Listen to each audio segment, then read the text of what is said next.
Good afternoon and welcome to the Speakers Task Force on Urban Education. And first off, we will start with the roll call. So will the clerk please call the roll? Representative Rodriguez. Here. Representative Polk. Here. Representative Coughlin. Representative Diesfeld. Here. Representative Weatherston. Representative Chiat. Representative Allen. Representative Peavy. Here. Representative Michael. Representative Sinicki. Here. Representative Billings. Here. Representative Jenrich. Here. Representative Bowen. Here. Thank you. So normally we would be sitting back here and you'd see us all back here, but we're going to do it a little bit different today. But I just want to first start off by welcoming everyone here. And today's meeting at MPS, Wisconsin's largest urban school district, is the 5th district that the bipartisan task force has visited to learn more about the unique challenges that they face. This is the 4th of 5 public hearings that will be held on our, they'll be held in 6 of the largest school districts here in Wisconsin. The goal of the task force is to provide tangible solutions to help improve educational outcomes. The task force members will study teacher recruitment and retention, discuss best practices to address truancy, below average academic performance, and low graduation rates, and also to explore ways to improve access to technology in high poverty urban areas. My focus as chair of the committee will concentrate on 3 key issues, and that is early childhood education, mental health and behavioral problems, and also teacher recruitment, retention. And today, we toured Rogers Street Academy before lunch, and then we toured McDowell. These schools were recommended by the district, and I would like to thank Dr. Driver and her staff for coordinating everything. So thank you very much for everything. It's been a great experience. For this afternoon's agenda, we have 6 groups of invited individuals that will provide testimony on the topic of early childhood education. The invited speakers will be given about 15 to 20 minutes for their presentation, with 10 minutes for question and answers afterwards. At the conclusion of the invited testimony, we will open it up to the public for comments. Those that would like to speak to the task force should fill out one of the hearing slips and give it to the sergeant staff who is in the back of the room. And where's the sergeant staff? He's back over there. So if any of the public wants to testify, please see him and he will put you down. The public testimony will be limited to 3 minutes per speaker. The task force would like to hear from as many people as possible, but my goal is to conclude today's hearing by 7 p.m. Our first speaker today is Dr. Darienne Driver, and who is the superintendent of Milwaukee Public Schools. So when you're ready, you can start. Thank you.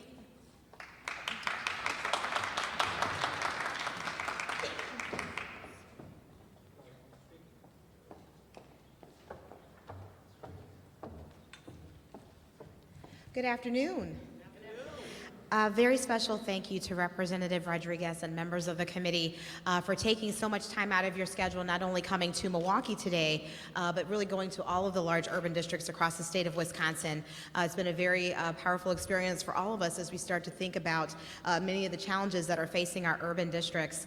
And I had a conversation yesterday with Jennifer Cheatham, the superintendent in Madison, and really starting to talk about how can we use our collective impact and sharing strategies across our districts to help create change and make sure that we're sustaining that change across our state. So today I wanted to talk a little bit around our early childhood programs. Today we did take visits to 2 of our Shining Star schools, but schools that have come a very long way. They're doing very well today, but they weren't always doing well. We were at Rogers Street Academy. This is a school that's run by Ramon Cruz, and in 5 years the school has really come full circle with strong partnerships from Boys and Girls Club and from City Year, as well as Rockwell and a number of other partners that are working with the school in partnership partnership with the neighborhood. And today we're at McDowell Montessori. We're fortunate in MPS that we have the largest Montessori footprint in the country, and we're very proud of that fact. And McDowell is actually the merging of two different schools and offers everything from IB programming to 4 different levels of learning for all of our young people in a multi-grade atmosphere. And so we were doing many positive things for our young people every day in MPS, doing a number of different strategies, and for that we're very appreciative. So to everyone who helped to make this day a success and making sure that our students and our young people were successful, I just wanted to personally thank all of you for your engagement today.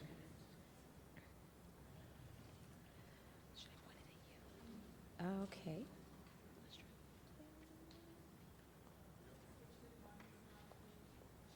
Oh, it did go. Okay, very, very good. Thank you for your patience, everyone. So today we're talking about early childhood education, and for us this really is an issue of equity, of access, and of opportunity. Research on early childhood education is very clear. We know that in the child's first years of development, these are really when all of the critical life skills are formed. This is critical to brain development and making sure that the strong foundation is really built for our young people so that they're successful, not only in those early grades where they're really learning to read, but once they get to 3rd grade and beyond, they're reading to learn. Children who have high-quality preschool experiences are more likely to do well in school and find better jobs as adults. They're also less likely to commit crimes or need public assistance later in life. Too many of our children are left behind before they even start kindergarten.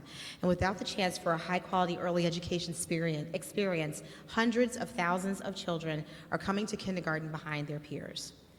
Research quantifies this return on investment of early childhood expenditures. The positive impact on growth, development, and family life generates substantial savings in education, child welfare, and corrections. And for us, we offer 3-year-old kindergarten, 4-year-old kindergarten, and 5-year-old kindergarten just to get our young people started. And when we define early childhood education, we're really talking about K-3 through 3rd grade. And as someone who's not from Milwaukee, I think it's really important for people to know we should be proud of the fact that we're offering 3-year-old kindergarten. You don't see that in most places. And so oftentimes we get so used to what we're doing, it's just a daily thing, it's what we do in Wisconsin, but it really is a strong statement on the importance of early childhood education, and that's why the investment for us is so significant. So to give you a snapshot into our district, diversity really is our greatest strength in MPS, and we are a system that serves all. And when we say all, this is exactly how we define all. And so we have close to 80% of our young people that would be quantified as being low income, about 20% receive specialized services, and close to 10% are English language learners. And so today we're at 76,512 students. This is slightly down from last year. And as you can see, we are very diverse with our largest population being African American, and then we also have a large number and a growing number of Hispanic and Latino students. The one thing that I did not say earlier, just as Montessori, we have a very large footprint in MPS, we also have a large footprint of bilingual education. And that's why we went to Rogers Street today, because these are 2 programs specifically that can contribute so much to early childhood brain development. People who are bilingual, people who have had a lot of hands-on experiences, their brains are developing faster. And so we want to make sure that more of our students are having these opportunities. So to give you a picture of what our early childhood enrollment programs are looking like, we have about 30,000 students that are currently in our early childhood programs. And again, we define that K-3 through the 3rd grade. The bulk of our students right now are in the 1st grade. We have about 6,000. So the number sort of goes up, and then it starts to taper back down once we get closer to the 3rd grade. But we have a very long-standing history of serving high-quality early education programs. And I'm sure most of you know the first kindergarten was in what state? Wisconsin. And so we were very, very proud of that. And everywhere we go nationally, we always make sure that everyone knows that the first kindergarten was actually here. So this is a closer snapshot now, so you can see what our demographics look like for early childhood. And again, we're talking about those 30,000 students that are in grades K-3 through the 3rd grade. And it's similar to what our overall district stats look like. As you can see, we're a little bit higher in terms of our students that are living in poverty at 80%. Special ed is around 17.5, 18%, and then ELL is at 13.8%. In terms of diversity, we're pretty similar to the district average, but African American is a little bit lower at 49%, and Hispanic is a little bit higher at 26%, and our white populations and Asian populations are pretty similar from the big picture across the district, as well as a smaller group for early childhood. So in terms of how we have approached this work and how we're really targeting early childhood education, we have something that we call the Big 8. There's 8 strategic objectives that are aligned with our overarching goals of academic achievement, family and community engagement, and effective and efficient operations. And so today we're really focusing on educating the whole child. And the way that we define that is really around 4 key objectives. First, around case management and trauma, and utilizing these strategies to make sure that we're meeting the needs of all of our young people that have experienced trauma. We've conducted our first district-wide training for trauma-sensitive care. We're doing it at all of our schools, and so that's something that we're very proud of, but this is just the beginning in terms of understanding what trauma is and how do we support our young people that have experienced it. And I'm sure, as you can imagine, for our young people, it's even more significant.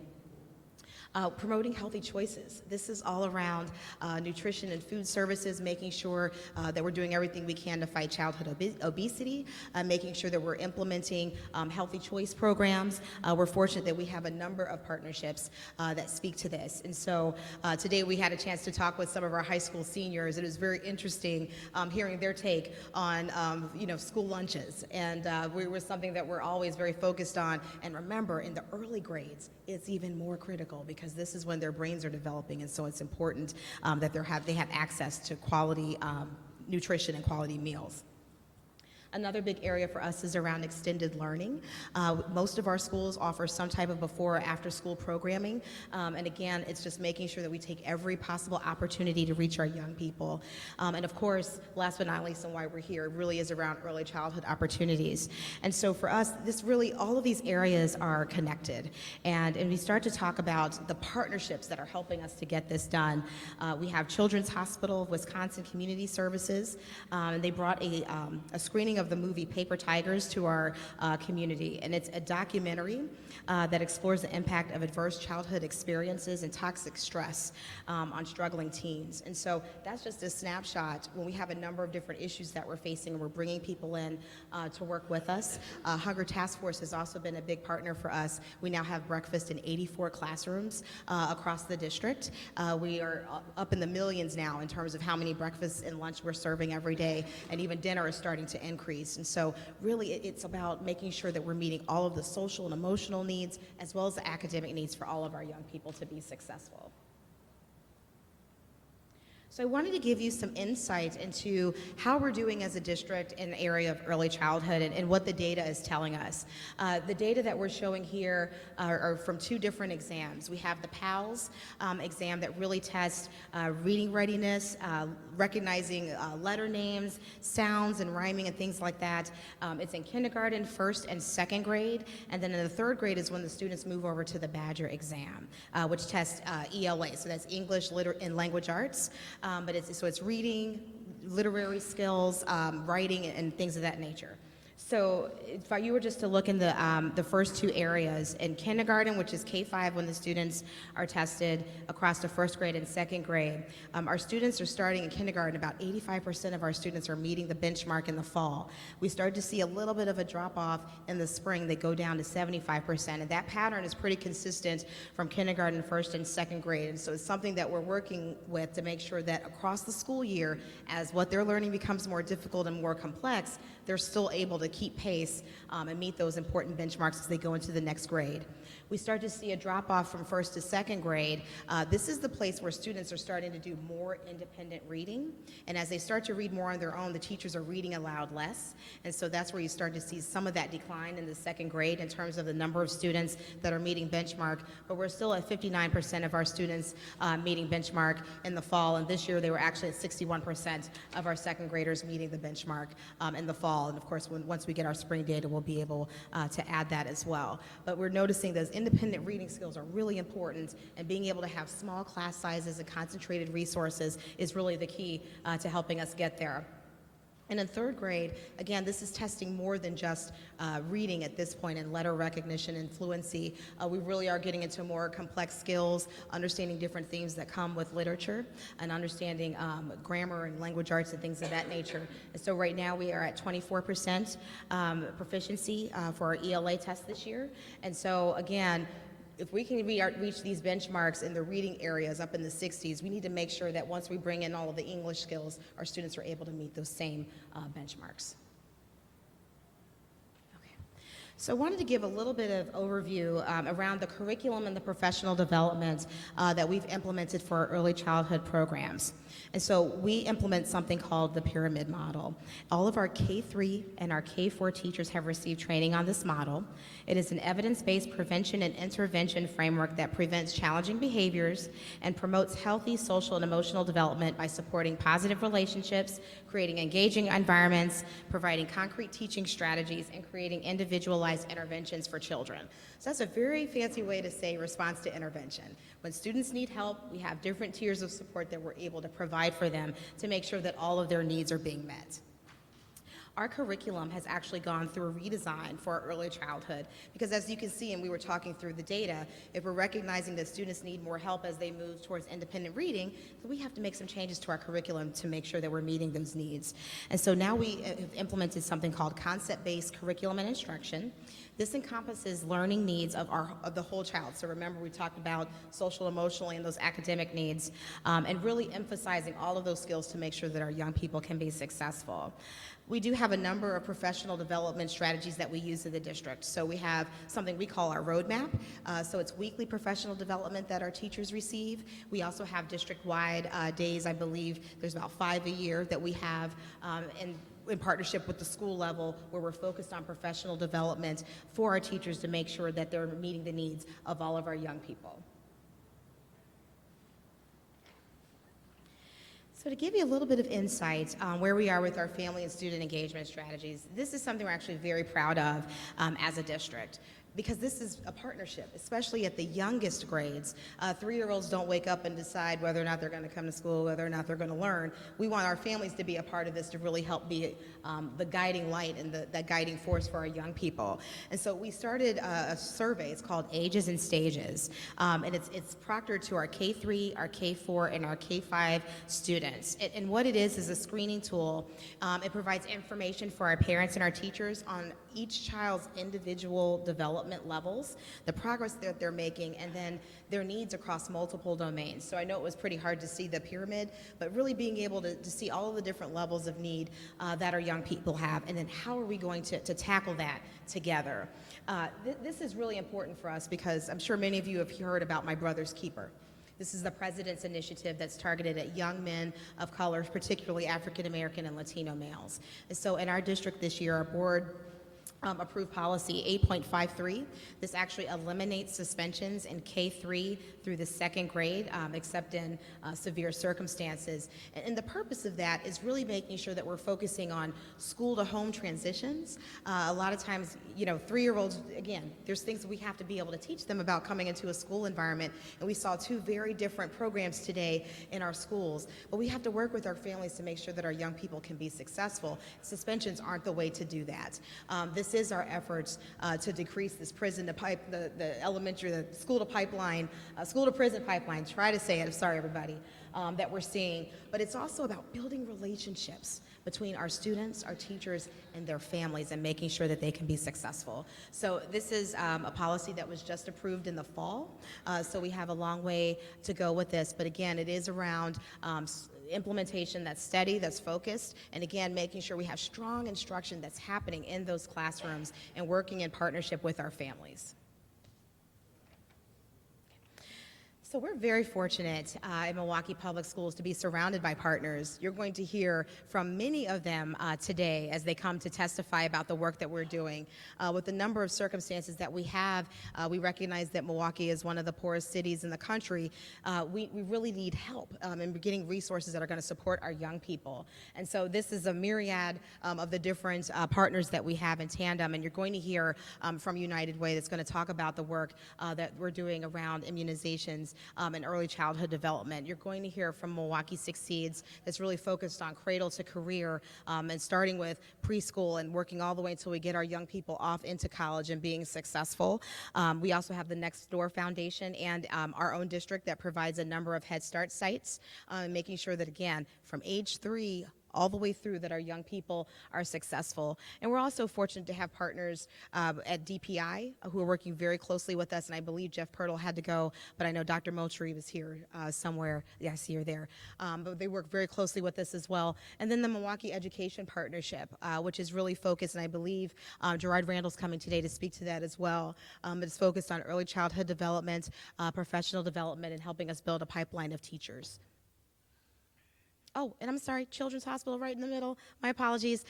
They have 9 coordinated school health teams that you'll be hearing about today. I know Wanda Montgomery and her team are here. They're going to be sharing with you about how they're helping us provide nursing and health services to our young people. Okay. So wanted to give a little bit more insight, not only into the program that we have, but the fact that we have a lot of demand for our early childhood program, particularly our K-3 options. And so bear with me, I'm going to try to walk through this, and I hope everyone can see how we're organized here. But this is basically, we have 3 different tiers of providing K-3 and MPS as it stands now. We have 2 standalone programs at Starms and at 81st Street School.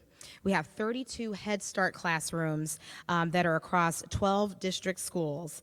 And then we also have multi-age classrooms in 7 of our Montessori schools. And those of you that participated on the tour today, we had an opportunity to get a little bit more insight into that.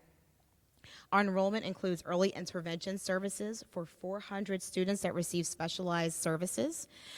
We are very proud of that as well, and what you'll start to see more and more of is inclusion, and we're really making sure that our young people, regardless of whether they are receiving specialized services or they're non-disabled, are receiving the same education, because again, we know that having those students together will create a more enriching experience for our young people. We are at a point now where we have more than 1,000 families that are on our K-3 waiting list. And so again, we're on the ever-pressing search to try to figure out how we can reach more families and provide those vital services for our young people with the resources that we have. So this slide really spells out the critical needs that we currently have for our K-3 programming. What we are looking for right now is to be able to fund K-3 at a 0.5 level. Right now, we don't have any funding for K-3, and so we're really providing this by reallocating resources. And so what we would like to see happen is to be able to partially fund our K-3 programs at a 0.5 FTE. So that's basically 50% of what you would typically fund per pupil. This would bring $3.5 million in additional resources to help expand our K-3 program to include 30 additional programs, and that would help us serve 1,800 more students. And so right away, tackling that number that we have in sight, where we know we've got at least 1,000 families that are looking for these different services. At present, we currently run a full-day K-4 program for all of our students, but we only receive 60% funding for these programs as well. And so we would like to see a fully funded K-4 education program, and that brings $21 million more in resources to the district. This helps for smaller class sizes. This helps for leveled classroom libraries, a number of different take-home resources and things that you would need to make sure that our students are reading, they're writing, they're doing math, and they're learning 24/7, and that their parents will have the necessary tools to be able to do that. We've talked a lot around how you create a smaller class size environment, and really that is not only just thinking of it in space or in teachers, it's also with our paraprofessionals and making sure that we're able to provide the necessary professional development so that a smaller class size is meaningful. We have about 535 K4, K5, and grade 1 classrooms right now, which is about $14.6 million. And again, for us to be able to move from that 14.6 to 21 million and to be able to provide services for that many more families really is mission critical, and is something that we are striving to do. Again, this is not something that we're doing in isolation, and at present, we're fortunate that we have so many partners that are working side by side with us to make this happen, to help us close the gap. But we know long term, if we're really going to make an impact across our city, we really are going to need more resources to help us get closer to fully funding these different programs. And so I always like to end with this slide because I think it's a critical reminder of the work that we're doing. There is urgency to this work. This is really truly mission critical work, and it's life-saving work if we're going to make an impact on all of our young people. And so I appreciate everyone's attention today. I appreciate all of your hard work. I'm looking out in the audience and seeing an awful lot of friends. There may not be a lot of people here, but everyone in here is a support to the work that we're doing with young people in our system. And so for that, I say thank you to the committee. I hope this has been informative and not too much of a brain drain, but just to be able to get an insight into what we're doing with what we have and looking to the future of our young people. So thank you very much. Do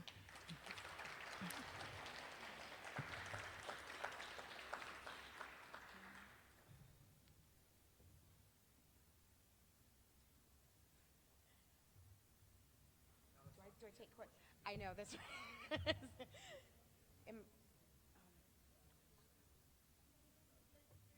Yes, okay.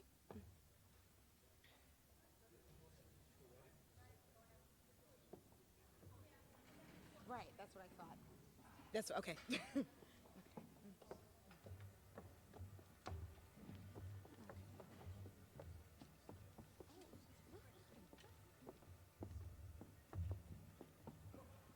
Nice job. Oh, thank you, Representative Allen. I got front side. Great.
Okay, I think we got everyone up here now. Before I start with questions, thank you very much for your testimony. But I also wanted to recognize two other legislators who are here with us.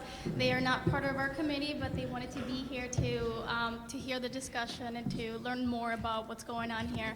So I'd like to point out Representative Reamer, who's here joining us, and Representative Brostoff, who's also joining us today. Dr. Driver, thank you so much for the testimony. Looking at today's task force, we're going to look at early childhood education. And I'm glad that your presentation was totally focused on early childhood education. One part of the slide, and unfortunately we don't have the presentation, but one part of the slide, it had, K4, K3, K4, and how the achievement was, the reading level was high. And then as you went down to the next grade levels, they were coming down low. is there a reason why? I mean, one of the things that we constantly hear is if we could just get kids early on, have them, prepare them early on, that we could see improvements through the grades, and eventually, be at reading level at grade 3, and continuing to help them. But the data almost kind of looks like that's not really what's happening. So could you, explain a little bit about that? Yes, Representative Rodriguez and members of the committee. So there are a few different factors when you start to look at this, because that's the natural reaction to say, wait, it's actually the opposite thing that's happening. We do currently have a program called SAGE, which allows us to have smaller class sizes in K-5 and first grade. But that, once they go to second grade, they're going to much larger classrooms. So a lot of the difference that you see, particularly between first and second grade, one is the class sizes start to become larger. Another is the skills that are being taught between first and second grade, particularly. When you start to make that transition, the big one is really around the independent reading, going from more of a read aloud that you would see in first grade to truly independent reading for the second graders. And so today you saw a lot of students still doing small group work. When we were in the Montessori classroom, they have the moving alphabet and they're able to spell things out phonetically. But again, once they get to those older grades, there's a lot of the explorative pieces sort of move away, and it's really the expectation is that the students are starting to be able to articulate, spell, and read really according to standard. Which is where you start to see a great difference in that. I think also the work just starts to become harder. So you start to see the same thing as our students are moving through the high school grades. The deeper, the more intense the courses are, the more difficult the courses are, typically you see fewer students meeting the benchmark. And so what we have to be able to do is to provide the same level of support. Currently the way that we're doing that is through paraprofessionals in the classrooms. And so you have a smaller teacher to student ratio. That we're still able to maintain in many of our classrooms. But then there's also a stronger need for the supplemental resources. And so this is everything from our after-school programming that we have. Many of our schools have books that the students can take home. We're doing a number of different book drives. So on top of the libraries that we have in classrooms, students can actually take those materials home.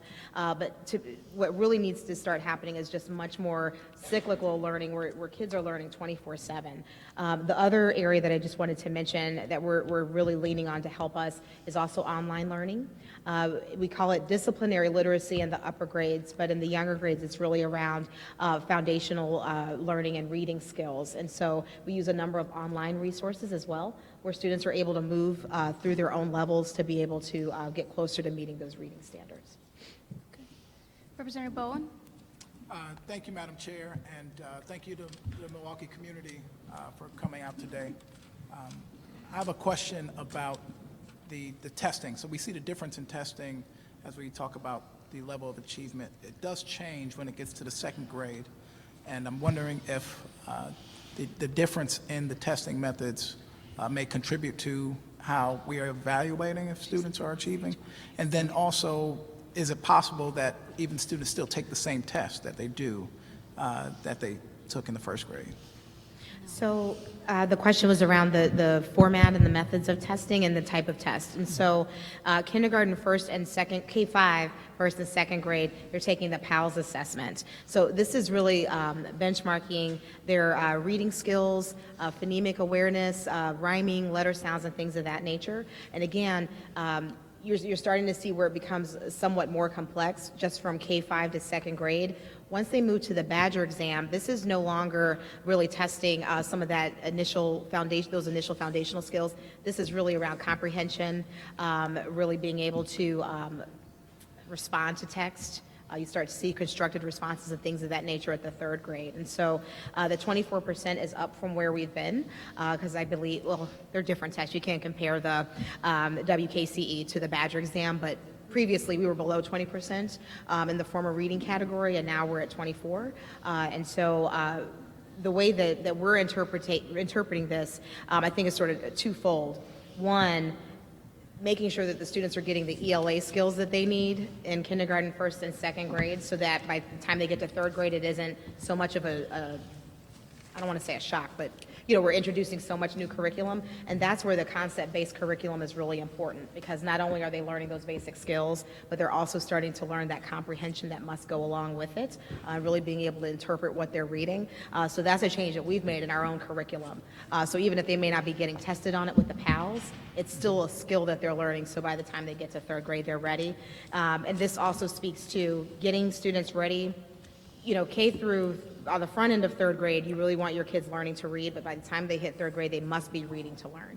And that's really where the shift is. And you'll hear from Milwaukee Succeeds talk about our transformative reading initiative that really is getting to the heart of that, so that we aren't seeing such a dramatic drop just from second grade into third grade, but that the students are prepared with all of the skills that they need. Thank you. Thank you. Representative Allen? Dr. Driver, thank you very much for the tours today. Thank you for making all these arrangements and getting everything set, and thank you for your hospitality. It's been enjoyable and enlightening, so thank you very much. Could you touch a little bit more on the K-3 program in MPS, how long you've had it, and touch on some of the national empirical data about K-3 programs and what, I mean, maybe you've got more background in that than I do, and I'd like to learn a little bit more about that. We've had K-3 at MPS now, I believe, for 2 years across the district. We had a sprinkling, and I'm looking at my team to make sure I'm fact-checking properly. And right now, the way that we don't have a state funding formula for that, it's really something that we're funding just inside of the district. I don't really have a sense of the national programs. I can just speak from experience. There aren't a lot of school districts that are doing 3-year-old kindergarten. Typically, that's just a preschool, considered a preschool program. And so for us, not only is it about providing the programming, it's also about shifting in mindset. And so some of the things that we didn't go into during the presentation is with even participation in the program. So would we like to serve more? Yes. But once we get our families there, making sure that they're coming every day, really taking advantage of this as a full program, instead of some, like a preschool where, you kind of send your children, you may not send them every day, but we really are trying to get our kids ready to be a part and ready for going into 4-year-old kindergarten. And so really shifting the mindset that school starts at 3. Not at 4, not at 5. And so there's sort of multiple things that are happening for us now. But we would love to expand it beyond our 32 schools. And in terms of nationally, again, I can reach out to some of our national partners to get a sense of what's happening in other districts. But you don't typically see kindergarten starting this year. I mean, are you implementing it just based upon a hunch? Are you looking at it more as an experiment, or are you basing it based upon some academic research or fact that this is a good and worthy I mean, I'm an advocate of early childhood education. I'm just curious why would you introduce the program in the first place? So I think it's 2 things. One, we can look at the data that we have in our system, and then there are a number of different research studies that have been done on early child development, the impact that poverty has on the brain, and really the need to be able to bring our students in as early as possible to be able to give them resources. And so Head Start helps us do that. And I think we have it at 19 different schools now. It's everything. It's not just from basic reading and math. It's some simple things and learning how to conduct self-maintenance and being able to take care of yourself, learning some basic socialization skills, sitting at a table with your friends and being able to have conversations, and the way that they have meals, it's literally like they're sitting at the dinner table and things like that. Some things we take for granted as adults, but really are necessary. But for us, it really is looking at brain development research, looking at the effects of poverty on communities as well as on our young people that have led to this decision. We want to make sure that our students are really coming in and can handle the depth of knowledge that's necessary to be successful in kindergarten and beyond. And so really having that runway for 3- and 4-year-olds has been mission critical for us. And as you can see, when they take the PALs at K-5, they're hitting those benchmarks. We need to be able to do that more, and then again, not just doing the readiness work, but making sure they're starting comprehension earlier. So that we're not seeing such a drop-off as second and third grade. So the short answer was no, it's not a hunch. It is based on research. I'm sorry. Do you have follow-up? No. Okay. Any other questions by the members? Representative Genrick? Thank you so much, Dr. Driver, for having us in and for your testimony today. and for reaching out prior to the visit here with many of the members on the task force. Really enjoyed that conversation. The principal here mentioned that the programming for this school was developed after the desegregation order came down in 1976, I think. As you know, unfortunately, integration aid was eliminated in this last budget, which is a really troubling development for me and I think a lot of other folks. So just wondering if you could speak to that, the issue of segregation and isolation on socioeconomic grounds and the impact that you think that has on the quality of education for kids in MPS and districts across the state, and what we should be doing to rectify that injustice. So in MPS, as you saw, diversity for us really is our greatest strength. Because we are in the most segregated city in the country now, I think we just replaced Chicago. For us, transportation really has been a critical part of our ability to be able to create schools that represent the diversity that is in our city, in terms of class, in terms of race, in terms of language, and even in terms of strategy. And so we have a budget right now of about $60 million for transportation, which is very high. But what it has allowed us to do is to be able to really give families choice in terms of programming, whether it's Montessori, whether it's bilingual programs, our language immersion, art schools, STEM schools. So no matter where they live in the city, they have the ability to be able to go to any school that they choose, or even be able to go outside their front door and go to a school. I mean, we're really working to make sure that we have a strong offering of programs across our city. I do think that it's important to the development of our young people. You have a richer life when you've been exposed to different cultures, when you've learned about different backgrounds from other people, and you have the ability to sit down next to someone regardless of their background and be able to learn with them, to be able to grow with them. That really is something we believe very strongly in. And so while we are committed, there are some harsh realities in being able to create environments that truly are integrated. It's just something that's very hard for us to do, but it is something that we believe in.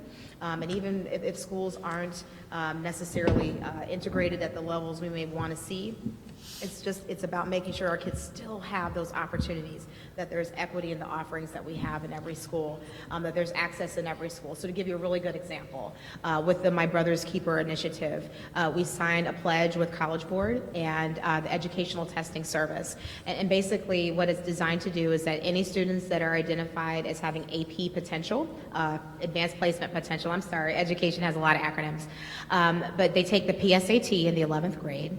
College Board has given us a waiver to be able to do that, so it's free for all of our juniors. Once they take that test, if they perform at a certain benchmark, that determines whether they have the potential to take advanced placement classes. We are basically automatically enrolling them in those classes instead of giving them the option, because what we're seeing is a lot of our students aren't choosing those classes, and so we're trying to flip the scenario where they're automatically being enrolled so that we have more students of color participating. The way that we've been able to increase the number of classes is through telepresence. So I think it's Cisco and Polygon, yeah, has been able to help us expand the number of offerings. And so we have telepresence classrooms now in 5 of our high schools.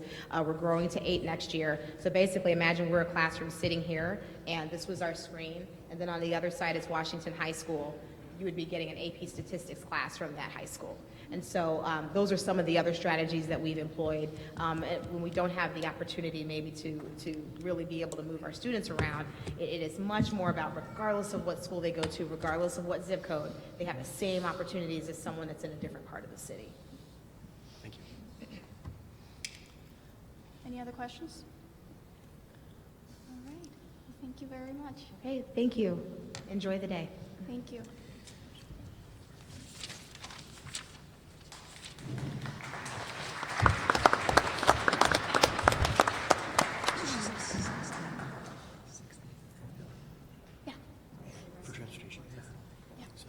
So our next speaker is Danae Davis, Executive Director of Milwaukee Succeeds. It covered 60 million.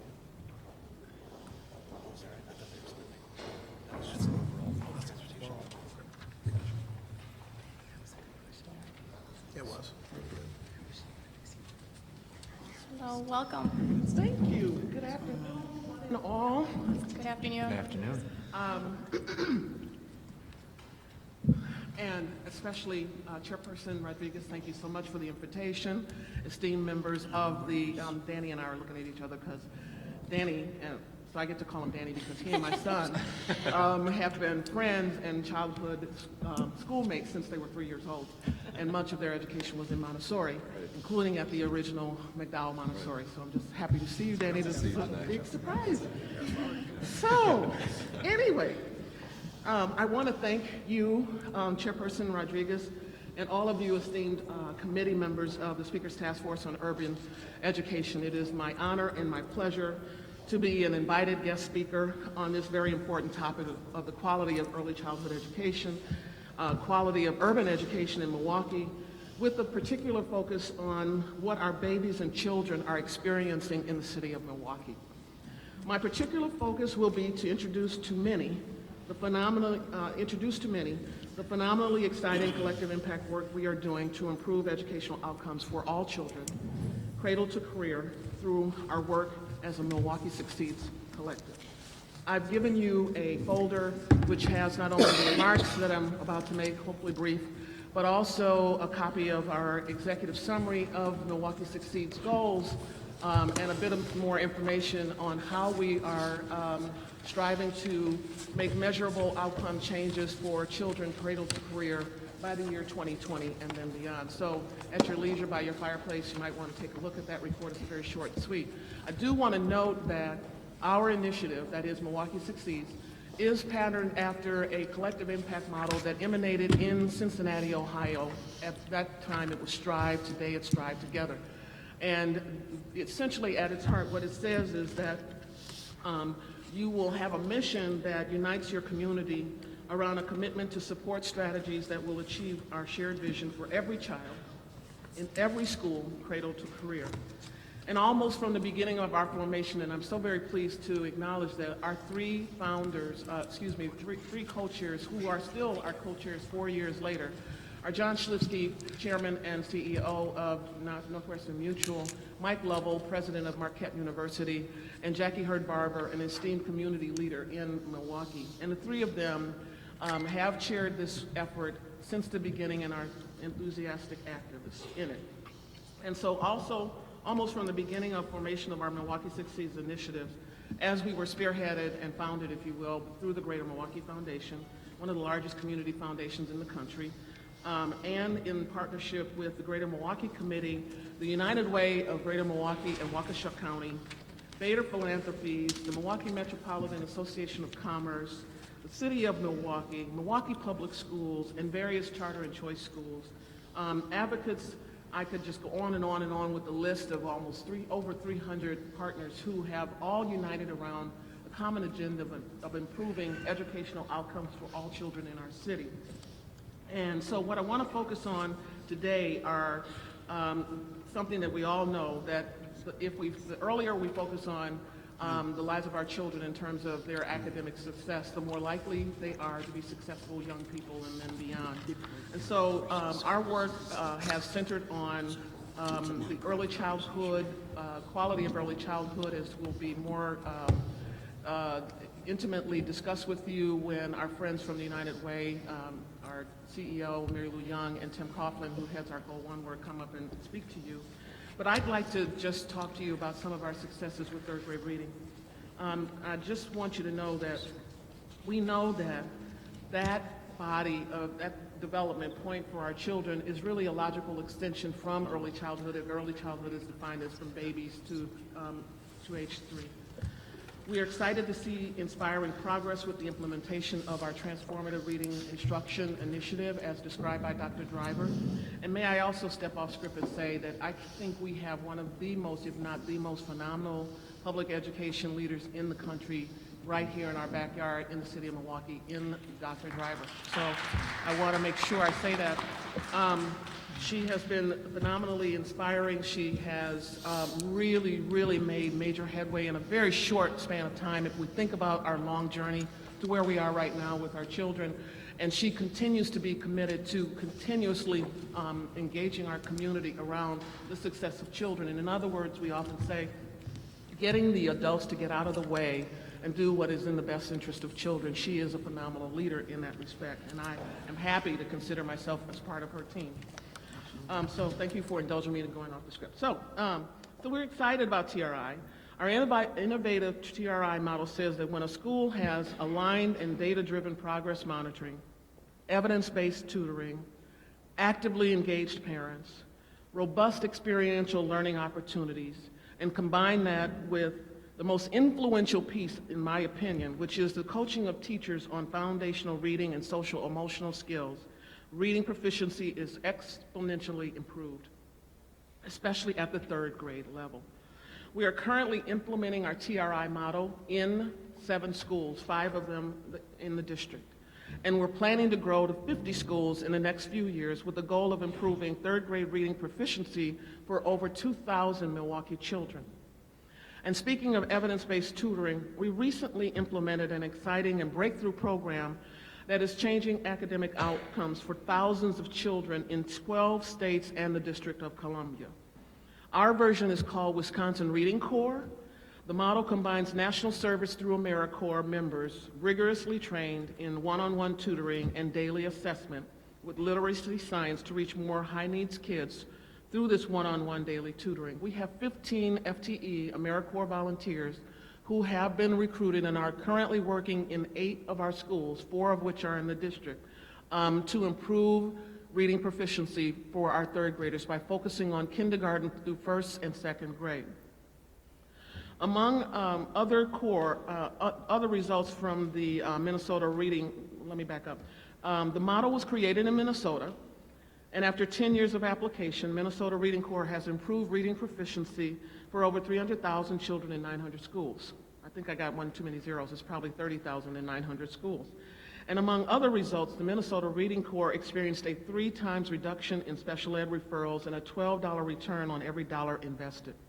We expect to achieve those same outcomes.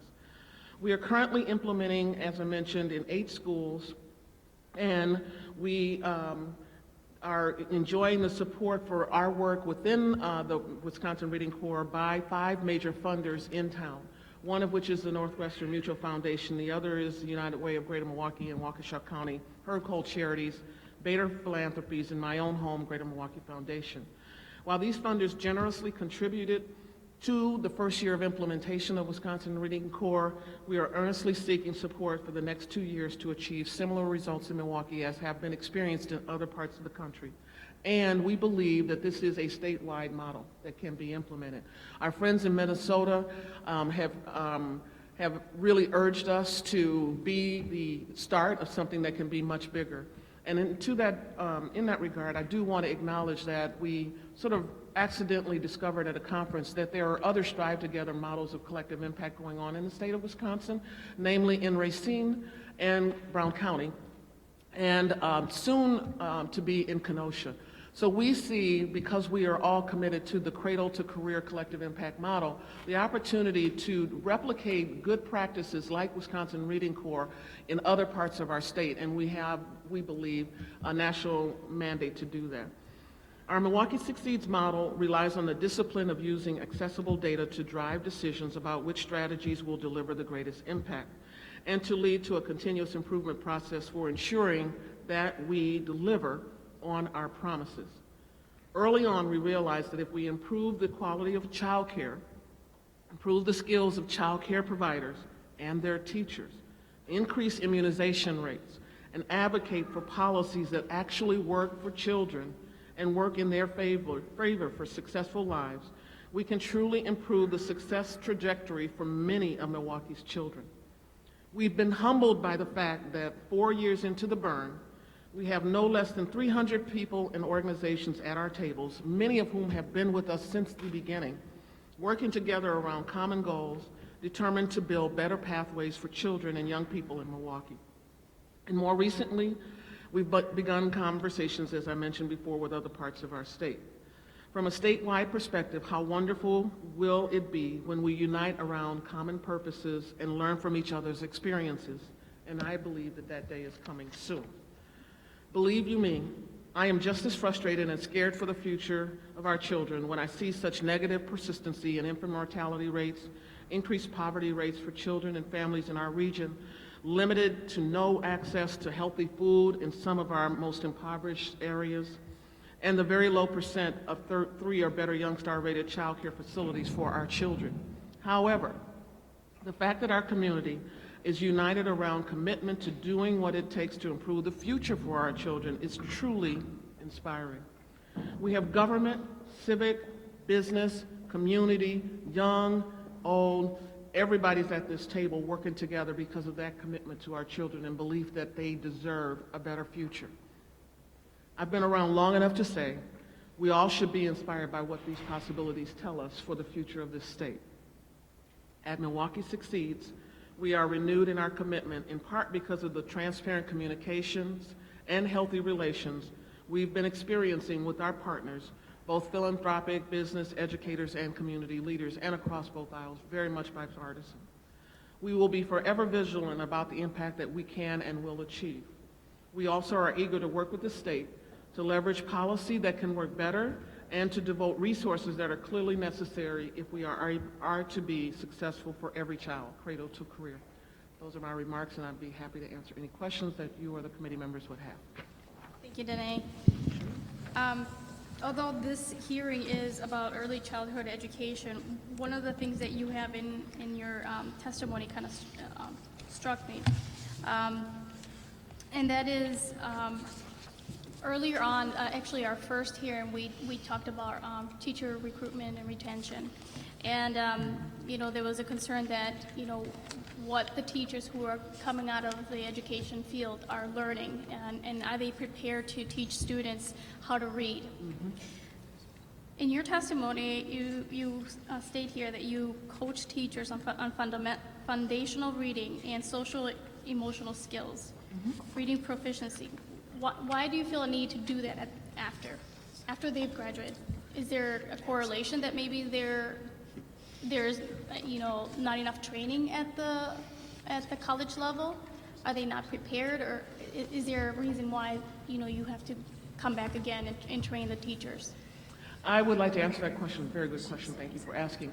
In 2 ways. Number one, short answer is yes, there is a need, a huge need, to use best practices that have already been invented elsewhere to improve how our teachers are taught to teach foundational reading, especially for children who come from so far behind in the first place in terms of their ability. And there's lots and lots of reasons why that is manifest, not the least of which you really need parents involved in that, and you also need to start way earlier, which is why the emphasis on early childhood makes so much sense in terms of introducing children to just words and curiosity and all of that kind of stuff. And I'm by no means an expert, but I do hear, and this gets to the second point, a lot of our anecdotal, what we discovered when we had all of these networks working around what ultimately became the transformative reading instruction, was teachers thought they knew and discovered when they weren't having the impact in the classroom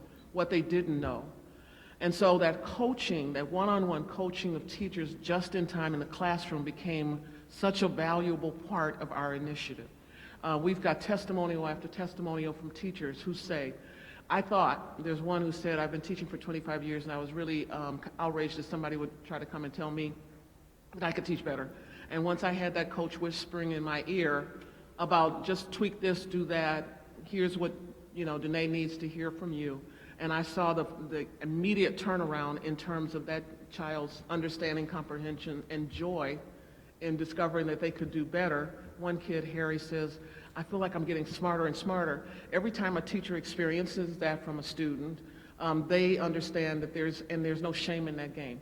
You know what I mean? So one of the things that Milwaukee Succeeds can and will be doing is to put a table together that will have us working with our schools of higher ed. In Milwaukee, there's an organization called the Education Deans of Greater Milwaukee.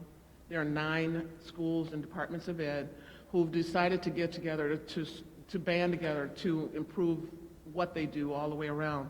Many of those education leaders are at our table, Milwaukee Succeeds, and it is our goal to work with them to discover ways that what they teach teachers in the schools of ed actually works in urban settings around foundational skills of reading. So we think that we can, just that I could give a little bit of background about how Milwaukee, we are not direct service.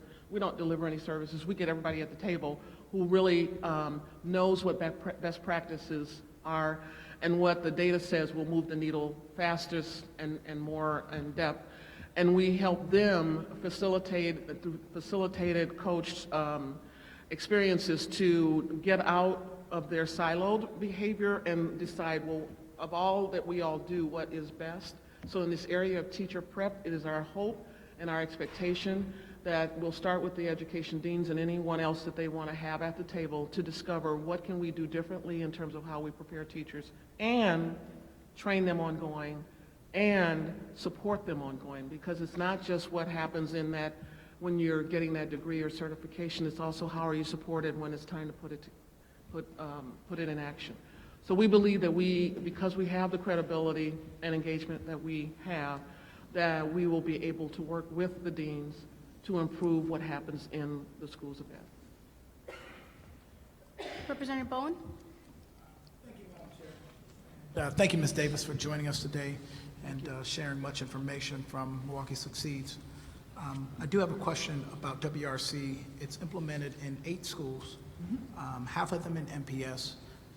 Are you seeing the same level of improvement and implementation in the other schools that are outside of MPS? Is it consistent with the data? I would say yes and no. So the 8 schools, just to be clear, are, hold on one second. They are Gwynty Jackson, St. Catherine's, Northwest Catholic, Milwaukee College Prep, Lloyd, Forest Home, Our Avenue, Milwaukee Academy of Science, and Parkview Elementary. They have, some of them actually overlap in terms of our transformative reading instruction.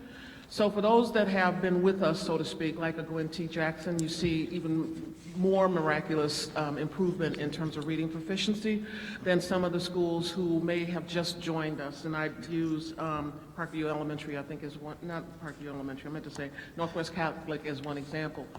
That's one answer. Among those 4 that are not MPS, there's also a school that almost got closed. It's a Catholic school called St. Catherine's. Because of the Archdiocese's commitment, excuse me, to urban schools in Milwaukee and its decision to not close St. Catherine because of the extreme poverty and disenfranchisement of those children in that neighborhood, we decided to roll with that. So if they're going to invest resources, meaning the Archdiocese and the Catholic system, in that school, we're going to give it a shot to see if, because we know that this Wisconsin Reading Corps is a fundamental game changer. So they're kind of on varying levels based upon how long we've been with them, how comprehensive we work with them, and also what kind of support they have from what makes them to be in existence.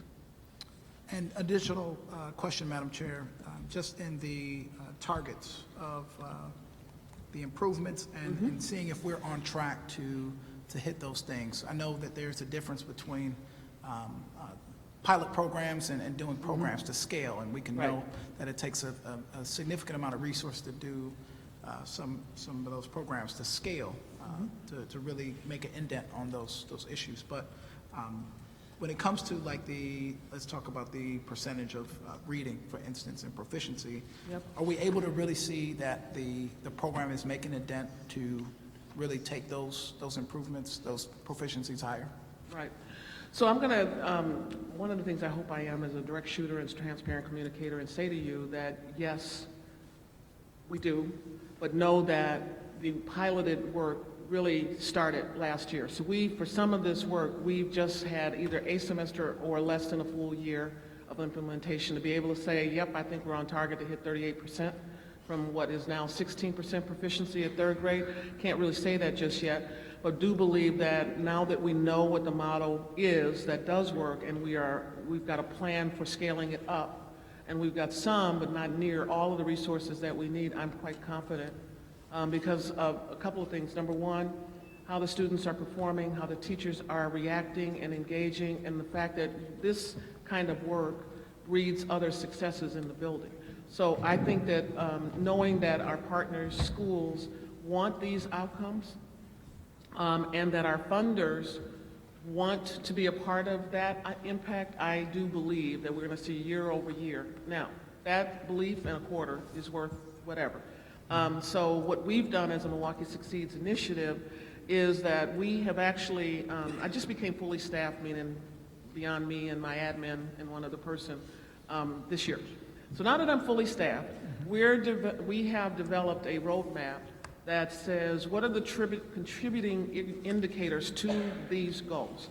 And as we communicate what those are and focus on those things that contribute to the outcomes, I believe we'll be able to say what are our interim measures, and from there we'll all be able to be accountable for the progress toward the ultimate 2020 goal.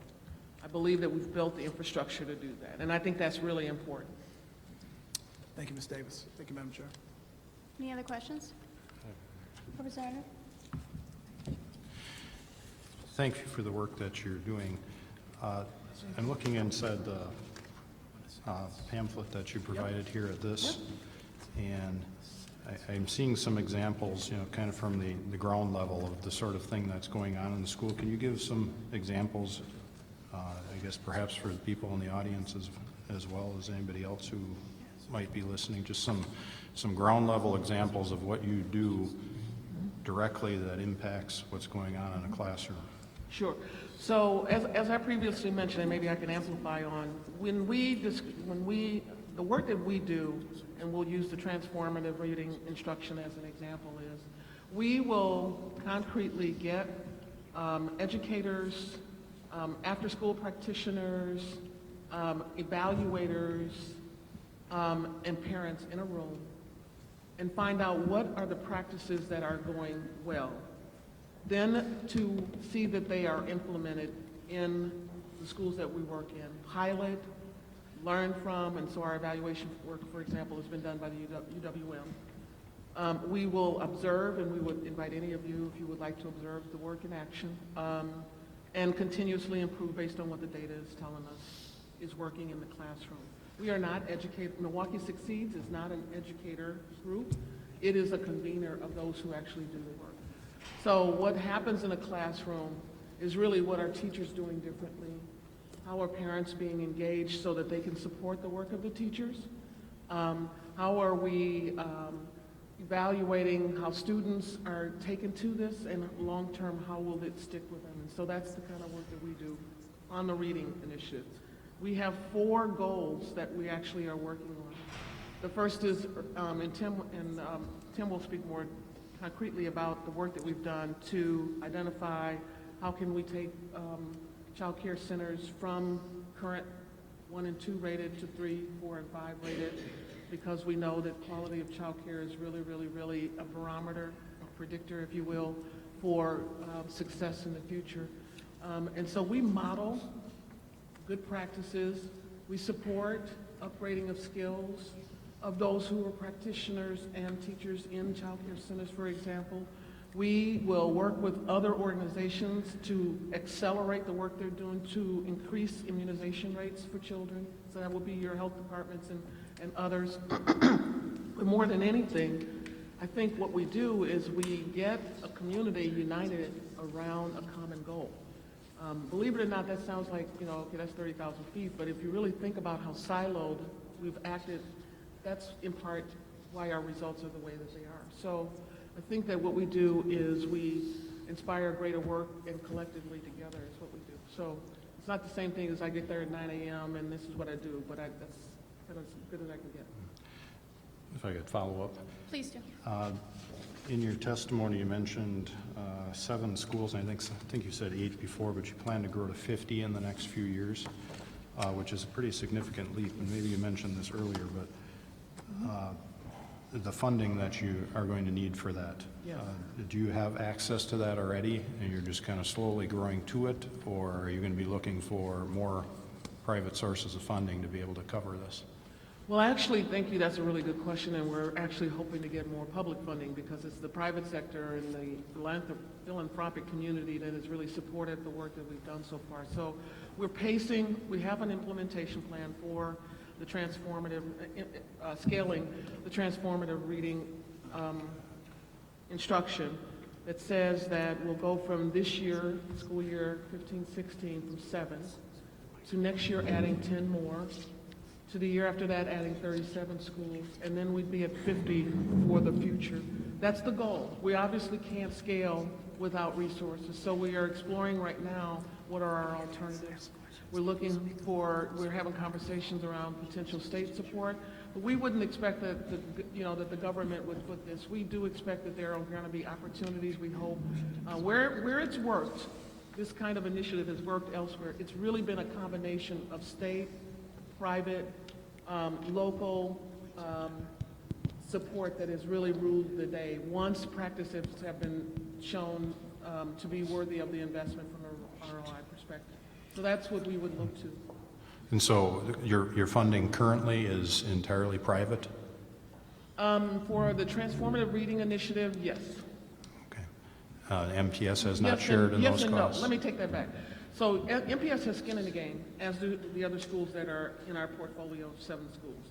So whether that's professional development and training, or whether that is materials and supplies, to some degree, there's already been skin in the game, even by virtue of being a pilot, and I would expect that to increase. I don't have a clue to what extent, but yes, there is local government support in the way of the district and others.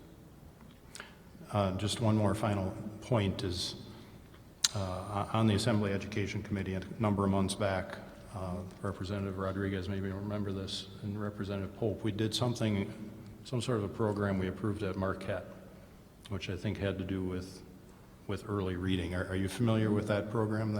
Well, Marquette has 2 literacy programs. One is the Hartman Literacy Center, administered, and that's Marquette's, but there's also the Summer Reading Initiative. That's the one, yeah. Yeah, that's Dr. Fuller, yes. I am Okay, and familiar. do you work at all with them?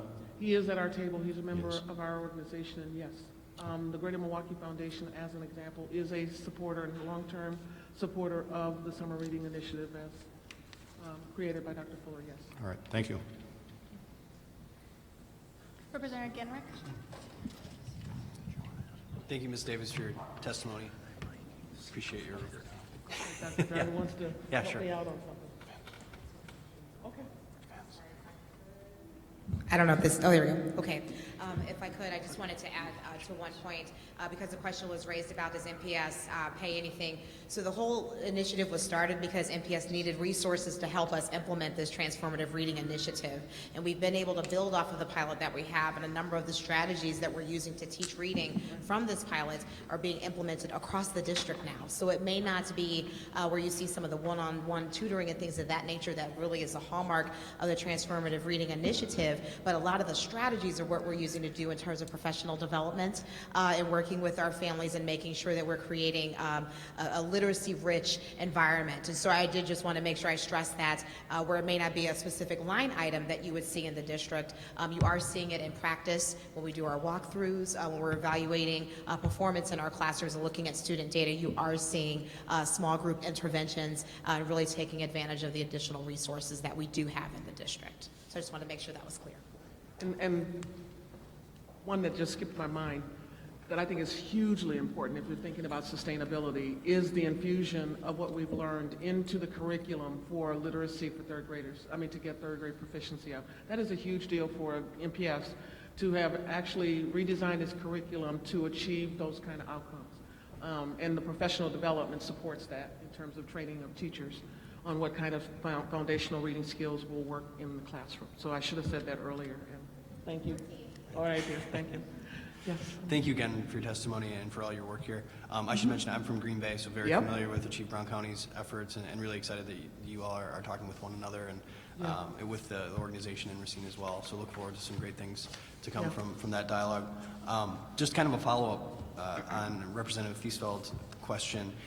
The Milwaukee Reading Corps, is that just school year, or do you have a summer element as does Howard Fuller's program? It really is it's really a school year program as it has been implemented here and in Minnesota. Okay. Yeah.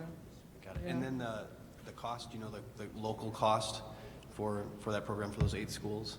So for the 8 schools, Wisconsin Reading Corps is about, hold on one second, I'll tell I usually rely on my own brain, but I don't want to mess it up. So it's, the total cost is about 400 and change, 450 to $496,000 a year. 189 of that is a federal offset. That's those 15 AmeriCorps volunteers. And then there's some support. We have to pay a fee to Minnesota for a variety of things they do, like evaluation and that kind of thing. So the net cost that we had our funders support for the year one was a little bit over $266,000. In years 2 and 3, because this is it is our intention to scale beyond the 8 schools after the 3rd year of implementation, consistent with the way that Minnesota Reads implemented its version, would be around $306,000 and change a year. And that's what we have been really valiantly trying to get support for. Okay. So our funders helped us with the first year. We're hoping that we can make a really good case and get state support for the years 2 and 3 based on the outcomes that we know we are going to achieve. Great. Thank you. Danae, the funding that you just talked about, that's for how many schools? This is Wisconsin Reading Corps 8. 8. Yep. Okay. Representative Allen? Thank you for your testimony today. Could you, and maybe you touched on this earlier and I might have missed it, could you elaborate on the history of Milwaukee Succeeds, how long you've been around, what milestones you've accomplished, things like that? Right, sure can. Thank you. So our current, our CEO and president of the Greater Milwaukee Foundation worked for the Cincinnati Community Foundation for many years, and particularly in the education realm, and was able to, when she was hired by the Greater Milwaukee Foundation in Milwaukee in 2011, to bring that model to Milwaukee. In the early years, the effort was incubated, if you will, or launched through serious efforts by the Strive Together folks out of Cincinnati. So just really a lot of strong work in lining up leadership teams, starting with identification of co-chairs, building an executive committee that has 17 very, very strong leaders, including the mayor and our head of the chamber, head of the Greater Milwaukee Foundation, number of higher ed leaders, et cetera, and then a leadership council, which is truly representative of leaders across the spectrum in Milwaukee, inclusive of leaders in all 3 sectors of education, but also community and business and so on. So set the table, determine what are the criteria that will allow us to say, well, will our goals be cradle to career? What does that look like? One of the criteria that I think is why we have been successful is we wanted to break down the barriers between the ecosystem of education in Milwaukee. And so we have vowed that because this is a data-driven initiative, we needed to make sure that any data used to make decisions around not only setting goals but reporting about goals would be accessible no matter whether you were public, meaning the district, charter, or choice. So we set some criteria that then built trust into the process and helped us to remain focused. The second thing we did is we knew we couldn't do cradle to career. We didn't have the capacity right away.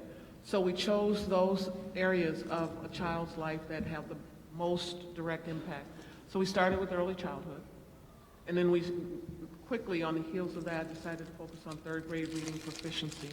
We have now built teams around networks that are also focusing on other aspects of that K-12 experience, so namely 3rd grade math, 8th grade reading math, ACT as a predictor of college success, and then we've now just begun the work on college and career access and success. Every child's not going to go to college, but every child should have a path towards success. So we have gotten clear about what we're doing. We've gotten clear about who's doing it. We've begun the work. We are so very thankful that the 5 major funders each contributed or invested $1 million for the next 4 years to do 2 things. One, provide operational support as needed to run this initiative, but more than anything, to provide dollars that will be issued in grants so that big ideas that come from these networks of community folk get implemented, either innovative options or scaling options. And so that work is new. That's our 2015 and beyond agenda. The first 4 years were really formative, if you will, making sure that the model was replicable, sustainable, and that the commitment was there. So we've been doing a fair amount of work of creating something that we believe will be the new way of doing business and solving really tough issues in Milwaukee.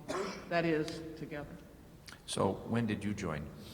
Well, that's a really good question. So, it's one I'm proud of, I should say. So, I've been a volunteer with Milwaukee Succeeds since the beginning. I was on the UW Systems Board of Regents at the time that Ellen Gilligan approached me about serving on the Leadership Council with my higher ed background being brought to the table. And it's one of those things where the more that you do, the more that your passion is exhibited, the more you get asked to do. So I've been involved in so many different ways, volunteering while running a nonprofit that I'm quite proud of, Pearls for Teen Girls. So I've been there since 2011.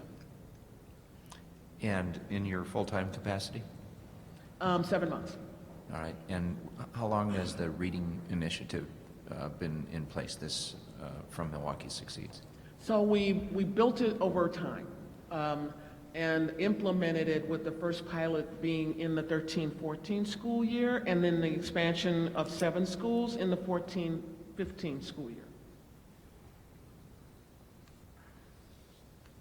Thank you so much. You're so welcome. Thank you for asking. Representative Billings? Thank you, Chairwoman Rodriguez. And I'm not sure actually if you're the right person for this question, but as you're talking about the program and sustainability and coaching for teachers, what is the average stay of a teacher in MPS elementary schools? You're right, I am not exactly the right person for that question. And I don't think you want me to make up an answer either, so thank you. That's quite all right. Okay. Thank you. Yes, Chair Rodriguez, members of the committee. So I believe your question was, what was the average tenure of our teaching population right now? We are turning over, I'm sorry? In the elementary schools, since we're focusing on a program for reading in elementary schools, and much of this focuses on coaching teachers and sustainability of the program, it seems like the teacher would play a big part in that. So I'm wondering, what is the average stay of a teacher in elementary school, in an elementary school? So the way that we look at it, it's more of we have a turnover about a little around 30% of our teachers are turning over annually. In terms of breaking that down by school, it really varies. It isn't quite as clean to say elementary, middle, and high school, but what we can do is I've got my team here that's all taking questions. We can break it down for you by level, so you can see very specifically which schools have a more veteran team, as well as which schools, and looking at the level of turnover that we have in those schools as well. So I don't know if that's allowed, but I prefer to be able to give you all the facts broken down, if that's okay. That'd be wonderful. I'd like to see those numbers. Thank you. And maybe the rest of the committee does. Sure. Sure. If you could send it to our office, we'll distribute it to the rest of the committee members. Okay. But we are pretty much on par with the national average, unfortunately, in terms of our turnover for teachers, as well as administrators, which is, again, it all hovers around 3 years. So then can you, and this is, so my question is, you know, what can we do to make that turnover less? So if you think about, you know, your child enters a grade and, you know, a third of those teachers aren't there anymore, and I know that mentoring is huge, right? Teachers working together and kind of mentoring each other, and so when you have that turnover, what can we do to help with that turnover? So there are a number of strategies that we can employ. I think one, as a state, we must make education attractive and an attractive profession for people to enter into. We have lost some of that ability. And just someone who's not from Wisconsin, unfortunately, a lot of what you hear, whether it's student performance in terms of achievement gaps, or even some of the recent legislation, has put somewhat of a cloud over education. And so we've got to make sure that people see teaching as a viable profession and be proud to go into teaching. So I think that's the first step. As a city, I think it's very important, once we do have our new teachers, we've been fortunate with our partnerships, not only for Milwaukee Succeeds, but also the Greater Milwaukee Committee. We have a program called Teach Town that supports our first year teachers, not only in MPS, but also our city year core members, as well as our Teach for America core members. It's everything. They have something called a Key to the City, which gives them discounts and everything from shopping, gas, grocery. We are working on a joint housing project together to be able to help make ends meet for people who are new to the profession as well. We also have mentor teachers. They're called our induction specialists.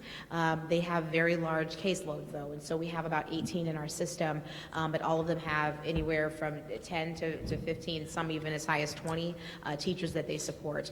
And so really making sure that once we do have our teachers, wrapping our arms around them to make sure they have that support. Relationships with our teachers and students, as well as teachers and their principals, is also something that's very important. And so we've been putting a lot of time into what we call culturally responsive teaching practices, and making sure that we're helping to bridge those relationships between and among the staff and the students in the building to help make sure that they can be successful. We do have professional development for new educators. We do hold special institutes for them once a month, and then there's also professional development that happens at the school level twice a week, to be able to provide that support for teachers. But really, there isn't one strategy. There's not a silver bullet. We have to really take multiple strategies to make sure that our teachers are successful. And the last thing that I'll just say, it really is around the supplies and the resources. We know that we are committed to educating the whole child, and there's a lot of pressure that's put on our teachers to make sure that we're reaching all of them and providing that support. And so that's where partnerships like this are mission critical. They are key to helping us, everything from school supplies to just the supplies that you need to be able to run your classroom. The Burke Foundation gave us $40,000 through Donors Choose that went directly to our MPS teachers.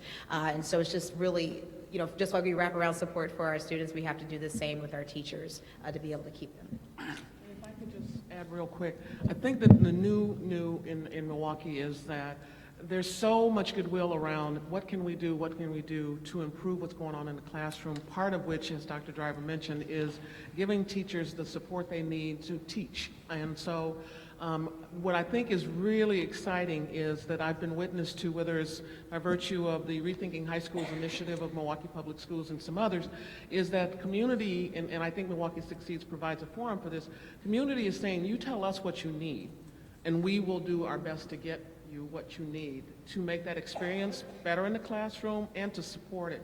So I think there's rather than a, pardon the expression, don't mean to be offensive, scattergun approach to, that I think we've experienced in the past and not necessarily knowing whether we're really helping anything. What we're trying to do is not only take the district's lead, but also to together discover, well, what of the many things that we could invest resources, time, treasure, talent, will really move the needle to support what teachers get excited about in terms of what happens to kids or with kids. Yeah. Okay, thank you.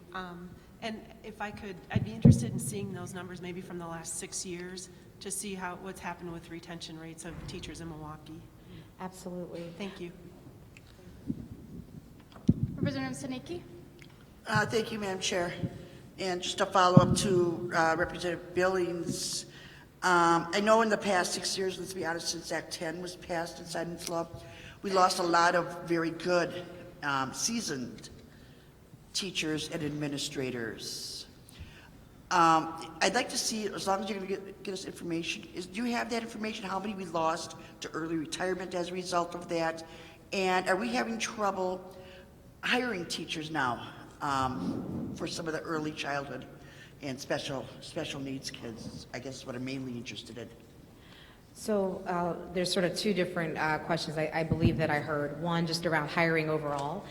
So what Act 10 has done is really increase buying power for districts. And so what that means, we may hire a teacher, but if the district next door is able to now offer $10,000 more for science teachers, they will pay that $10,000 and they'll even pay the $2,000 severance fee for those teachers to be able to go to those districts. And that's something that MPS can't afford to do. And so in terms of the competitive competitiveness now that has happened, particularly in our area, southeastern Wisconsin. You see a lot more movement now.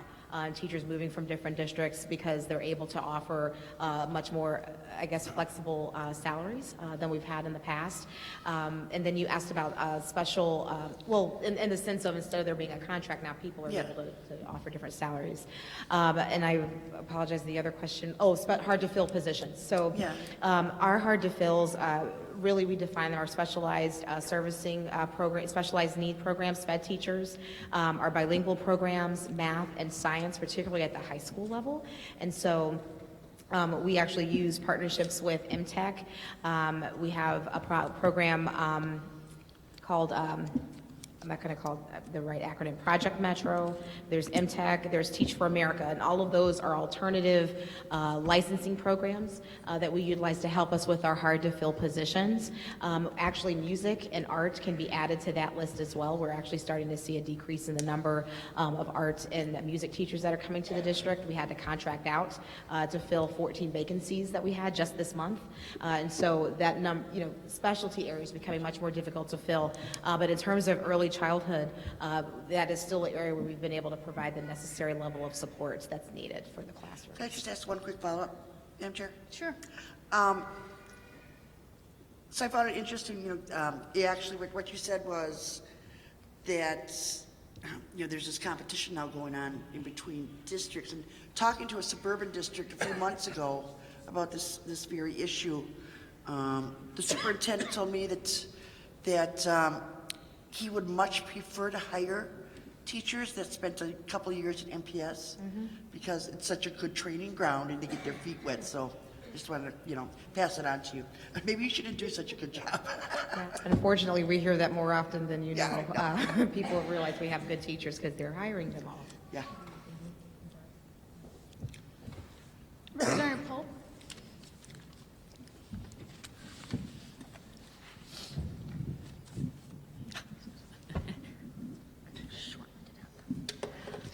Thank you, Madam Chair.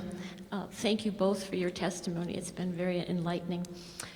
Last session, I had the privilege of serving on the Rural Schools Task Force, so I find this very interesting in that many of the same issues have come before us. But I would like if either or both of you could speak to something we learned in their session with us, and that was schools would love it if we just stop moving the goalpost. And they were talking about standards, and they were talking about tests, testing, assessments, and all of that, report cards. And I think the message to us was that teachers teach because it's a calling. It's something that they love, that they do despite the challenges and barriers we put before them, we as a legislative body put before them. And they would just like it if we would stop moving the goalposts. Do you feel that here in Milwaukee as well, or is it different for you? All I can say is anecdotally, because I'm, again, not an educator, but I do believe that from our experience, because we are a data-driven organization, and so we want to say stake in the ground is X, and here are the indicators, meaning tests, as an example, test scores that will tell us how we're doing, and then to only be notified that we're no longer going to be doing this test, we're going to do that test, has made it hugely challenging to be able to do trend analysis, to be able to say, well, what teachers need to be trained in what, because if I'll use your word, goalpost keeps changing, then what is required and where the gaps may be is impacted. So I would say from that vantage point, it would be really cool to stay in one place for a while so that we can see the impact, first of all, so that everybody knows where they stand and what they're being held accountable for. And second, and more probably importantly, we would be able to see the results in kids that it's not shifting based on new definitions. That would be my Just to add to that, Representative Pope, We are experiencing a significant amount of frustration as a school system.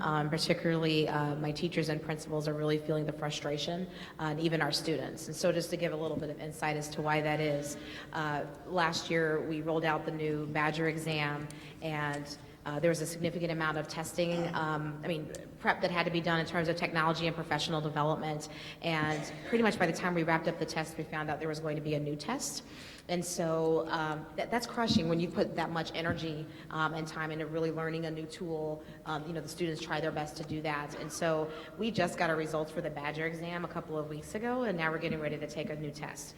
And so when you're really trying to compare from year to year, looking at longitudinal data, this really cripples our ability to do that.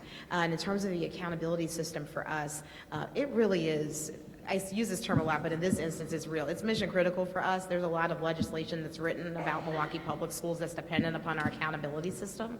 And when that changes every year, it really doesn't give us a fair assessment of how our district is doing.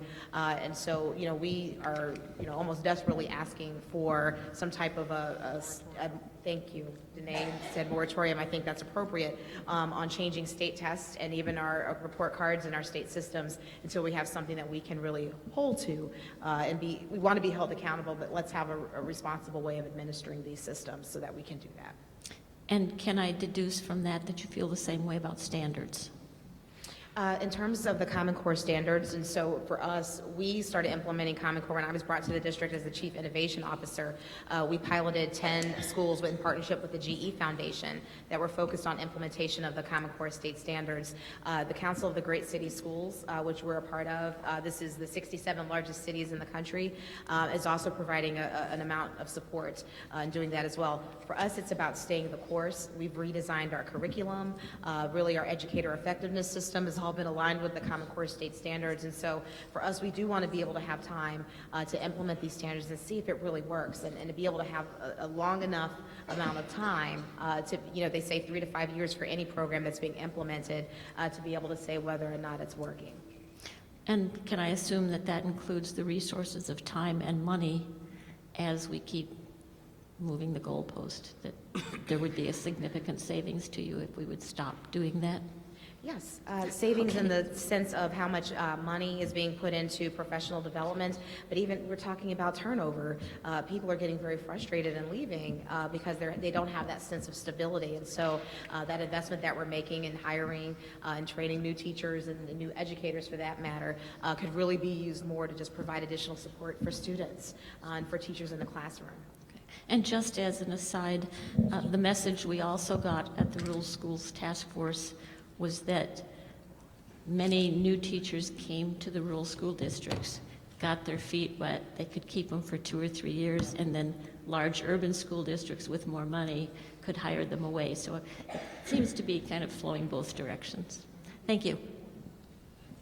Representative Allen. Just to follow up, the interesting thing about these kinds of hearings is that we're put together as a task force to sort of examine the pimples, right? To look for the blemishes. But we also have to sometimes step back and admire the beauty. Things are never perfect, and I don't think we've had a single hearing of this task force where it hasn't been mentioned that there's not enough funding. Nor, if I think about it historically, I'm not sure if there's ever a time when educators say, well, we've got plenty of funding, don't worry about us. So what I'd like you to address, if you wouldn't mind, is for those teachers that are with MPS, or for those teachers that are thinking about joining MPS, what makes it great to work here? What makes it great to be an MPS teacher? Why is it fun and exciting? So I guess from personal experience and even just hearing from some of our teachers, and the reason why we all go into teaching is that opportunity to be able to make a difference in the life of a young person. Does our city have its challenges? Yes. But if you were able to go and reach a child who may be living in poverty, who may have experienced trauma, who may be from an underrepresented group in our country, and to be able to have success, that in itself is a feeling of satisfaction. It's very hard to put into words unless you've actually been able to experience it. I believe that many of our schools are growing every day in the sense of collegiality. We have a very strong wellness program now, and so teachers and staff, and even in central office, we're doing wellness on site, so different exercise classes, cooking classes, things of that nature, just to make it more enjoyable for our young people, really having experiences sun up to sundown, whether it's before and after school programs, extracurricular, co-curriculars.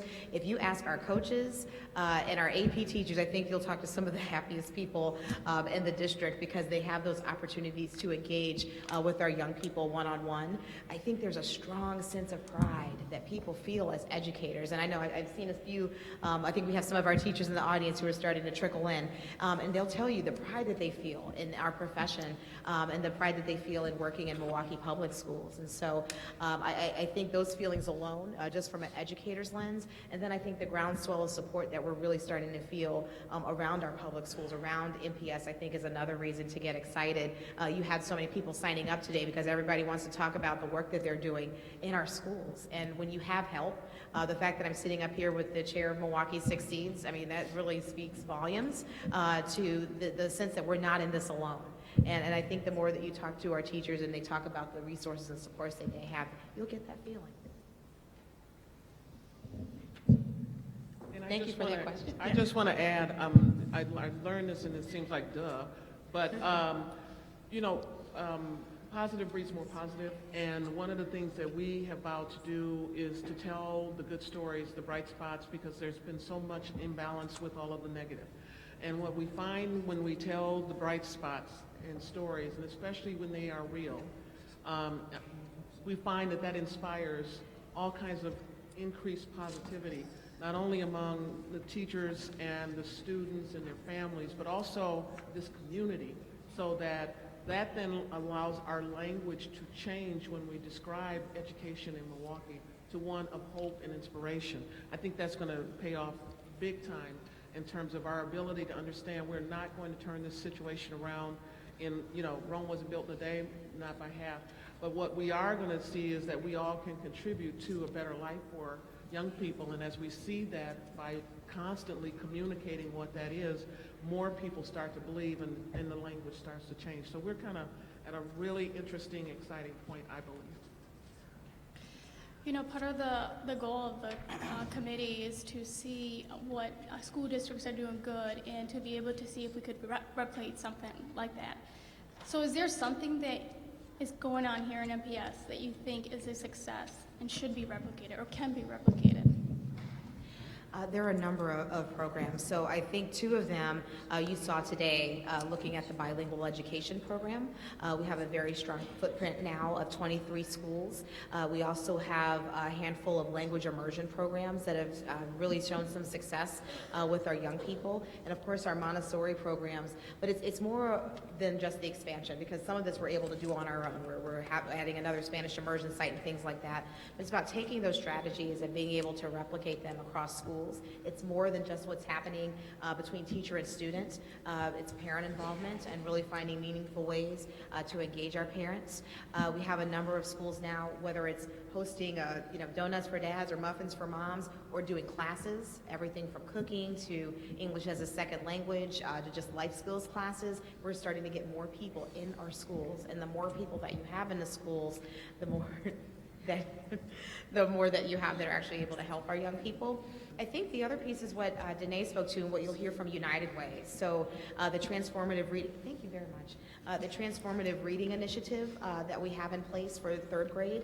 Again, we started that with only 2 schools, and we had to drop a school off of our tour today. We would have gone to Gwen T. Jackson, so you could have seen how the school is doing now. They have grown leaps and bounds. I think they've gone 2 categories on the state report card in just 3 years, but I know it's frozen now, but you know what I'm saying. But it really is around a strong reading program. And again, now we're at 5 schools in MPS, but we're starting to take many of those strategies and we're doing them system-wide in terms of how you teach reading, the professional development that's necessary, and those small group interventions that we have to build to make sure that our young people are successful. We call it What I Need time. It's intervention time, and it's 30 minutes math, 30 minutes of reading, and it looks different in every school, but that's something that started this year. In talking, we do our budget carousels. It's something kind of similar to this. They're 15-minute increments with every school, and we heard loud and clear that they needed that small group instruction time with students. And so that's something I highly recommend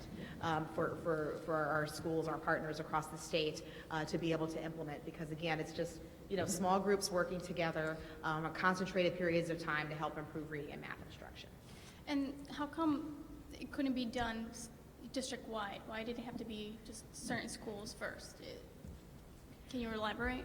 Sure. So oftentimes in education, especially in a system like ours that has 150 schools, you want to make sure something works before you just do it in all of the schools and hope that it goes well. And so for us, it's really taking a concentrated amount of resources and really focusing it on a small group of schools and putting in the necessary support. So whether it's additional coaches, whether it's tutoring, whether it's the actual reading intervention programs, and getting the data to show that it's a worthwhile investment. So before you invest in 150 schools, making a wise investment in 10 and seeing that it works, and then growing that strategy to be system-wide.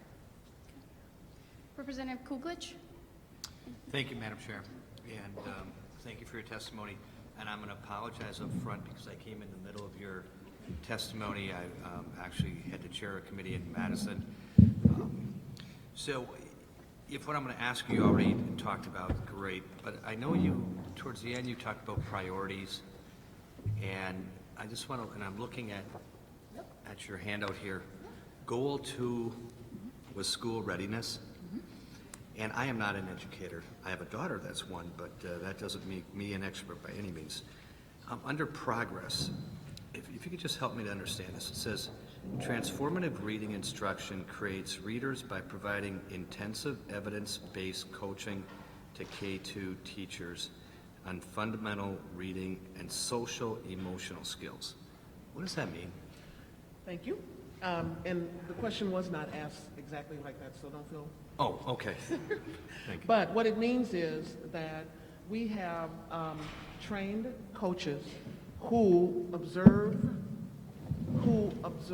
what's going on, reading fundamentals as applied in the classroom, who then are able to, based on their expertise as coaches, to actually give just in time, right there, then and there, advice to a teacher to improve what's happening as she instructs them reading in the classroom. And so what we do is to not only give them just-in-time feedback in that instance, in that classroom, but afterwards. And we also are able to, more recently, we've infused that coaching to also address what the social-emotional as it's manifest in the classroom. Some call it classroom management skills, but we call it addressing the issues that that children bring, and giving that teacher the coaching that will allow him or her to diffuse a situation and accelerate a positive outcome. So are these coaches in the classroom on a daily basis? I don't think they're every day. Are they? I don't think they're every day. I think that they're 3 days out of the week in each of our 7 schools. But they're coaching, so we have coaches who are in each school or have more than one school assigned to them, but we also have a master coach who spends time continuing to troubleshoot what are the kinds of issues that we're seeing so that we continuously improve what that coaching, how that coaching is successfully helping teachers on foundational reading. So, you know, the basic of reading. So do you think in the long term that we would need to have ongoing coaching in the classrooms? Very good question. And so it kind of sounds like we have coaches of the teachers, and then there's a master coach of the coach. Well, and the reason that we put that kind of intense support, is the way I would call it, is because of what current state is.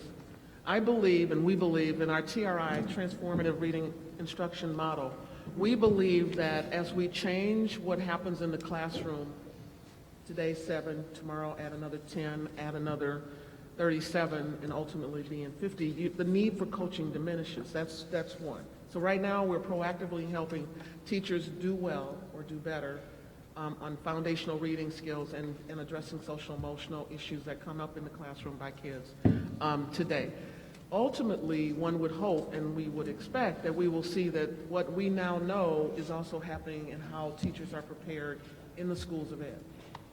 So that today we're addressing the need as it's manifesting in our schools. And again, I want to reiterate that while we're quite proud that we're in Milwaukee Public Schools, we are also in choice and charter schools with the same efforts, if you will. This should be less necessary as teachers are trained differently. So, and just one follow-up, Madam Chair. And again, I'm just trying to get a grasp of this. So, is this then a deficiency of how the teachers were trained, either through the university level or in the district? Or is this having another person in room as a support and saying that we need multiple people in the classroom? So I'll take that because I wanted to sort of build on what Danae started. So this idea of coaching is something that is really important in education. We have something called a school support teacher that's in every school now. And so they actually get trained by 5 coaches from the Department of Public Instruction. And so because we have so many different initiatives that come through education over time, so recently we have the Common Core State Standards, Educator Effectiveness. We have a new student information system called Infinite Campus. And so there are a number of literally just training items that teachers need. So it has nothing to do with their pre-college training or anything like that. It really is around being current and keeping up with the trends that we're seeing in education. And so having a pair of outside eyes to really guide, provide feedback is important for our teachers because every year your children are different. Being able to use some of the same strategies that you may have used last year or even the year before, it's helpful to have someone who can give you some new ideas on trying to tackle some of the challenges to reach our students. So I think it's much more around the trends that we see in education and keeping up with those, being able to handle some of the training requirements that we have with assessment systems, accountability systems, teacher evaluation frameworks, and then our instructional standards. And then I think overall it's just a good practice, being reflective, being able to look at your practice and figure out how you can grow. These are the type of strategies that we want our students to have. We ask them higher order questions and, what did you learn from this? It's the same type of strategy and mindset that we want to have from our teachers as well.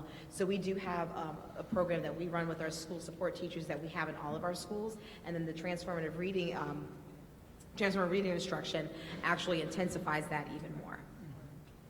And not to, I think our children's lives are far more complicated, and so I think that comes forth at least in our urban environment, quite a bit. And whether it's what's going on in neighborhoods, trauma, poverty, all of those things, violence, are impacting what a teacher has to address in order for that child or those children to be successful in the classroom, and they're enthusiastically embracing that as well. And that's where that social emotional health piece comes in terms of the skill set that is needed more and more in our schools. And then just one follow-up, and again, if you said this earlier, I apologize. What is the annual budget of Milwaukee seats? So my annual budget is just under $1 million. And that is exclusive of what the funders have given us to give out in grants for innovative practices. Danae, what did you say? What was the number?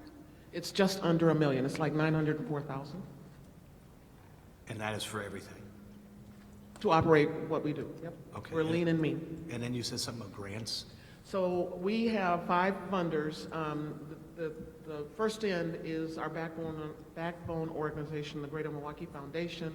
But in addition, we have Beta Philanthropies, the United Way of Greater Milwaukee and Waukesha County, the Northwestern Mutual Foundation, and why can't I forget my fifth? Herb Cole Charities. Thank you.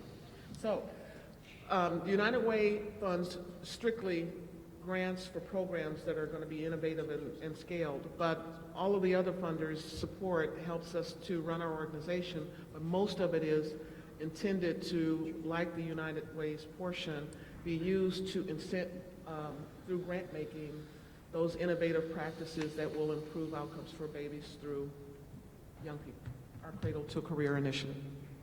So it's a really strong way to say, if through your collective impact practice, Milwaukee Succeeds, you discover through the use of data what things move the needle and impact kids positively the most.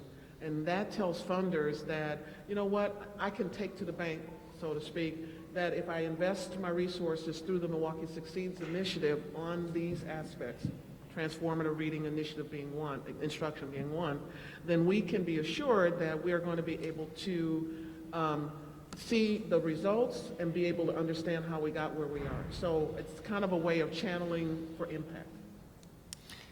And the only reason I asked, because I did catch towards the end, you said that you had 5 major sponsors, and they committed to $1 million each For a year 4 years, for so it's 4 like years.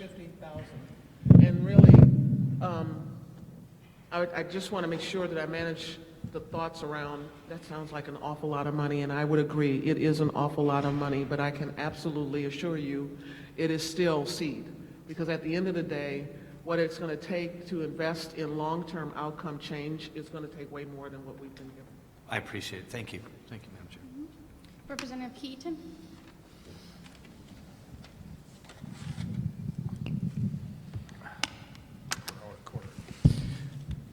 Well, hopefully you can hear me. My neck is not quite long enough to get real close to this microphone. Thank you, both of you, for being here today and testifying for us.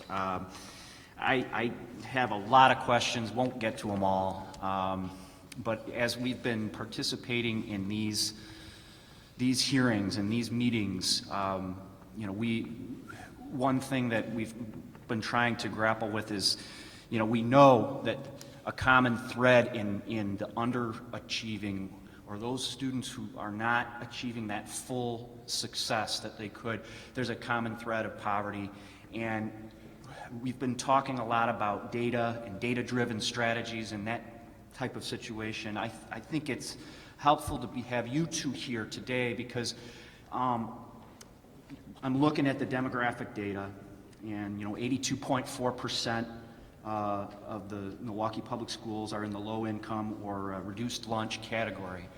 Is there any studies, any data that takes a look at, that's a large portion of this large metropolitan school district, where clearly you're going to have students who are doing very, very well, and you're going to have students that are doing not very well, but they all share that common, you know, issue of being in a poverty situation, in the conditions of poverty. Is there data that helps us look at those higher achieving students comparing to the lower achieving students to try and find out what characteristics, what conditions are different in that set of students who are doing so well that is different from that set of students that are not doing so well, given we already know they share that condition of poverty?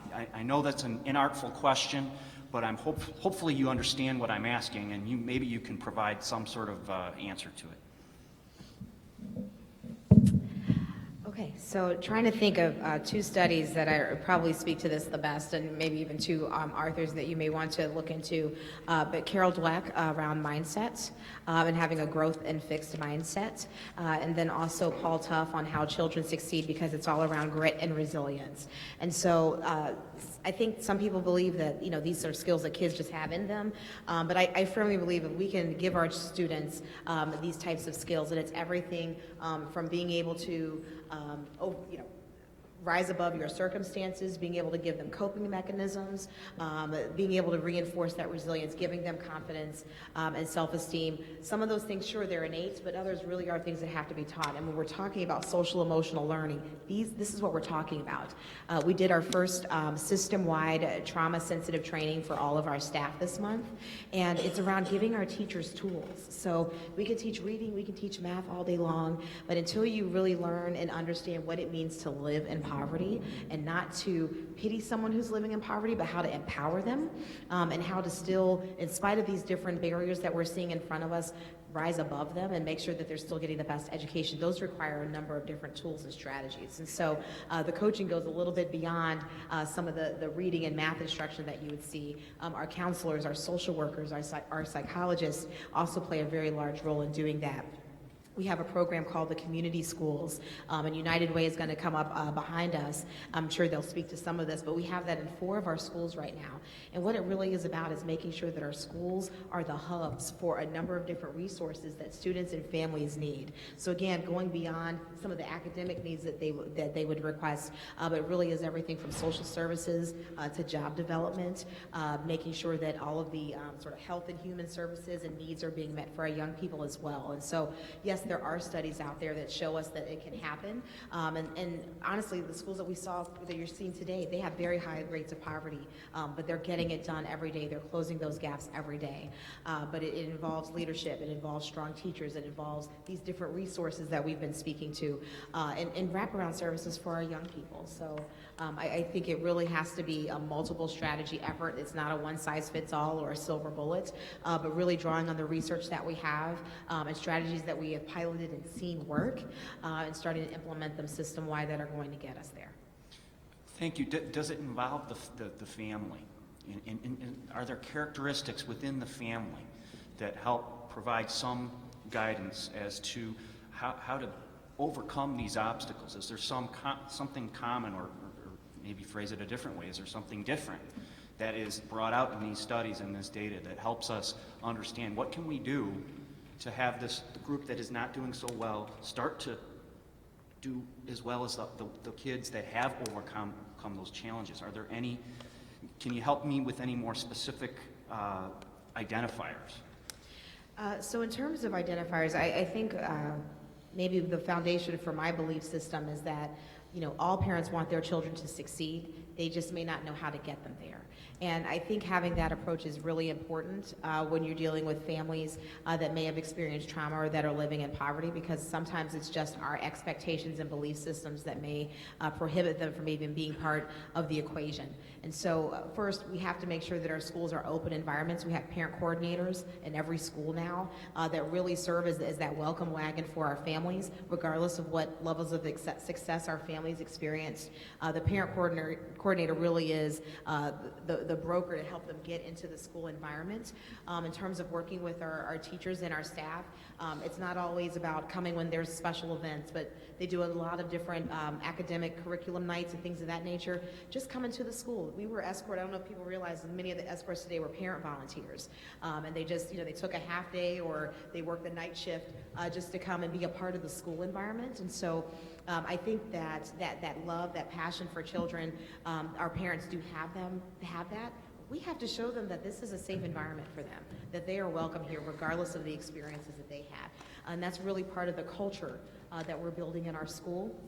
And then once we get them, spreading the word. And so once we do see that we have those parents that are in and out of our schools every day, oftentimes parents will listen to another parent.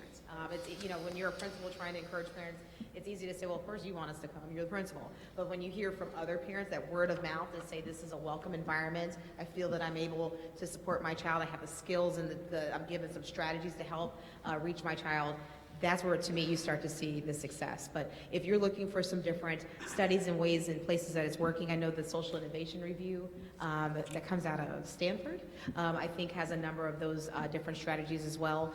Oakland, are they unified? Oakland Unified School District in California is another place that has a strong community school program. Cincinnati is another place that has a strong community schools program. And one day people are going to be pointing at us for having a strong community schools program as well.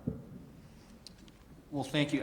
You mentioned a couple studies earlier on in your response to my question. I couldn't quite make it out though. Do you remember the first 2 studies you told? Carol Dweck, last name is D-W-E-C-K. And it's all around growth and fixed mindsets. And so, you know, sort of looking at the difference in students and even adults and how they approach life, whether they have a fixed mindset in terms of their ability to get things done, looking at how staff view students and whether they, you know, sort of label them by what they bring to school or whether they think in a growth mindset that they're able to teach them in spite of those changes or those problems. And then the other one was Paul Tough, like tough, T-O-U-G-H, and it was called How Children Succeed. And that one really focuses on grit and resilience as those key strategies and life skills that young people need to have. Oftentimes we think of them as soft skills, but they're not soft skills. Those are life skills that you really need to have to be successful in college, career, and life. Thank you. Madam Chair, can I have one more follow-up, or if you got to move on, that's fine too. No, you can have the last one. Okay. Thank you. I'm looking through some of the materials you've given, and either one of you can answer this if you feel you want to. You know, it shows all the different kind of partners that are involved in trying to do this early childhood development and improving the outcomes for our kids. There's a lot of different community groups which are sort of the cornerstones of some of our communities are these groups that work together to target a specific issue, a specific challenge.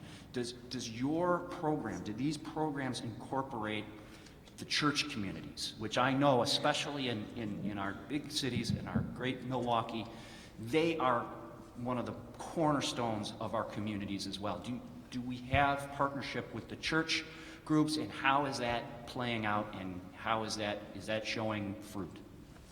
I would say, as regards our efforts to support better outcomes for children in Milwaukee through Milwaukee Succeeds, absolutely, churches are very, very important.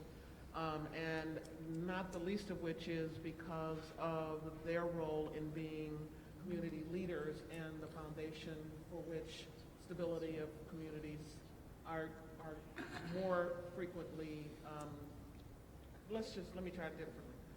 I know that our churches are, for many in our community, the determinator, if you will, of what is good, what is right, what is stable. A lot of people in our community believe what they believe because of the church that they're affiliated with, or the role that that particular church or churches or church organizations play in neighborhoods, for example. So when we talk about being for everyone and having everyone at the table who can move the needle in a quality way for our children, we would be really not too smart to exclude our churches, and in fact, they are at our table. What have they contributed? They've been thought leaders. They've opened doors to families who trust and believe in them and may not necessarily know an initiative like Milwaukee Succeeds. They've been a part of our champion crew, if you will, so getting the messages out through congregation. Yeah, they serve a big role. Thank you. And in MPS, we have a number of partnerships with local church groups. Interfaith provides tutoring. Some of it's with the TRI and RSVP. Sorry, there's an acronym for everything, but Interfaith is basically a tutoring service and involves a number of different churches that participate. There are certain groups like Basics, which is Brothers and Sisters in Christ. I can't remember what the S stands for, but they come support, thank you. I don't know, but they come to us from the outer ring of Milwaukee, but they provide a number of services in schools as well. Everything, I think they redid the teacher's lounge over at Obama Elementary and High School. They've done a lot of work over at Alba, which is one of our bilingual schools. We have partnerships with Micah, which is another Milwaukee sort of interfaith group that is very involved with the Community Schools Initiative. They have been for some time, even before we started working more recently with United Way. There's also Pastors United, which does a lot of just think when you walk into a school in the morning and being greeted by adults and mentors in the community, so they do a lot of that work. And the Nation of Islam actually provides support in that way as well, in terms of being greeters and mentors and role models in our schools. In Milwaukee, we do have a lot of our churches that do have their own private schools or choice schools, and so that is somewhat of a barrier that you may not see in some other places, but even still, I still feel that we get a tremendous amount of support from our religious community. Thank you. You had me for one of the last things you said made me, I'm not sure I understand. You said the choice schools or the private schools, that there is still somewhat of a barrier. Can you help me understand what you meant by that? So I wouldn't say necessarily a barrier, but they provide support to the schools that they run. And so where you would typically be able to get the full support of a church community or congregation to be able to provide support to your schools, they have schools of their own. And so I wouldn't say it's necessarily a barrier, but it just creates sort of that competitive in terms of where do you put your needs? Do you put it to your own school or do you put it to the public school system? But I would say that by and large, we were still very fortunate to have support from all of our religious institutions. One of the things that Dr. Driver may not be able to say, but I can say as Milwaukee Succeeds Executive Director is, when I said that we have everybody at the table, that is inclusive of representation of some of those church affiliations, namely Lutherans and Catholics. Because at the end of the day, our children go to all of these schools, and we want to make sure that the practices that we're discovering are moving the needle and impacting them are citywide, and there's not one child left behind. So that's why I can say that, and I think it's a really good testament to this community's commitment that we actually, at that table, we're actually rowing in the same direction, church and public. Thank you. Thank you both. Okay, and lastly, Representative Coughlin. Thank you, Madam Chair. And I was done, but then actually, you were talking about studies. And at one of our stops, there was a study, not stopped today, but we've been around the state. There was a study, the premise was that poverty, obviously there's a lot of challenges and the children don't perform as well in poverty. But in the study, it showed that rural poverty students outperformed urban poverty students. So, but we never got any good reasons of why. You two have obviously spent a lot of time in this area. Can you answer that question?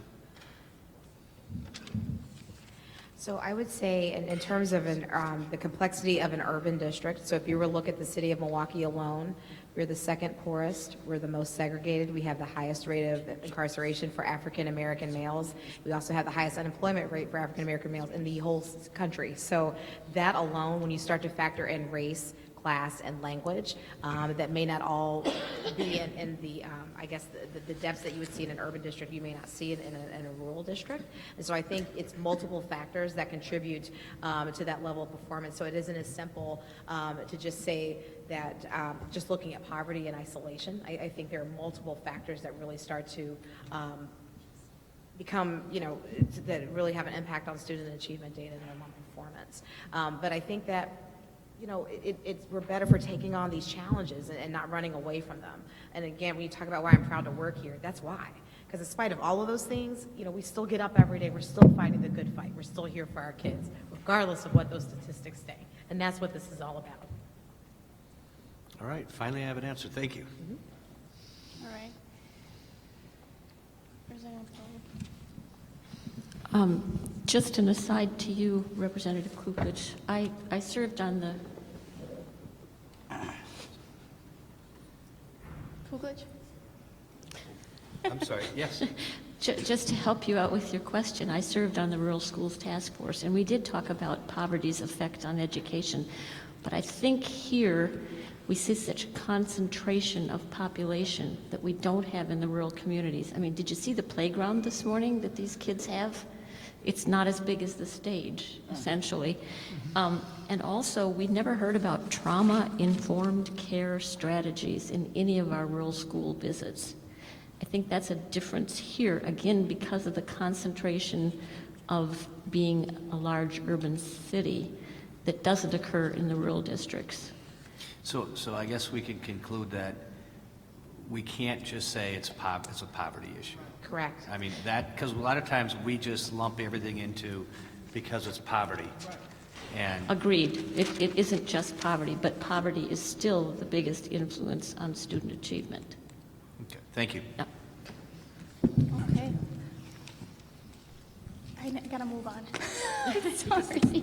Yeah, I just want a quick point to respond to the representatives. I think you can add a little bit of balance with some of the representatives that are Republican and from other parts of the state. But if I have a chance, Madam Chair.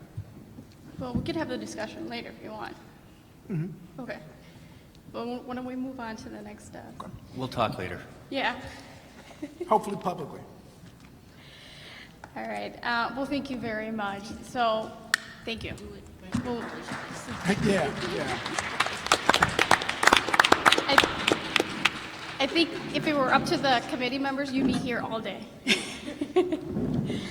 So up next, Mary Lou Young, President and CEO of the United Way of Greater Milwaukee and Waukesha County.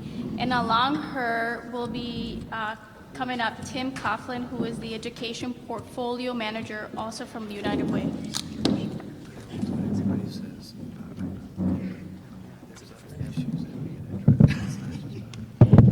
Welcome, and you may start when you're ready. Thank you. I want to echo what my peers in Milwaukee said and thank, first of all, Speaker Voss and Chairman Rodriguez. We're having trouble hearing you. I'm sorry? Pull that in a little closer. Okay. And all of you on the committee for caring about our kids in Milwaukee just as much as we do. So thank you so much for being here. My name is Mary Lou Young. I'm the CEO and President of the United Way of Greater Milwaukee and Waukesha County.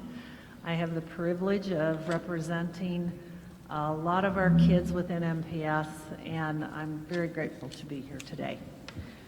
We actually fund, and the United Way funds, over $1.25 million a year in the space of early childhood education because we have had a 100-year history of helping those that are the most vulnerable in our society. That includes children and families. In addition to that, we have fundraised since 2013 an additional $1.5 million through our fundraising efforts for Milwaukee Succeeds.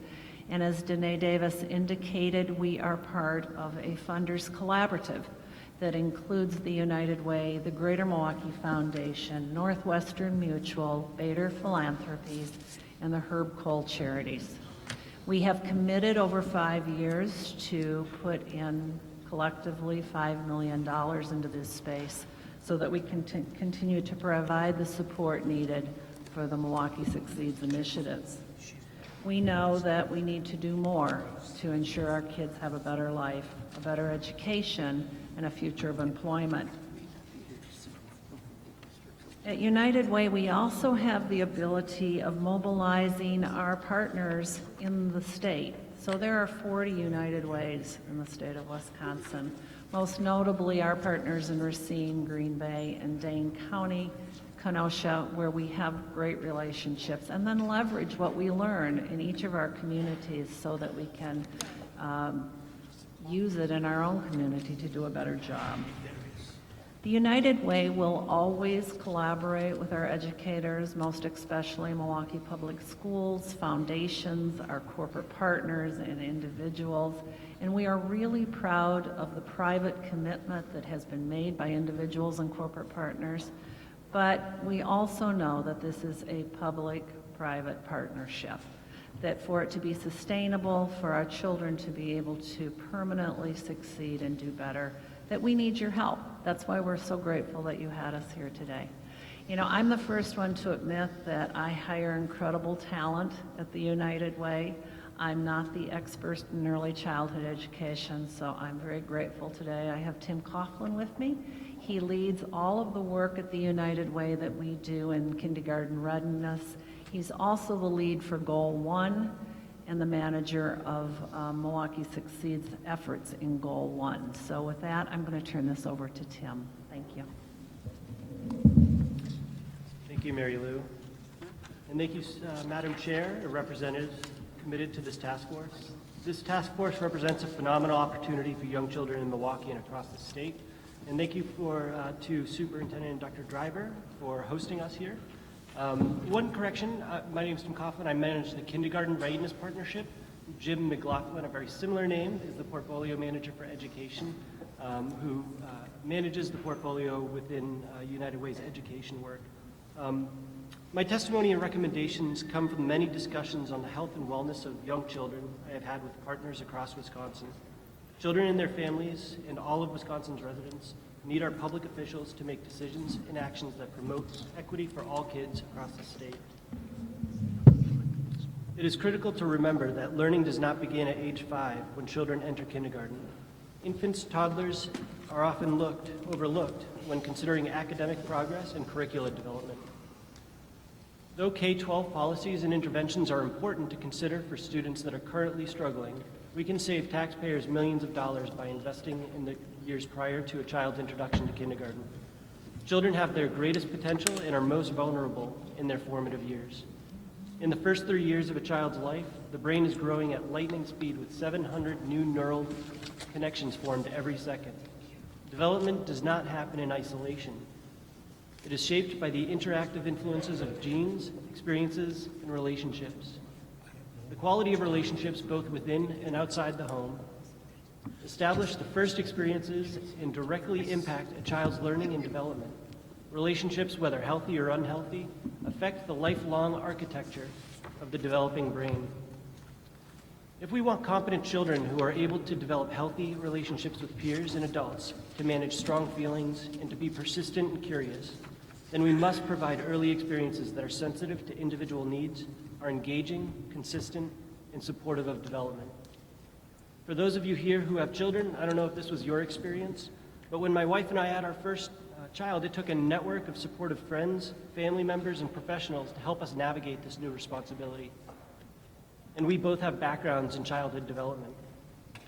To make such a network of support possible for all families and children, regardless of race, income, education, or geography, we need to establish and support policies that are in line with the latest research and respectful of a child's development. For over 3 years, the Milwaukee Succeeds Kindergarten Readiness Partnership has been working to promote young child well-being. We have learned that there's no single silver bullet to improve early childhood outcomes or prepare children for success in school and life. Communities must take a multi-pronged approach, working with multiple sectors to enhance efficiency and share responsibility for educating and supporting families and children. Our work has been conducted through a collective impact framework, as Danae Davis has noted. That's what happens when you pick up your eyes. As we recognize that too many organizations are working in isolation from each other. In order to solve the greatest challenges that face our youngest residents, we brought together a diverse group of public and private partners to define the problems that exist and create a shared vision for solving them. Through our early discussions, we determined 4 areas that require focused tactics to improve child and family outcomes. We're working to improve Milwaukee's children's physical health, developmental health, mental and behavioral health, and access to high-quality child care programming. For the purpose of this hearing, I'll focus my highlights on 3 focus areas: quality child care, developmental well-being, and infant and child mental health. Regarding quality child care, Milwaukee County serves the highest number of children in the Youngstar rated child care programs. More than half of all children enrolled in Youngstar child care programs in the state, nearly 23,000 of the 43,000 children enrolled. Yet only 67% are enrolled in programs rated a 3-star or better, and only about 12% of children are enrolled in high-quality programs receiving a 4-star or 5-star. This is amongst the lowest ratio of participation in quality childcare in the state. Research suggests that high-quality preschool is one of the smartest investments that we can make for our future. Studies show that improved student academic outcomes and other lifelong benefits can save the public $4 to $10 for every $1 spent on high-quality child care education. We applaud the modest increases for child care in the governor's 2015 through 17 biennial budget, especially in a very tight fiscal environment.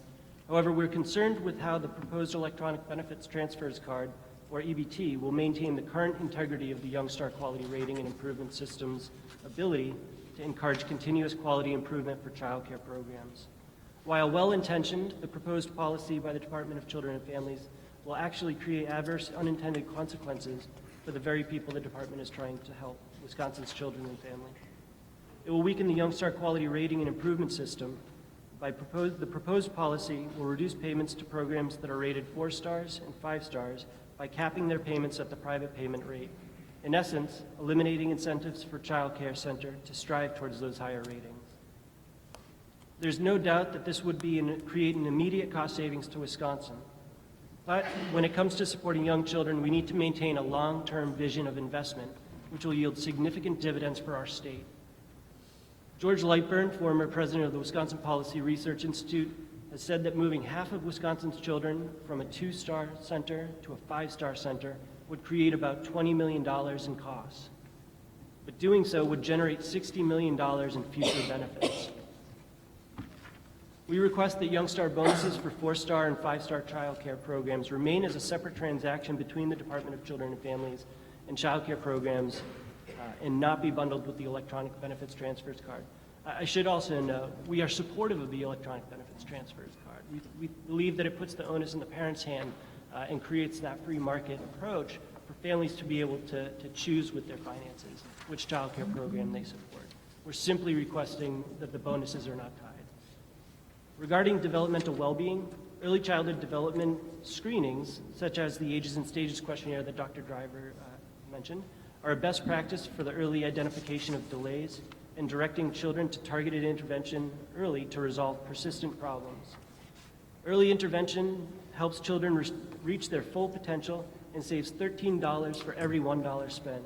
While approximately 14% of children have a developmental delay, only 25% are identified before starting school. These can create persistent problems later in life in the form of learning disabilities, which require expensive individualized education plans in school. Many of these developmental delays could be dramatically improved and in some cases resolved through early intervention. This will save taxpayers tens of thousands of dollars per student. Despite these potential cost savings, only about a third of Milwaukee children receive a developmental screen. We support the Governor's Council the Governor's Early Childhood Advisory Council's blueprint for a comprehensive and aligned system for screening and assessment for young children, and advocate for a dramatic increase in resources available to train young child-serving professionals on the administration of developmental screenings. The Governor's Council blueprint aligns with recommendations for preventive pediatric health care as promoted by Bright Futures led by the American Academy of Pediatrics. And then lastly, regarding infant and child mental health. Young children's healthy social and emotional development is critical to school readiness and positive long-term outcomes. Although most children progress in their development without any significant challenges, research on the high rates of preschool expulsion due to challenging behaviors, coupled with estimates suggesting that 1 in 10 children exhibit problem behaviors, underscores that this is not the case for all children. In fact, early childhood providers have increasingly voiced concerns about young children showing signs of serious emotional distress and expressed the need for training and assistance around managing challenging behaviors. This is a bigger problem than children missing a couple of days of daycare. There are major economic ramifications for a young child's absenteeism. The average working parent in America misses 5 to 9 days of work, or 1 to 2 weeks per year, because of childcare problems. This costs U.S. businesses $3 billion every year. Research confirms that if parents have quality early care and education available in their communities, not only will absenteeism go down, but retention and productivity will go up. One approach to addressing challenging behaviors, as well as promoting social and emotional health and preventing the onset of behavioral issues resulting in prolonged absenteeism, is early childhood mental health consultation. We support the implementation and expansion of the pyramid model for social emotional competence. The pyramid model is something that you heard also from Dr. Driver. We'd like to see that promoted across the state. This has an intentional focus on supporting key skills and reducing challenging behaviors. As just mentioned, we also support the expansion of a regional network of infant and early childhood mental health consultants available to support professionals across systems and disciplines, including birth to 3, child care, home visitors, child welfare, and schools.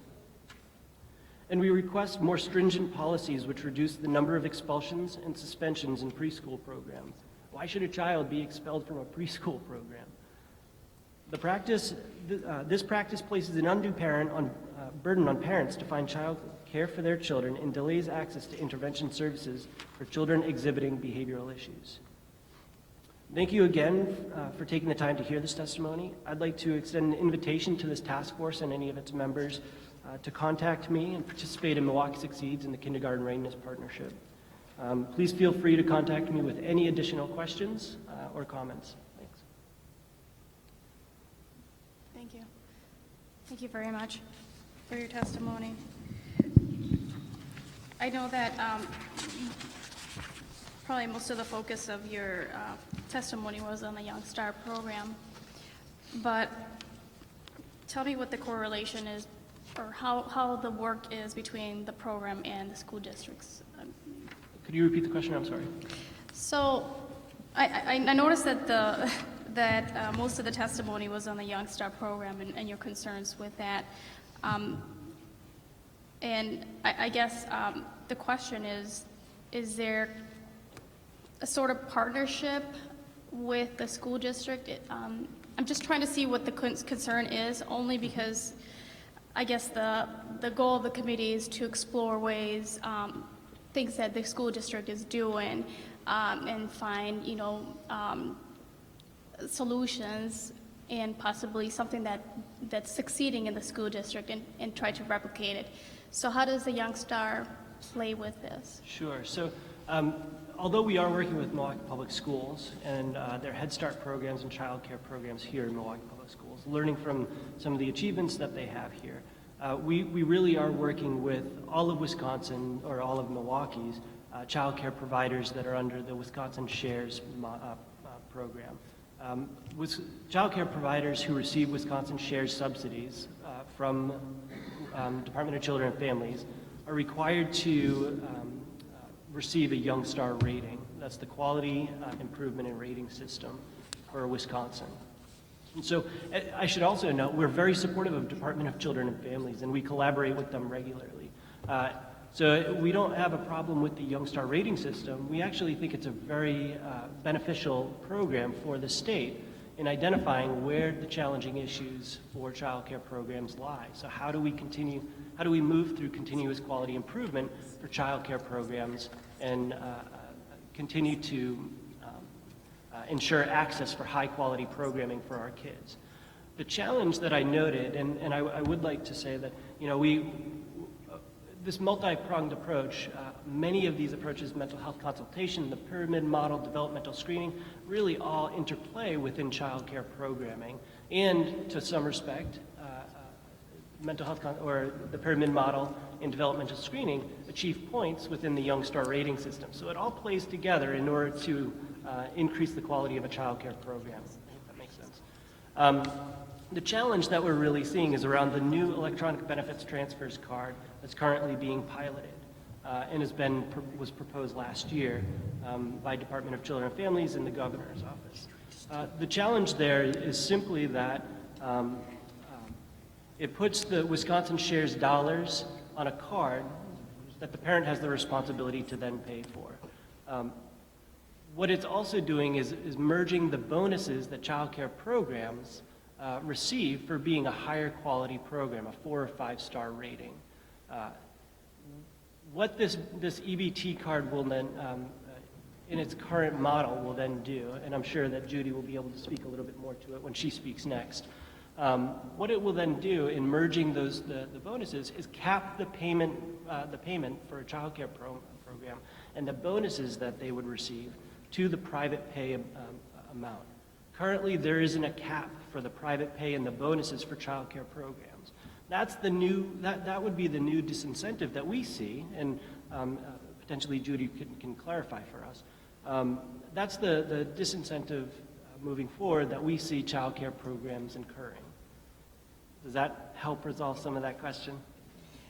No, not necessarily. I understand the concern with the Young Star program. Believe me, as chair of the Committee on Children and Families, I've been hearing a lot about people's concerns. Providers also have concerns on this. I guess I'm trying to relate this to what we're trying to focus on in the committee, and that is, early childhood education. So I'm trying to understand how the topic of the Young Star relates to any initiatives we might try to propose through this committee. Well, early childhood education really isn't necessarily just public schooling, and so I think I may have misunderstood the hearing. So that's where we're really focusing within the Milwaukee Succeeds Kindergarten Readiness Partnership, what it's going to take to prepare our kids to then enroll in public school as well as private school. How can we holistically look at kids so that when they do turn 4 or 5 years old, they're ready to enter school to learn? So that's really the multi-pronged approach that we're taking. And frankly, it takes quite a bit of effort with multiple different individuals, organizations, and the public-private sector to initiate, like I said, pyramid model training for both public schools as well as child care programs, home visitors, et cetera, and mental health consultation. And so I think there's a blend that we really need to take in preparation for children entering the urban district. Okay. Representative Pope? Thank you, Madam Chair. Thank you both for your testimony, and perhaps you partially answered my question in speaking to Representative Rodriguez's questions, but why is it that only 67% of the children are enrolled in a 3-star or better program? Is it lack of available 3-star or better opportunities, or is it the cost to be in those situations? What do you attribute to the problem? Well, 47% of the children that are enrolled in our Young Star programs are in poverty, and all individuals utilizing Wisconsin Shares are under 200% poverty level. And so cost isn't necessarily the direct driver here, because those individuals are receiving Wisconsin Shares dollars. What the real issue here is access, frankly. Over the past several years, we've been trying to dig in and figure out what are the reasons for child care provider, the large number of 2 and even 3-star rated child care providers. And education is the largest barrier. Many child care providers have less than the bachelor's degree and associate's degree credentials that are necessary for them to improve into the 3- and 4-star rating area. And so what we've been doing is working with local colleges as well as technical assistants to assist child care providers, those teachers, in order to move towards higher credentials. There are other barriers as well, such as GED. Many child care providers don't have a GED to then be able to pursue higher education. So that's an additional track that we're currently pursuing. So when you say access, you mean they aren't there for the families to access? Those 3, 4, and 5-star child care programs aren't available for individuals to access. Okay, that was what I was getting at. Is it the cost or is it the actual availability? Thank you.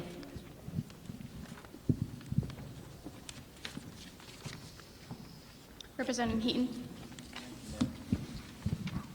Thank you, Madam Chair. Thank you for testifying today. I have a couple questions for you. You were talking, sir, it's Mr.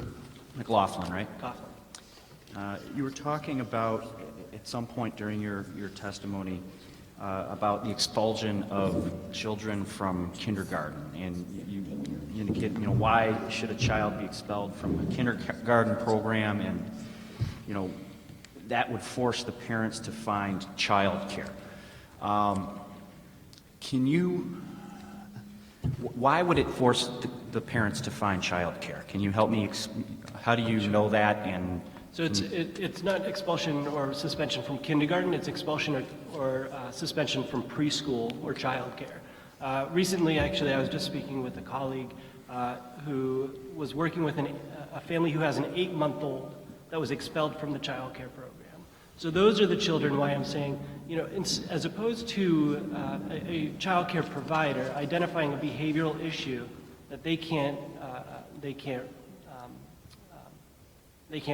work with the individual on, seeking guidance and training for those issues would assist those child care providers to be able to assist those families, as opposed to saying that they can't work with the family and the child will have to find an alternative child care. And so those are the real issues that I'm talking about, is that why would an 8-month-old, a 1-year-old, a 2-year-old, even a 3-year-old be expelled from a child care program when we have the capability of ensuring additional training for those child care providers to access, both through pyramid model as well as reaching out to mental health consultants. So you were referring to both early childhood care as well as, and sorry if I misspoke when I said kindergarten, you were just referring to preschool? Exactly. Public education preschool? or like 4K programs? It's all childcare Okay, programming, and, yeah. but you don't think there should be any expulsions of any children from 4K programs? What if they're, hurting other kids? Help me understand that. Yeah, and that's not what I'm saying. What I'm saying is teachers, providers should seek guidance and training in order to increase the quality of their care. So when a child might be hurting another child or might be exhibiting challenging behaviors, they know how to treat that child. Whether it's referring that child to a specialized service, which might be the case, which could also be considered an expulsion, but it's an expulsion to a specialized service. Or they can work with that child through specialized care, through mental health consultation. Okay, and thank you, sir.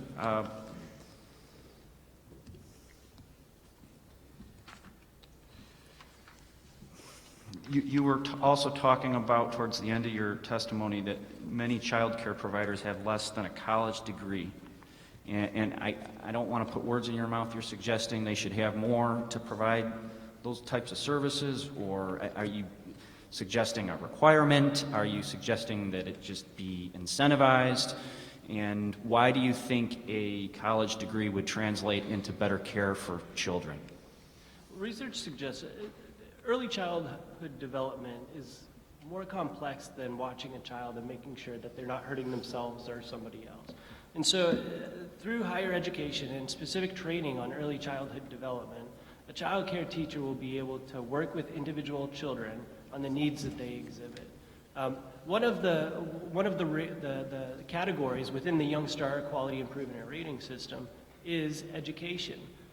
A child care provider cannot be a 4 or 5 star rating unless they have a certain level of education. The teachers and the primary teachers and the director has a certain level of education.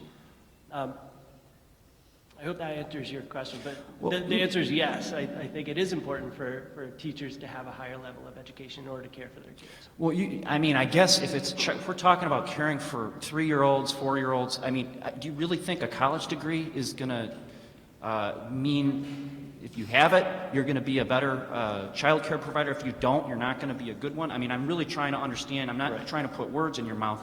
I'm trying to understand what it is you think and what you're recommending. So I think a better understanding of early childhood development, yes. Whether that means post-secondary education, a 2 or a 4-year education, or a master's degree, I'm promoting higher levels of education and training, or we're promoting higher levels of education and training for early childhood practitioners. Well, how about, I guess, what about people who are from families who have raised successful children? They've shown success in raising their own family. Maybe they don't have a college degree, but I can certainly see how some of those folks may very well perform even better than folks that maybe they've never had that experience, but they got a college degree. Do you agree with that? Well, I do think that everybody's experience is individualized, and so certainly there are going to be examples of families that have no formal education or formal education that do very well, whether professionally or with their children. And there are examples of college-educated individuals and graduate-educated individuals who don't do very well professionally or don't do very well socially or with their children. I think we can see examples on both sides. But what research does show is that professionals who are educated or trained around teaching young kids as well as teaching K through 12, they are better teachers, better instructors, and they prepare kids better for lifelong success. Okay, well, I thank you for trying to answer my questions. I do appreciate your testimony today, and that's all I have. Any other questions from any other members? Oh, Representative Coughlin. Thank you, Madam Chair. In your testimony, you talked about investment, and are one of these that we just got, your testimony? Did we get? No. It's the United Way one. Okay, because we just got one. That's not it. Okay. But can you just talk about that investment part of your testimony? Can we, Madam Chair, we can't hear. Can you pull the mic closer? Sure. I asked if he talked about investment in his testimony. So there are a couple of can you just examples. talk about that, please? So there are a couple of examples of the return on investment in investing in early childhood education. One that I mentioned was for every $13, for every dollar spent, we save $13 for early intervention. Another study, and I can share, actually on the back of your handout, I heard at the last testimony during questions, you're very interested in reading research, and I have all of my articles cited on the very back. We also see a savings of, where are we, $4 to $10 for every dollar spent on high quality education. Additionally, so to kind of go back to the previous question too, high quality education consists of qualified and trained teachers as well. And so when researchers are speaking on high quality early childhood education, it's a combination of the interactions that teachers are having with the children, it's the environment that the child is in, it's also the qualifications of those teachers. And with every dollar spent, we save $4 to $10. One of the things that, I was just thinking earlier today, consistently throughout research, we see a dramatic cost savings in the long term for supporting early childhood education. And it's a guaranteed investment. Every article that we read on quality early childhood education, quality intervention services, quality developmental screening, we see a return of $4 to $17 on every dollar spent. So that was the question. So you said if you spend $1, you'll see 13 in return. Where do you see that $13 in return? We see it in utilization of social services later on, remedial coursework within high school, getting kept back, getting kicked out of school, lack of post-secondary education, incarceration. The list goes on, but requiring public services later on in life is where we receive the cost savings. And this is like, just again, pre-3K, 4K, 2K? This is 0 to 5. 0. Even prenatal. In some of our research, we're working with hospital health systems on prenatal care and working with moms and dads in order to learn how do you care for your child in utero, and how do you prepare to have this baby, and what should you have planned. There's no manual for when we have our children and what to expect on day one. And so there's a lot of preparation that is really beneficial for families to have access to. So do you believe that all these 0 to 5 should be state funded? I think there's a public-private partnership. As Mary Lou had mentioned, we take United Way and other philanthropic agencies, take our responsibility to contribute to these child care programs. I do think that it's a public investment for us to support, or it should be a public investment for us to support these child care programs. So I think we can look at it in one of two ways, and this might be one aisle or the other, but we can look at it as a public responsibility, or we can look at it as a public investment, and what are we going to save down the line? I did mention also that we need to see early childhood education in general, and that holistic care, not just child care programming, not just screening and mental health access, but holistically as a long-term investment, being in it for the long haul and not looking for the short savings. Because we can save right now by decreasing costs without any immediate ramifications seen by reducing costs in early childhood. But later on, we're going to have severe ramifications for doing that. Our individuals, our adults, from now in 20 years, aren't going to be ready for the workforce. They're not going to be the taxpayers that we need in order to promote our public policy. So that's really where I'm at. I think Mary Lou's cut. Madam Chair, just one follow-up. I want to add something. Okay, sure, go ahead. To Tim's point, I believe that the United Way, when we embark on an issue area that we see as the catalyst for an ongoing problem with our young people. We do it in perpetuity. We have been in the space of early childhood education for a very long time. We haven't done it maybe as collectively as we are right now. That $1.25 million we spend every year in that space will continue for the foreseeable future. Our commitment to Milwaukee Succeeds, we were one of the founding members and said initially, we will take ownership of early childhood education. We will hire the right talent. We will convene the right networks. We will have the right leadership. We will report to the best of our ability. And we've been very privileged because we're a community effort. So we have individual foundations and corporate partners that help us in our funding, obviously. And while I'm really proud of that, I know that we will stay in this space before, during, and after, okay? We're in here in perpetuity. So when I ask for your help as well, that's why I'm doing that. We know it's public and private. We know you have budgets to deal with, and we know you care about our kids as much as we do. So we want to use this as an opportunity to work together to make a case for how we need to strengthen that partnership. I just had a follow-up for Mr. McGaughey. You mentioned that because, I mean, I agree, not only the societal benefits, but the investment dollars as well make sense. Is there any study that would rebuke the investments out there, or is it pretty much that, I guess, is there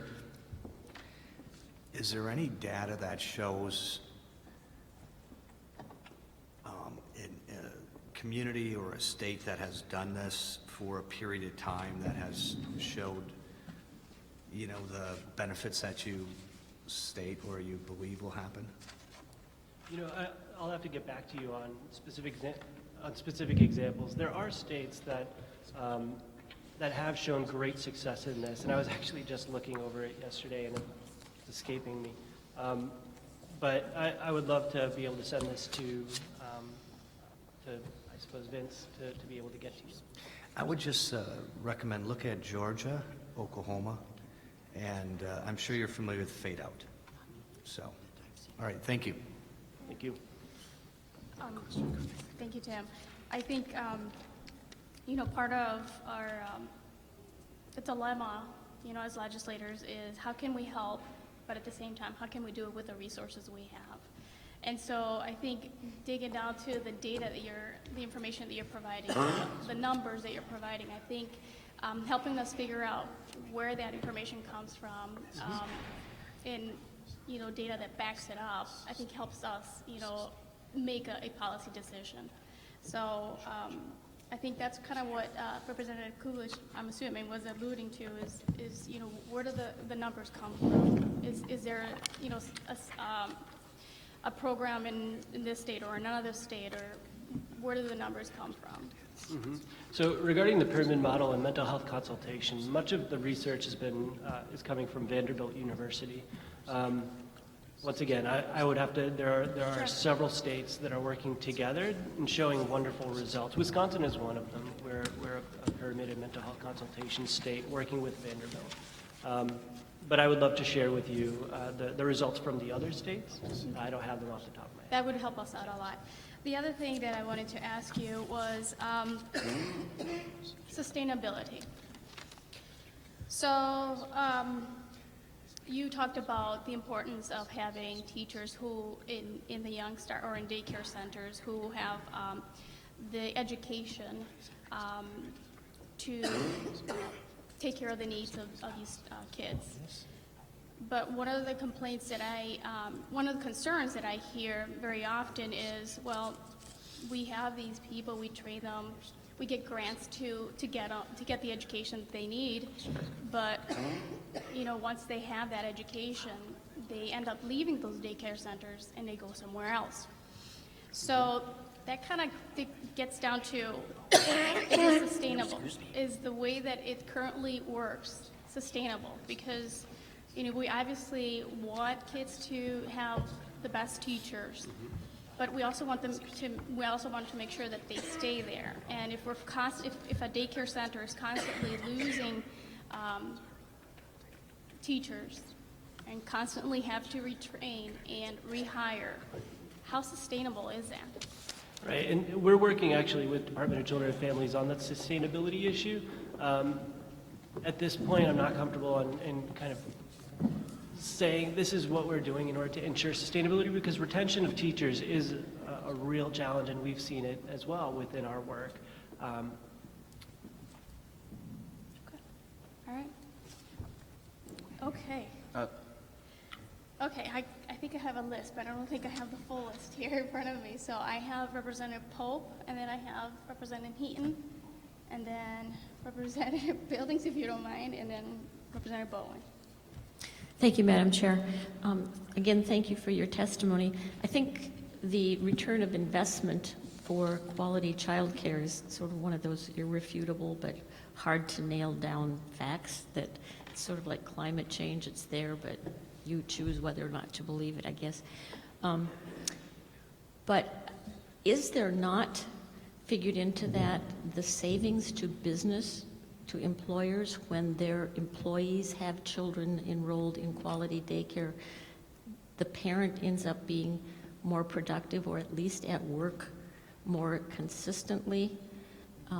Isn't that part of the factoring? At least it is in a lot of the research that I have read.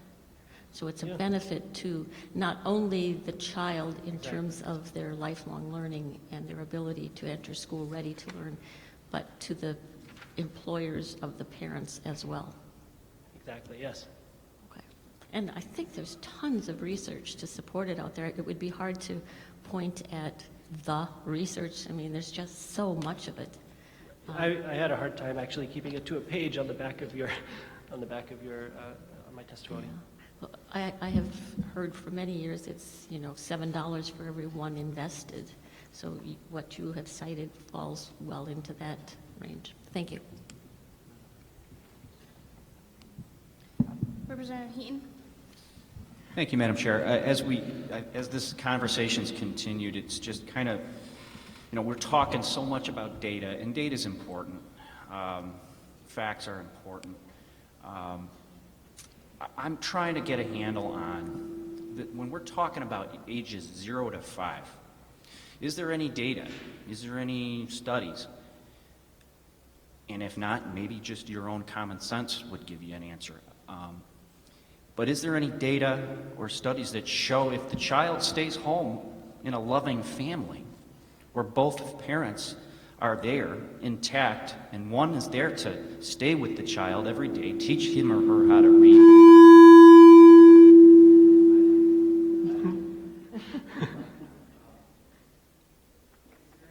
That shows that, maybe this moving them into formalized educational programs before age 3 or 4, is there any data to show that that's not for everybody?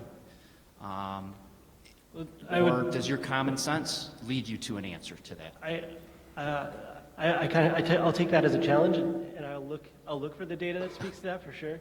But also, not all families have the resources to be able to stay home, and so many families require 2 working adults, 1 working adult, and sending the child to childcare. And also regarding responsibility, I think there's a responsibility to us to make sure that children that are not able to go to a higher quality, or at the very least a regulated child care program, have access to those regulated child care programs. There's evidence of some terrible incidences. Just last week, a child in Cudahy was killed at an unregulated child care program because the working parent needed to find an affordable child care program to send their child. There's examples of this every year. There's another example a couple of months ago where a child was killed in a car accident at an unregulated child care program. There's evidence of a child being abused at an unregulated child care program. But these are because parents need to find a place to drop their kids off, and they will. But it may not be a regulated childcare program that's going to make sure that that child is healthy and safe while in the care of that program. Well, and I certainly agree with you, sir, that not every family can do that. And that's what's the problem. To the extent we're expending resources and we're trying to find incentives and funding this program, if we could find a way to incentivize strong families, if we could find a way to take the burden off middle-class folks so that maybe more people would have that decision. And I come from a family where we have all sorts of situations. We've run the gamut. It's a large family. And not everyone is able to do that, and I'm not suggesting that. But I guess what I'm asking, is it a worthy goal? Is there any, and that's why I was kind of asking about the data, because we're talking so much about data. If there's data that shows, first, can we get past the first issue? Would it be helpful for children to be able to stay home with their parents or one of the parents? And would that might even be more helpful than having them in a formal pre-K program? But it's just and not you're realistic. One of the experts, and I'm trying to It's tap into your knowledge. It's unrealistic to expect that at any point in time, a family would have the full means to be able to have one adult staying at home. And so I think I appreciate your response, and I appreciate the thought of a child being able to stay home with a family. And I imagine many families would want that, and I imagine many families both adults would want to be working. But I don't think it's very realistic. And so we do have to look at reality and see the current state is that families do not have the option for one adult to stay home and watch that child. And so where do we see the responsibility as well as the investment to make sure that children are safe and that they're engaged in quality programming? Well, thank you for trying the challenge.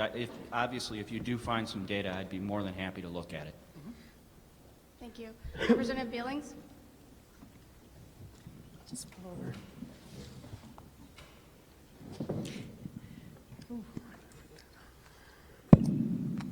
Thank you, and thank you for your testimony. There was times that I couldn't quite hear through the microphone, so I apologize if I'm asking a question that you feel like you've already answered. But I'm interested in the paragraph, I think like a lot of people are, that talks about the the lowest rate of participation in quality child care in the state here in Milwaukee from your testimony. 67% of children are enrolled in programs rated a 3-star or better.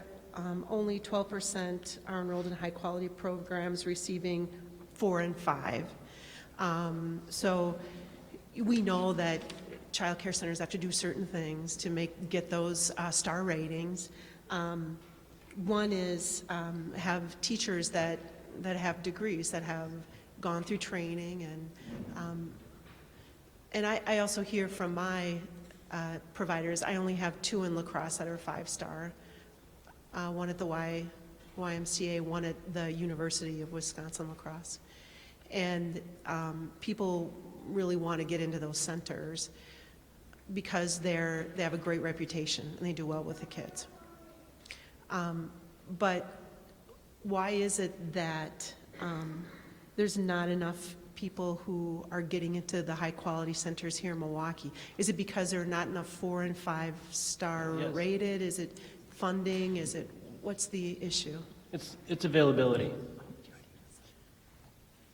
Sorry. It's availability of those child care programs. So would you mind pulling the microphone a little closer to your... It's really loud in the back of my head, so I apologize. Yeah, I hear a lot. Yeah, it's been hard. It's availability of those child care programs. And so there aren't enough 4 and 5-star rated programs for children or families to have access to. Okay. And what can we do to help with that? Well, that's what we have a group dedicated to improving the quality of child care program. Department of Children and Families is involved. We have several child care providers. We have Young Start managers, Supporting Children Together Association. We're working with United Way and Greater Milwaukee Foundation, and many really to figure out what is going to resolve some of these challenges. In the past couple of years, we've been working on post-secondary education of childcare providers. Most recently, we've begun engaging MATC to seek that, or to try to get more classes available on off hours to childcare providers so that they have access to post-secondary education credits. And it's really a tiered credit system. We're not looking for them to receive a full post-secondary education degree right away, but really to receive credentials. And so that's currently what we're working on. The other thing is promoting an increase in, or ensuring that the Young Star rating system remains an incentives program so that providers want to be a 4- and a 5-star rated program and see it as an incentive and a bonus. And so that gets me to the to the EBT cards and the bonus. Can you flesh that out a little bit more for us? Yeah, I'll tell you. The EBT is a complicated system. It's putting, and again, I'm almost considering calling Judy up because she's far more versed. Would that be okay, Judy? Or Coral?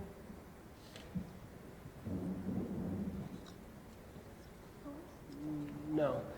So I'll do my best, but I'm not going to talk too much on Are it. you referring to Judy Norman-Nunnery? Judy Norman-Nunnery, yes. Okay, so she'll be coming up a little Okay. a little bit later. So Okay, if thank you want to you. ask the question, Yeah, to that her. will be fine.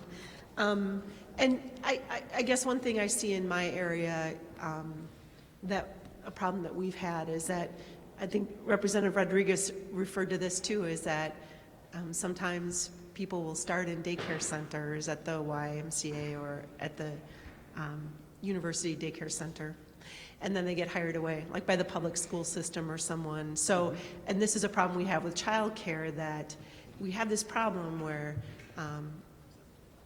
you know, these are professionals. These are not babysitters. These are professionals that are working with our kids and getting them ready for school, preparing them for school. And so, you know, we should pay them as professionals, right? We know in this country, a lot of daycare, we pay more to have our laundry done than we pay for our childcare workers, which is a shame.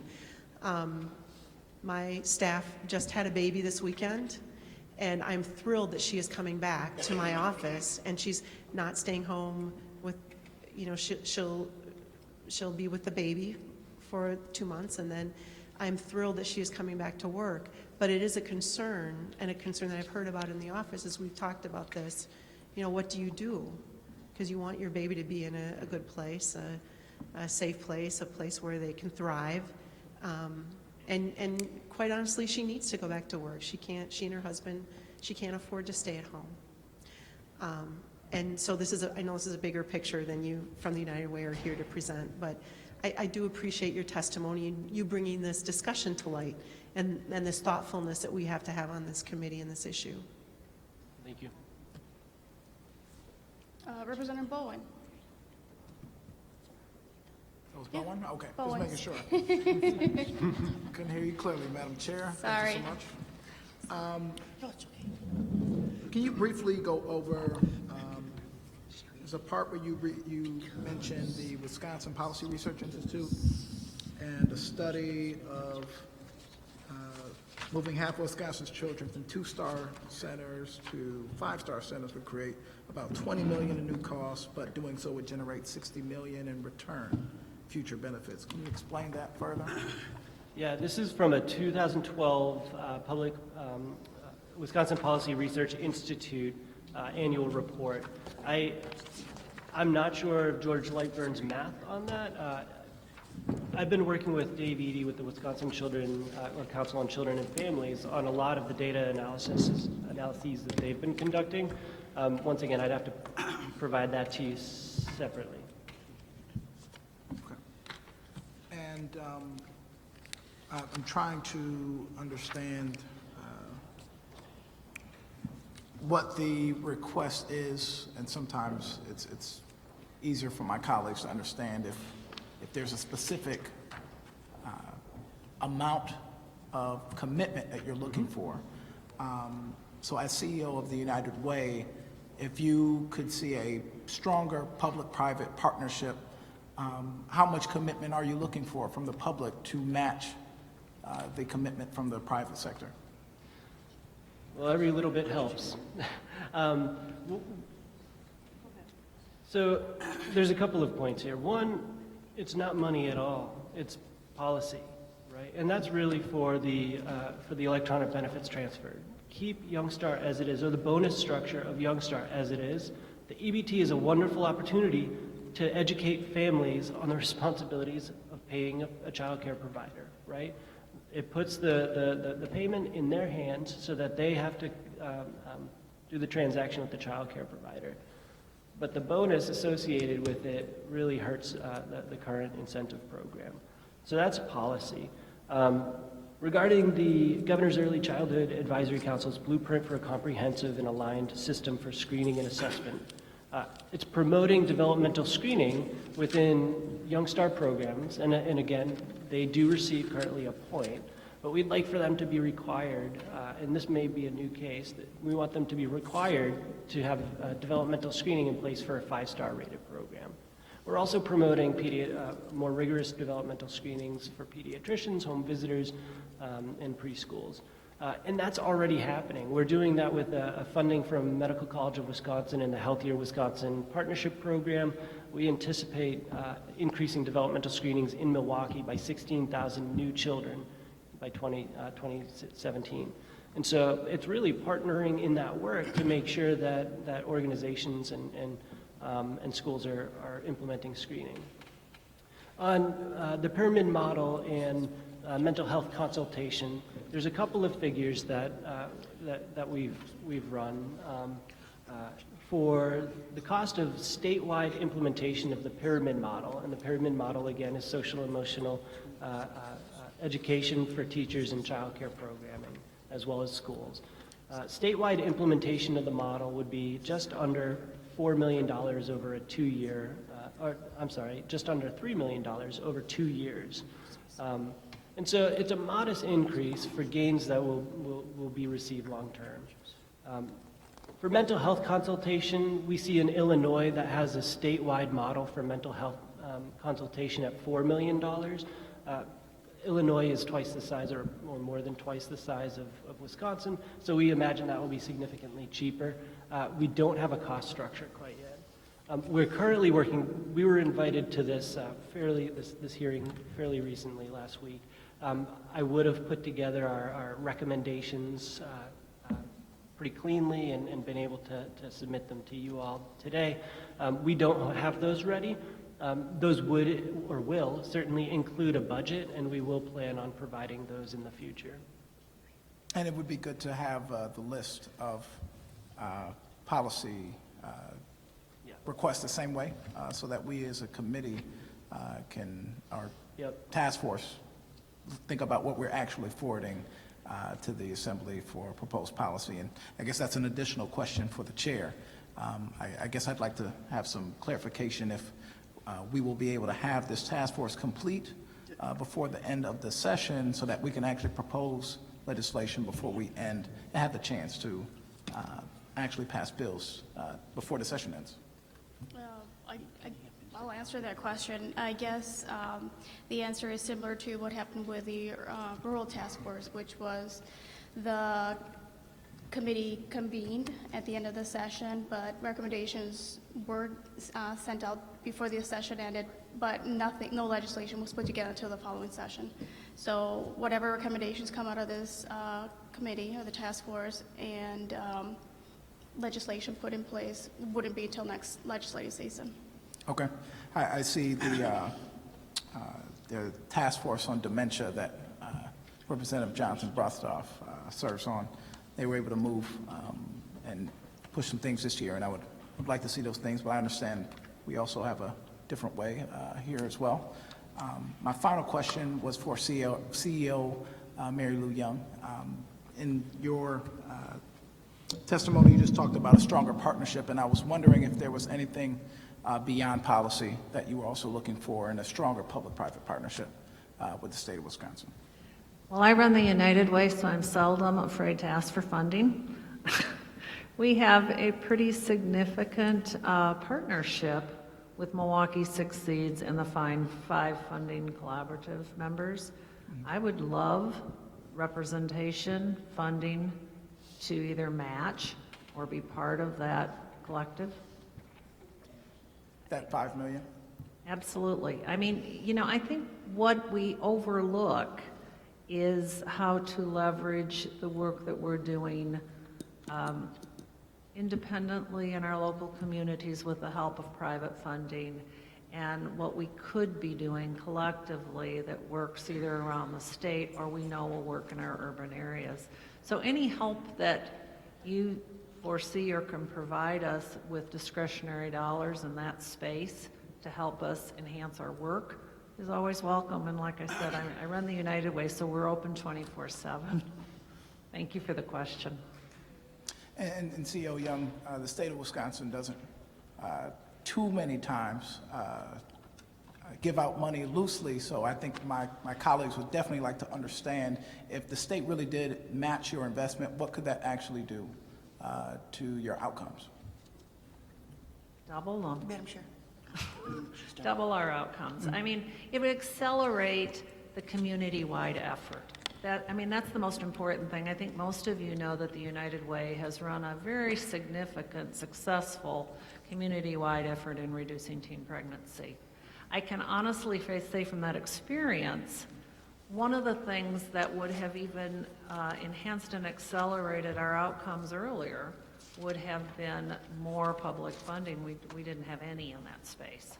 So, you know, I really believe that it's not just about resources, but it is about all of us looking at how we can add value together through resources, through capacity, and through intelligence to help our kids in a more effective way. And you should be part of our collaborative. We are a major, major city in this state, and we welcome the state's involvement and all of you. Thank you. Thank you, Madam Chair. Representative Pope. Oh, I'm sorry. Representative Zanecki. Thank you, Madam Chair. I excuse me, I'm fighting a bit of a cold, I apologize. Madam Chair, I've got a couple of questions actually for the chair as to our process here today, if I may. Because we have been here for roughly 3.5 hours now. How many more invited speakers do we have? We have 3 more.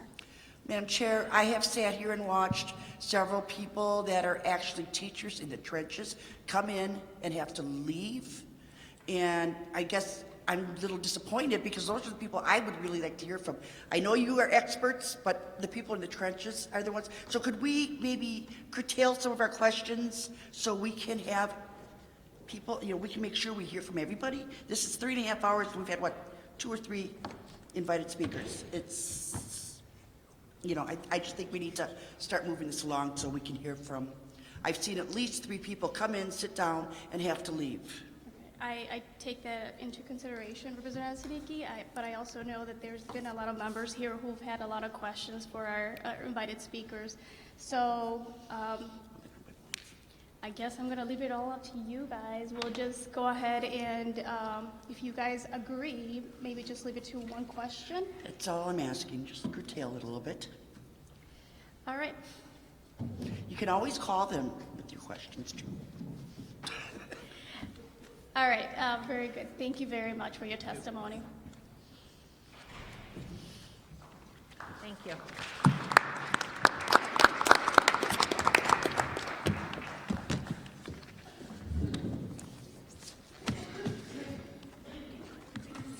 Up next is Gabriel McGaughey, Director of Wellbeing, and Jenell Loreck, who is part of the Child Wellbeing, who is the manager of the Child Wellbeing from Children's Hospital of Wisconsin. Good afternoon, or good evening almost. Thank you for your time, Chairperson Rodriguez. Thank you for the task force for your time.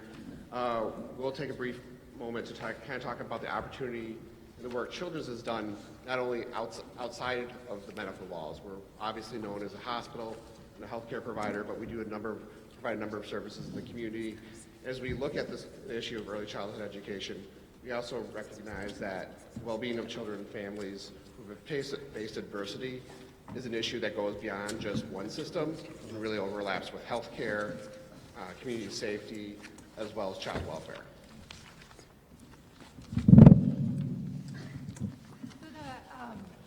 A little closer here. The well-being work that we do at Children's in our Community Services Division is really a holistic approach to looking at kids and families in our community, looking at them from a developmental perspective, looking at the environment that the kids live in, and really working to ensure that all kids thrive into their adulthood. And it's really about supporting the prosperity of the kids, the families, and the community. And so it's taking that approach, not just looking at one child, but looking at their parent and their caregiver and that environment in the community that they're growing up in. We really view, so we'll try. We are working off a presentation, by the way. We did hand out some materials. We do view brain development as establishing a solid foundation. So if you're working on building a house, having that brain development, having that solid foundation is really critical in those early years of development. Without that solid foundation, if adversity comes along and impacts that development, that foundation, it takes a lot more work to fix that problem later on. So in our approach in looking at child well-being, we want to talk about what that means for us, why focus on early child well-being, as well as some understanding how ACEs impact child development, as well as some ways to support resiliency. When we think about what we understand about the ACEs, or adverse childhood experiences, what we want to also take into consideration and understand is how that adversity is impacting the size of a child's brain, but also those areas in the brain that affect activity, learning, and memory and stress regulation. All things that when we think about learning in our school atmosphere are impacted because of that adversity and stress. And you know, the work that we're doing really embeds that brain science into all of the interactions that we have with kids and families to really change the perspective and change our focus in how we're working with our kids and families. And so what we also understand is that if kids are in a state of fear constantly, or they're being pressured by toxic stress, it really puts a pressure on their limbic system, that part of the brain that helps us respond when we either need to freeze or flee or fight in a situation. And what happens there is then that part of the brain that is in charge of the learning is really turned off. And so it's hard for kids to learn when they're in a state of fear. And that can be because of domestic violence in the home. It can be because of poverty. It can be because of living with a mental health condition that they themselves have or that their parent is experiencing. And then that also has changes within their body, the way that they're able to see and hear, their blood pressure, the way their heart is beating. All things that when we think about a kid sitting in some of the great schools that we have in our community, that's being impacted because of some of those outside influences. And it becomes really hard for kids to pay attention and to listen to the things that they're being taught because of that overactive of the limbic system. And what we also have heard a lot about today from some of the great speakers is that, you know, those early years matter. It really matters what we do, whether it's in our preschool or it's in our daycare centers or in K4 or K5, but it's never too late. And so while that foundation is important, and while it's important we put our resources into early education, preschool, K4, K5, we also need to remember that we can intervene later on in a child's life. It just takes more work. And so when we talked about the investment and the return in our money, you know, it makes sense to get at those kids and to work with our kids when they're younger. But we don't want to lose sight of those kids who come to us when they're 10, 11, or 12 and have faced adversity and maybe didn't have interventions, because we can still intervene with them and we can still put in interventions that will help to change and rewire that brain and help to lay a new foundation for their kids. But it's important that we try to do that as early as possible as well. The National Survey of Children's Health found that almost 30% of Milwaukee's children have experienced 2 or more ACE, adverse childhood experiences. That's enough kids to fill Miller Park plus have 6,000 kids in the parking lot. These kids are facing twice double the rate of parents who are incarcerated compared to Wisconsin as a whole. Twice as number of parents who are deceased, as well as double the number of kids who are exposed to violence in the community.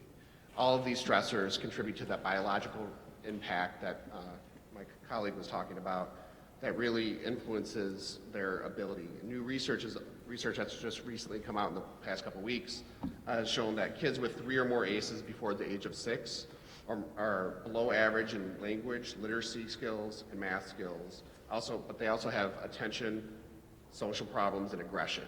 And one of the really important keys with understanding adverse childhood experiences is this is the root cause for the academic problems, behavioral health problems, as well as emotional and health problems into adulthood. And they all have the same etiology, and you can also identify them sooner by looking at child development. So if you can wait for a kid to become oppositional and explosive, or you can understand how they're doing on screening tools such as the Ages and Stages questionnaire that was mentioned earlier. You can really look at ensuring child development is meeting on pace is better than waiting for problems to show up later on. So the positive side to what we have to share today, or some of the great information that we want to share, is that, we can really make a difference. We can really impact the adversity that our kids are facing. When we think about resiliency, if we think about resiliency like a scale, our kids come to us with certain adversities, with certain levels of toxic stress. But when we work to positively impact the different dimensions of resiliency, we can help to tip that scale in a more positive way. So things like social connections within their community, peer mentoring, connections with an adult, whether that adult be in the home or that adult be a teacher or a mentor or administrator. We have the ability to look at different factors that impact resiliency and help to tip that scale in a more positive way for the kids and families that we're working with. Resiliency can be learned. It's developed at any age. Just because you have a lot of adversity doesn't mean that it's all doom and gloom for you. When we think about, how do we wrap services around kids and families? What does that mean for one kid versus another kid? It's really about looking at those, the dimensions of our resiliency, the connections.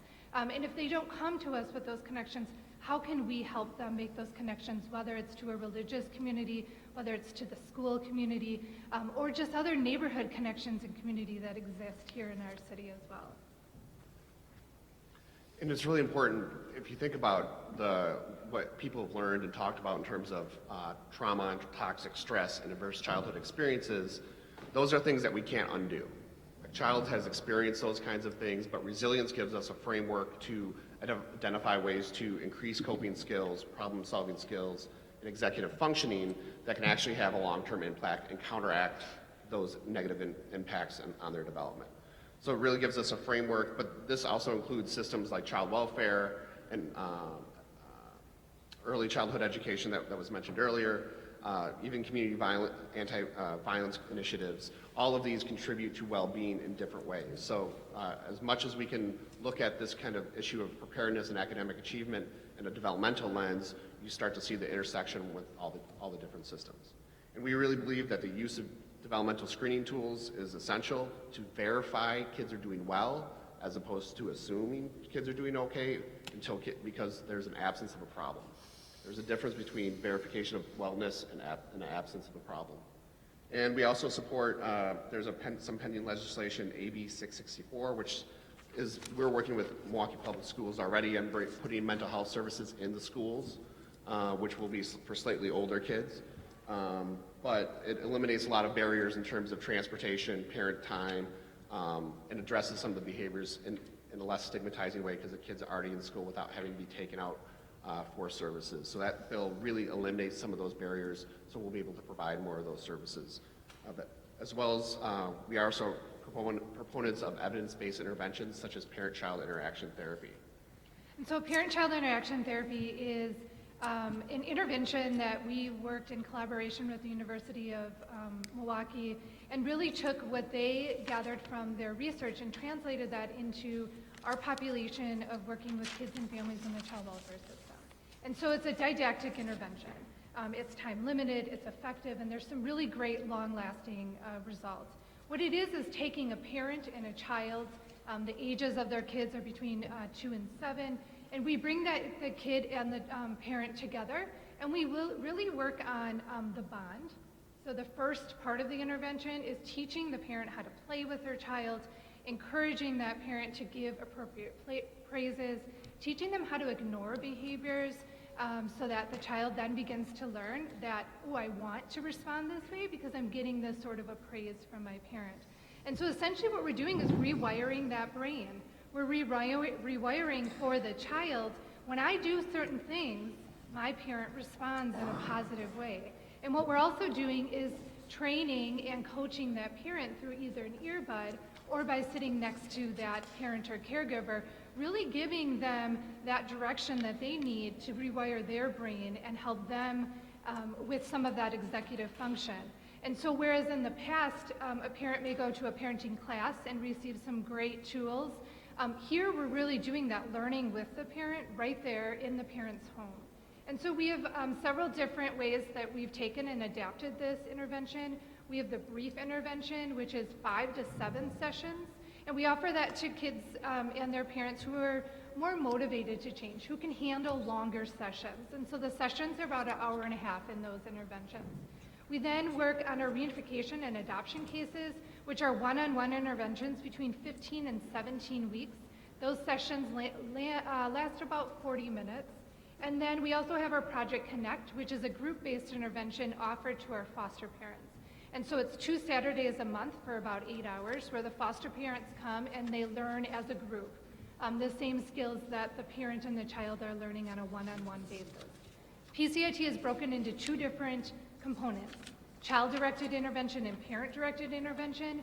And essentially that first component is that bonding, helping the parent learn to play with the child, allowing the child to lead the play. The second part of PCIT, parent-directed intervention, is really where we help the parent give commands and follow through with consequences. And so we teach them to give a safe timeout. With our older kids, we're working on things like charts and behavioral consequences that would come along. And so we've seen a lot of great success with this intervention. It's time limited, which is one thing we really like. So we have a way of understanding the parents and the kids when they're coming to us about what are the problem behaviors and how is that parent perceiving or feeling that problem. And then we check in with them every session and then at a midpoint and at the end point to show, did this intervention have a lasting impact on the kids and families that we're working with? Currently, we have 5 practitioners who are doing this intervention, and the hope is that as we continue to grow and talk about it, that we will find new ways to fund and new ways to translate and adapt this for other populations. And one thing, PCIT serves kids ages 3 to 8, which is covers part of that critical development. But one of the other things that it really captures is supporting the parent who was a child once too and may have experienced adverse childhood experiences. And the research has really shown how that cover carries over into adulthood. What you experienced in childhood influences, you have increased risk of cardiovascular disease. There's a lot of health and social implications. You're more likely to be arrested, you're more likely to be a teen parent. As we work with families, it's also important to understand where the parents are coming from and be supportive of their experiences. As some of our parents, at least in our child welfare programs and our home visiting programs, have really not necessarily understood how to play with their child or how to set an appropriate way to set discipline and set those guidelines. And so really what, if you'll, the PowerPoint that we have given you copies of, one of the last pages that we want to kind of reference you to is just really simple activities that we can all do every day and that can be easily adapted and built into our classrooms as well to really enhance that serve and return. So, you know, the foundational part of our brain development is built on that serve and return. When a child cries and a parent responds, they learn that I'm getting a response and I'm in a safe and secure placement. And when we think about the kids in our school systems as well, there's a lot of small things we can do in our school settings, in our interactions with our kids in the hallway, that can really enhance and build upon that serve and return behavior. So greeting a child, letting the child know that you're there to hear them. You know, when you see a child having a bad day, recognizing that bad day, that's all ways that we are telling the child they're in a safe and secure place and that we're there for them, which is really going to help and build upon that foundation of the brain development that started when they were an infant. And so if you have any further questions, we're open to hearing questions, but we also provided you with our contact information. We branded our program Strong Families, Thriving Children, and so we have an email address on there as well if you want further information about our well-being work within children as well. Thank you very much for your testimony. On this slide, on page 4, the parent-child interaction therapy. So you might have said this, but I might have missed it. So how do parents find out about this? Yeah, so our current entry point right now are child welfare families, and so families that are coming, so are at risk and they're coming into our child welfare system. We have staff that are meeting with those families right away in the beginning that can make those referrals. But PCIT is also being offered in our communities. So there's other children's providers that are also offering PCIT, and so there's different entry points, you know, like staff in the hospital can make a referral. The PCIT I'm talking about, those are families that are identified at risk, and the kids are involved in our child welfare system.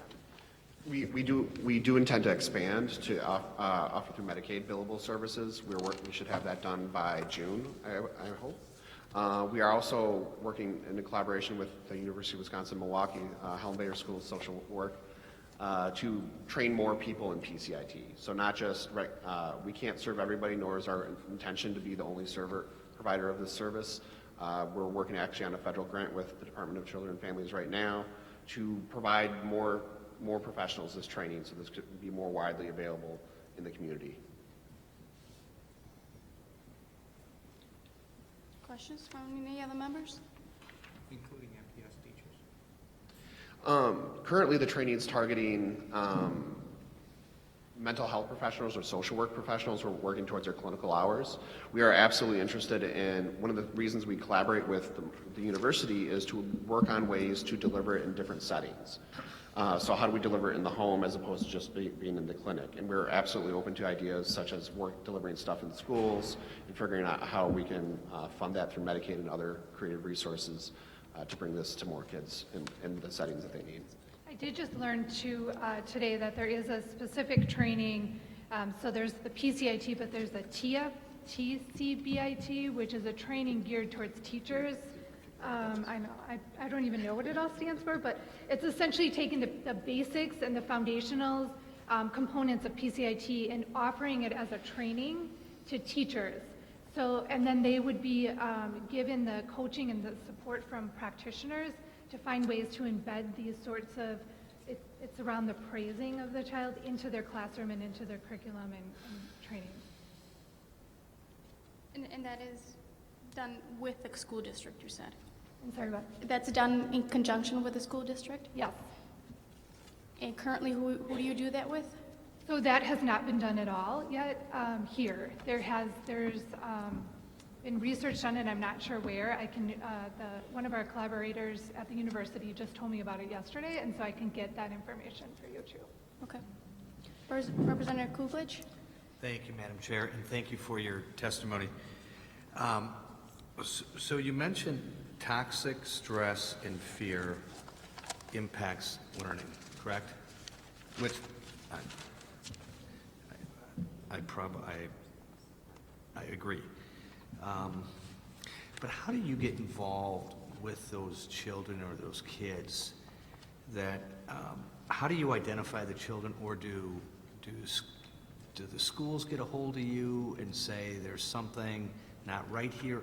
Because you talk about resiliency and then you go and you try to train the parents to be, better parents. So how do you connect the dots? So one way to look at the dots are in terms of child development. If you look at some of our youngest kids and look at the ages and stages questionnaire that was mentioned earlier, if you look at a child who is not progressing in terms of problem solving or communication skills, it may result in more tantrums that may be difficult for the parent to manage, or the parent's increase in stress in parenting. Those are two kind of factors. It's not just an individual child factor, it's a child and parent together, and looking at both of them. Who identifies that and gets you involved? Currently, right now, it's most of our referrals are through child welfare, but we're also looking at taking referrals through Children's Community Health Plan, which is the largest Medicaid provider in Milwaukee. Okay, so it's off of the testing. Correct. That you see the correlation, yes, and then you get involved. Yep. So what happens when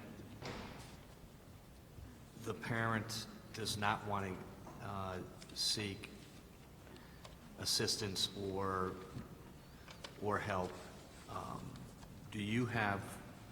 Is it a voluntary program? It is absolutely voluntary. We train our staff in what's called motivational interviewing, which really works with the family to identify what their goals are and aligns with their goals first, which is usually the goals of the intervention or the system that we're collaborating with. In addition to that, the families, the motivational interviewing, the aligned goals, but one of the interesting aspects about PCIT and research has shown that families don't need to get the full dosage of the information of the intervention to provide benefit. One of the reasons we like I formerly ran the child welfare program at Children's, and I liked it because it was time limited. It was not an intervention that would be going on forever. It had specific outcomes that were relevant for these children, these families, and but the impact was long lasting. So, but even some of our families who have left after half the intervention still showed progress and impact without having to get the full dose of the intervention. Did I answer some of your questions? You did. Okay. Do you have a success rate as to when you get involved? Is it something that you do see a change long term? Is it short term? Do you have any type of success rate? We definitely see a decrease in oppositional behavior from the kids, as well as the intervention then increases the parents' capacity to manage the kids' behavior. So we work on it from two different ways. And I can get into the statistically significant data of everything, but really it's about oppositional behavior and the parents' mastery of being able to manage that behavior that we see the biggest impact. We've been doing this for about 2 years, so I can speak to some of our outcomes for approximately that period of time, but the research has shown that the impact of this intervention is longer lasting than 2 years. All right, thank you. Thank you, Madam Chair. Sure. Representative Pope. Thank you, and thank you for your testimony. Back on page 4, when you were talking about developmental screening tools, we do screening in kindergarten in public schools. Do you know whether or not those tools you were talking about can compare to what we do in our schools, in our 5-year-old kindergarten screenings? I'm not 100%. I can't compare the two. I'm not as familiar with what they do in the kindergarten for. I am aware that they use the ages and stages questionnaire. Dr. Driver mentioned it earlier today, so they do use it in the Milwaukee Public Schools. Okay. They also, I'm assuming that would go through K-5 because the questionnaire goes from 6 months or 3 months, 90 days through 5.5. We also use it in primary care as well at Children's, and a lot of primary care doctors use this as a tool. So there's a couple different systems that use this. I would be curious to know how your program compares to what we actually do in public schools. We absolutely use the ages and stages questionnaire as part of our screening and to understand the functioning level of the kid, to make sure they're appropriate for the intervention, and to also make sure they're on track for things outside of, such as fine motor skills, gross motor, and some of the problem-solving stuff that is captured in the ASQ. And then on page 5, when you were talking about dyadic interventions, having served on the corrections committee for many years, I know that in some of our prisons where they're spending like the last year of their term, we implement this for parents going back to their families. And I think it just points out, at least to me, if not the rest of the committee, that this is a response that we don't see in all of our schools, but kind of particular to urban school districts. And it was just striking to me, the comparison of we do this for our prisoners, and now here we are applying it generally to our urban school. It's stark, and we should be paying attention to it. Thank you. Yeah. We believe that the best interventions are multi-generational, that include the parent and children together. So it's not about fixing a kid, it's about supporting a family to move forward to achieve their goals, and it's best done together, not in isolation. Thank you. Representative Heaton. Thank you, Madam Chair, and thank you both. This has been really helpful. You know, I especially note your last comment. It's a multi-generational, it's keeping the family together, keeping them strong, and I guess that's part of that's the main goal here. This is the bottom line, is how do we do that? Let me first ask, have both of you participated in these interventions or in these home visits? Is that both of you have done that, or? I've observed not as many as she has, so I'll let her speak to it. Okay, well then, and ma'am, I'm sorry, could you, what was your name again? I'm sorry. Jenell. Jenell. So you've done these interventions and these home visits. Have you come to any conclusions regarding, well, you mentioned the adverse child experiences, the ACEs, interesting acronym, but did you come to any conclusions about how you can, these ACEs can be avoided in the first place, or was that not part of the assessment? So the actual assessment, that avoiding the ACEs in general has not been part of our assessment process. Although I do, when we think about the kids that we're working with, we always want to try to prevent those children from experiencing adverse experiences that are going to impact them into their adulthood. And so when we are working with our kids, we have a better ability to really intervene and stop some of these things, like, you know, experiencing domestic violence or living in a home where there is mental health or alcohol and drug that's crossing a threshold, it's interfering with their ability to learn and be safe. And so when we think about our kids and our ability to assess our children, I think we have a better ability to prevent some of those adverse experiences. What I see happening when we do our assessments with our parents is that many parents say to us, this is the first time I've been able to really talk about what has happened to me. And they talk about how it feels almost refreshing to be able to get that out and allow somebody to hear their story without feeling judged, and then to hear that they have some ability to understand their own strengths from those situations, and then use those strengths to help them become better parents. And so those are some of the observations I've seen when we think about adversity and ACEs. I would only add that it's looking at that scale too, right? So there's the adverse childhood experiences that are outside of anyone's system's control often. Domestic violence, you know, we all want to prevent all the ACEs from happening. But it's also about how do we build resilience. So there's avoiding adverse childhood experiences, which can be difficult and not necessarily the starting place with everybody. But how can we build resilience, which is, you know, strong, caring, supportive parents, caring individuals, you know, quality education, all those kind of resilience factors, because just because you experience adversity, it doesn't mean you're destined for these negative outcomes. It just means you're at elevated risk. And the differentiator for these kids who succeed versus who don't is that level of resilience. So, which is not an intrinsic thing that you're born with. It's something that is definitely learned over time, and it's something that can be built and trained to as well. Domestic violence has been mentioned twice, I think, by either one of you or both of you. You know, I know when I've had 3 children, and you know, when I first one, they gave us everything from, taught my wife how to, you know, use the pump, and taught us how to put the diapers. I mean, I had already known some of that stuff, but they went through the whole motions, you know, with all of us. They gave us more paper that we could read. You know, they gave us all sorts of stuff.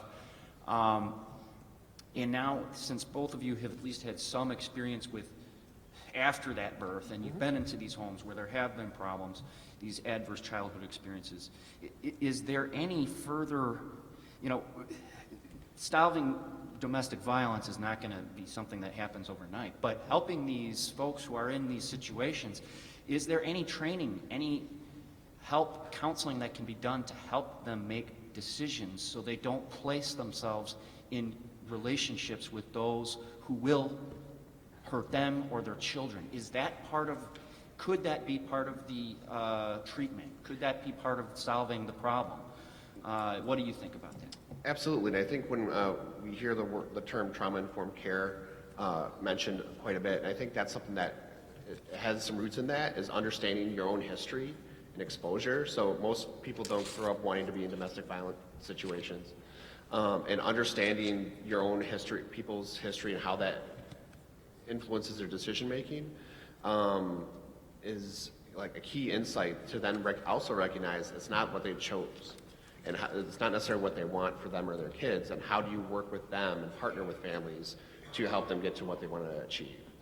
I'm not sure I'm 100% answering your question. Well, I guess you kind of are. I guess the question is, I guess I don't want to assume that the root problem can never be addressed. We may not knock it down. But part of it, it seems to me, is helping young people who maybe haven't had the right upbringing, helping them make decisions on how to choose mates, and bringing that into the conversation, helping them realize, recognizing the good traits from the bad, that kind of thing. And is that something that would be useful to look at? Well, I think if you look at child development as sequential, right? So what you're supposed to be doing in adolescence is learning how to problem solve, be independent, and make good decisions and understand consequences. So what adverse childhood experiences do is hinders that development, right? So you may be chronologically 18, 19, 21 years old, but your emotional development, your decision-making skills hasn't reached that stage. So depending on how much adversity you faced, if you start looking at the stages of development and what you're supposed to do at each stage, and you don't have good coping skills, you don't have good communication skills, those are the things that lead to outbursts in schools, but also leads to outbursts in adulthood. So that, looking at it from a developmental lens, it's about making choices. It's also about interceding as early as possible to support that development, understand it from a developmental lens, and using evidence-based interventions that can really engage young people to not be in that situation, but also understand where they're at and what their own background and how they want to move forward. Well, in an additional level to, when we go out and do our assessments, part of it is building on that. It's helping parents make those connections. And so all of our staff enter all situations with an understanding of what Gabe just talked about around this understanding about how trauma is impacting that parent's ability to function with us and make decisions as well. But when you get into a family's home and start talking about the adversity they faced, and then start to talk about how those same things are happening in their family and are impacting their kids, but helping those parents see that connection that they never saw before, it's very eye-opening for them. And then you start to build on these conversations about how do you make different decisions. And so, one of the things we talk a lot about is we give a lot of people paper, right? But not everybody is, if you are in a state of crisis or a state of fear, you're not going to read that paper. And so that great handout I just gave you about calling a therapist or about potty training your child is not going to be read because you are in a state of crisis. And so part of our staff's job is to help build that executive function skills when they're out there doing that assessment, to actually call a therapist and learn how to make an appointment, because that can be very scary for people. Or to start having these conversations about, let's talk about a relationship. What does a relationship mean to you? What does a good spouse or significant other look like to you? And in weeding out some of those qualities that they thought were normal, but that actually were very harmful to themselves and to their kids.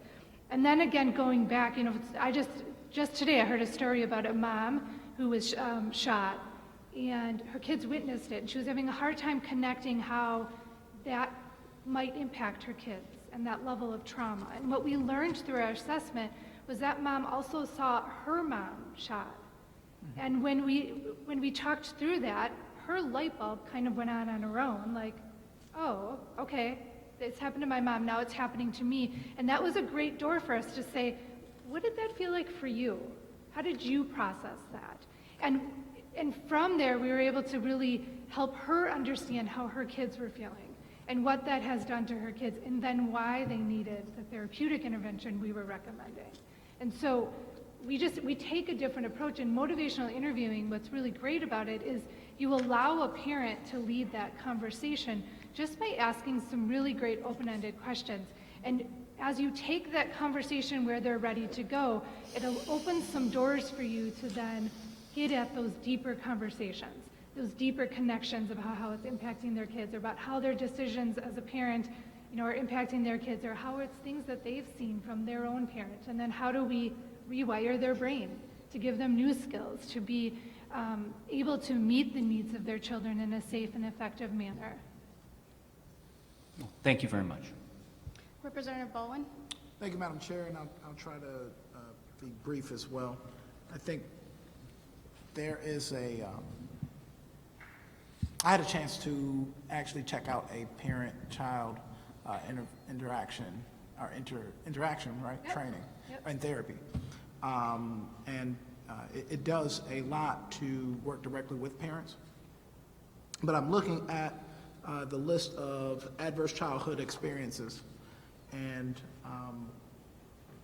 looking at the conversation that we keep having of resiliency and having students that are able to work through that and still expecting them to perform to the same level as their counterparts.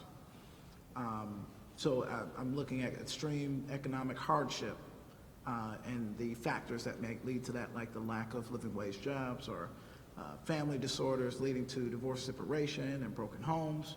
Have lived with someone has had alcohol or drug problems, substance abuse, seen or been a victim of neighborhood violence, PTSD, and these things are stacked on top of one another. And it sounds like that when children have multiple adverse experiences, it creates an even further burden, right? You talked about the ACEs that you might be able to end, right? But for my colleagues,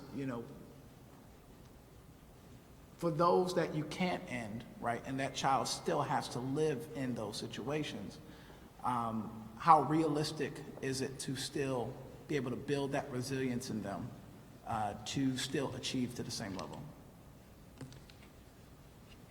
I think it's absolutely, it's possible, it just takes more work.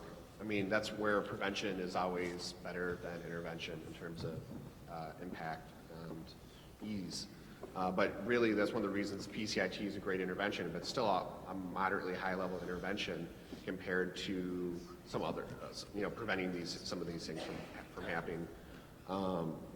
But, we also believe in resilience in terms of kids being able to bounce back and support parents and being able to change. It's not easy. I'm not going to say it's easy. When kids have multiple ACEs stacked, it's possible. It just takes a lot more effort and a lot of coordinated effort, I think, across a number of different systems and partnerships. And are we currently doing that to the best of our ability? I can't say yes to that. I think there's a lot of great intention from everybody who's presented today, and everybody like ourselves, and everybody who's not here. And there's still, I think everybody would say there's still progress to be made, and everybody's committed to making that progress. But we're clearly not a finished product in that respect. Gotcha. Thank you, Madam Chair. I don't think there are any more questions, but before you leave, I just want to thank you for all the work that you do. I know that Representative Heaton was asking how you do the parent-child interaction therapy. And I actually didn't understand it until, I think it was either last year or the year before. There was the Family Impact Seminar. They brought in some speakers who were talking about ACEs, and they actually had a video of a parent and a child and the coach. And it was so interesting that in the video, they were on a porch, and the child fell and hurt himself, and he started crying. And the mom was sitting next to the coach, and she did not move at all. She was just sitting there. And the first thing that struck me was that if that was me, if that was my child just fell and is crying, I would have immediately jumped and gone to him and just kind of picked him up and cradled him and tell him it's okay. But the mom did not do that. And the coach actually had to tell her, okay, why don't you go over there, pick him up, soothe him, comfort him. And it just speaks to the work that you do in trying to, help these people who just don't, see that, who don't understand that, who haven't had probably that experience with their parents. And I would say, Representative Bowen was able to observe a session. If any of you are interested in seeing what he was able to see, please feel free to reach out to me. We have these interactions going on daily, both in the clinic and in parents' homes, and we really didn't have any issue at all with this mother who, really opened her door to you and John, and we're very open to you seeing what we're doing and seeing it firsthand instead of seeing it from a video or hearing hearing us talk about it, because really we can't do justice to this great intervention. Parents have some really, really amazing things to say about how it's changing the way they understand their child's development, how it's changing the way they understand behaviors, and so the problems are no longer crossing that threshold of the parent becoming frustrated or angry because the child is doing something. They're really learning skills to cope with behaviors, which is something as a parent myself, I have a great community support network that I can go to when I'm frustrated or having a bad day. Not all of our families have that. They don't have all those resources. And so this intervention is a great intervention. We have a lot of great success stories, and if anyone is interested in seeing it firsthand, don't hesitate to reach out, because we can set that up as well. Thank you very much.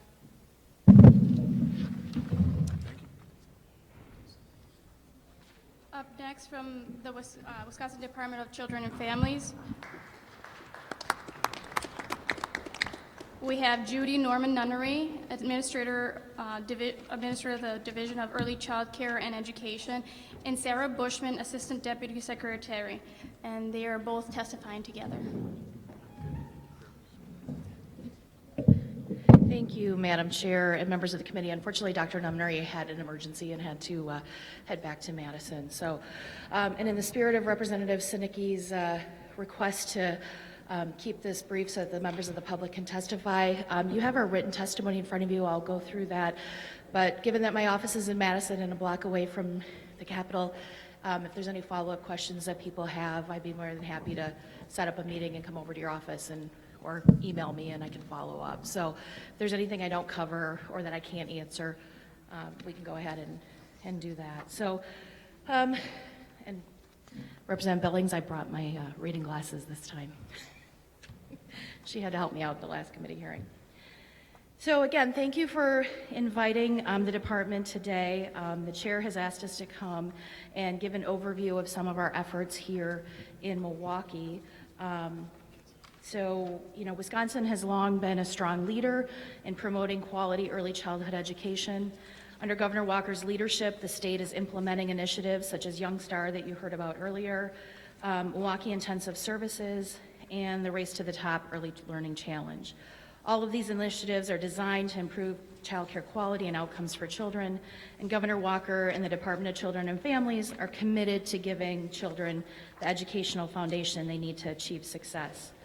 Although the Department of Children and Families oversees efforts to improve early care and education statewide, our impact in Milwaukee County has been substantial. And so today I'm pleased to report on the progress we have made in the county in the last year through 4 initiatives, which is Young Star, Race to the Top, the Milwaukee Intensive Services, and Milwaukee Succeeds. And again, you heard a little bit, I'll start with Young Star, and as you heard, it's a quality program for childcare in Wisconsin. And I just, my written testimony kind of walks through what Young Star is. I think most of the members have an understanding of it. But I think what I want to speak to and highlight is some of the efforts that we've seen here and the progress that we've seen in Milwaukee County. So at the report at the end of 2012 showed 75% of Milwaukee programs were rated at 2 stars out of a 5-star program. At the end of 2013, that number had improved to 60%. By the end of 2014, the percentage had gone down to 55%, and then through continued dedication and hard work, the percentage of 2-star providers in Milwaukee County is now at 50%. And we anticipate that those numbers in Milwaukee and statewide will continue to change as programs continue to reach higher levels of quality improvement. And one of the things that's not in our written testimony, but I want to speak briefly, we pulled some numbers in response to some of the previous folks when we talk about the kids and the number of star levels. And back in July of 2012, we only had 35% of Wisconsin Shares children in programs rated 3 to 5%, and now we're at 69%. So again, you can see we've made market improvement in 3 years, and that's only, in Milwaukee, that's only slightly below the statewide average of 71.3% of children in a high-quality rating system. And again, that's a goal that we continue to put resources and efforts towards. And so some of the resources that we have put towards helping advance to higher star ratings is technical consultations, and close to 1,100 programs in 2015 received more than 7,000 hours of that support. The other thing is microgrants, and in 2015, approximately 700 microgrants were awarded, totaling around 500,000. And in addition, training in best practices and access to professional development counselors. And in 2015, approximately 852 programs received support services from professional development staff. Our written testimony also highlights that our efforts are not limited to simply providers. We also support families to use that Young Star rating system. We have developed a very robust child care website. It highlights the star ratings, how a program got their points, any regulatory information for the last 2 years, and we've really continued to make enhancements to that to ensure that parents have an easy time searching for child care. The other thing we did in 2014 was launch a targeted marketing campaign to increase that awareness of Young Star with families.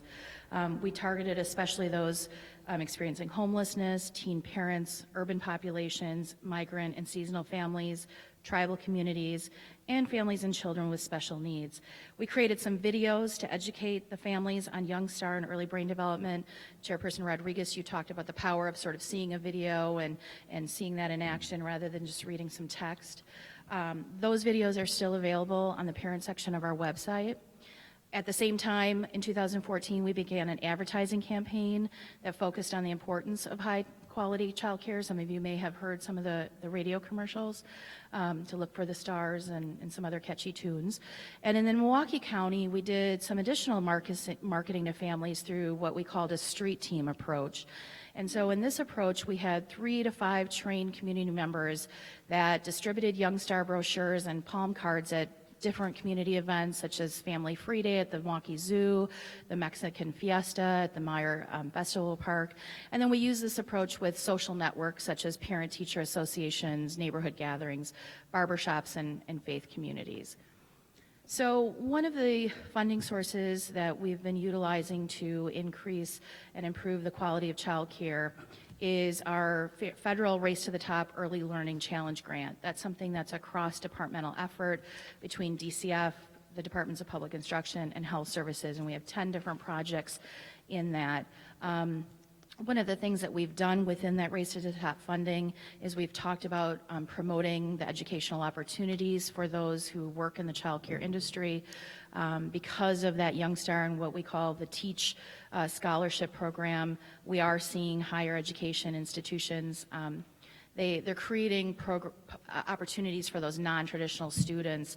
The Secretary has really put a emphasis on allowing those who may have been in the field for 20 years but may not have the accreditation through schooling to do some portfolios and work with the tech colleges to get that opportunity for them. We also do some distance learning, and we partner with the different technical colleges throughout the state.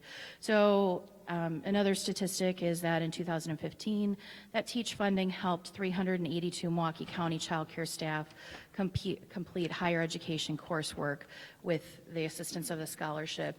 And one of the things that my staff wanted to point out was that we have looked at that retention rate for those who have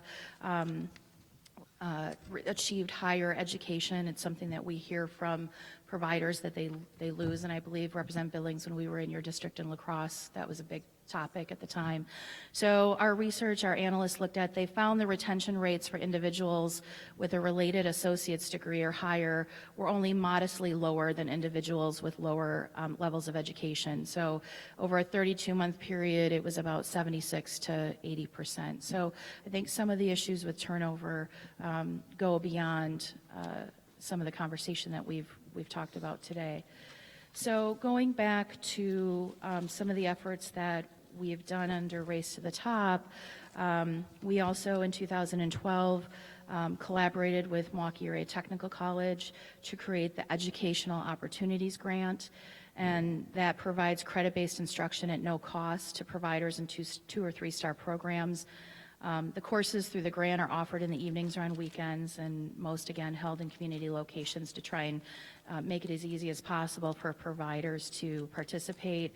We also offer courses in languages other than English, and then we offer one-on-one professional development counseling. So MATC has served over 155 unique students since the grant started. And they've also offered the preschool credential in English, Spanish, and Hmong. And then we have individuals from 74 Milwaukee County child care programs received 122 hours of one-on-one professional development counseling to assist them as they pursued that higher education. Again, these numbers are all in my written testimony if I'm going a little quickly. So the two things that I think I just wanted to highlight in a little bit more in depth is the Milwaukee Intense Initiative.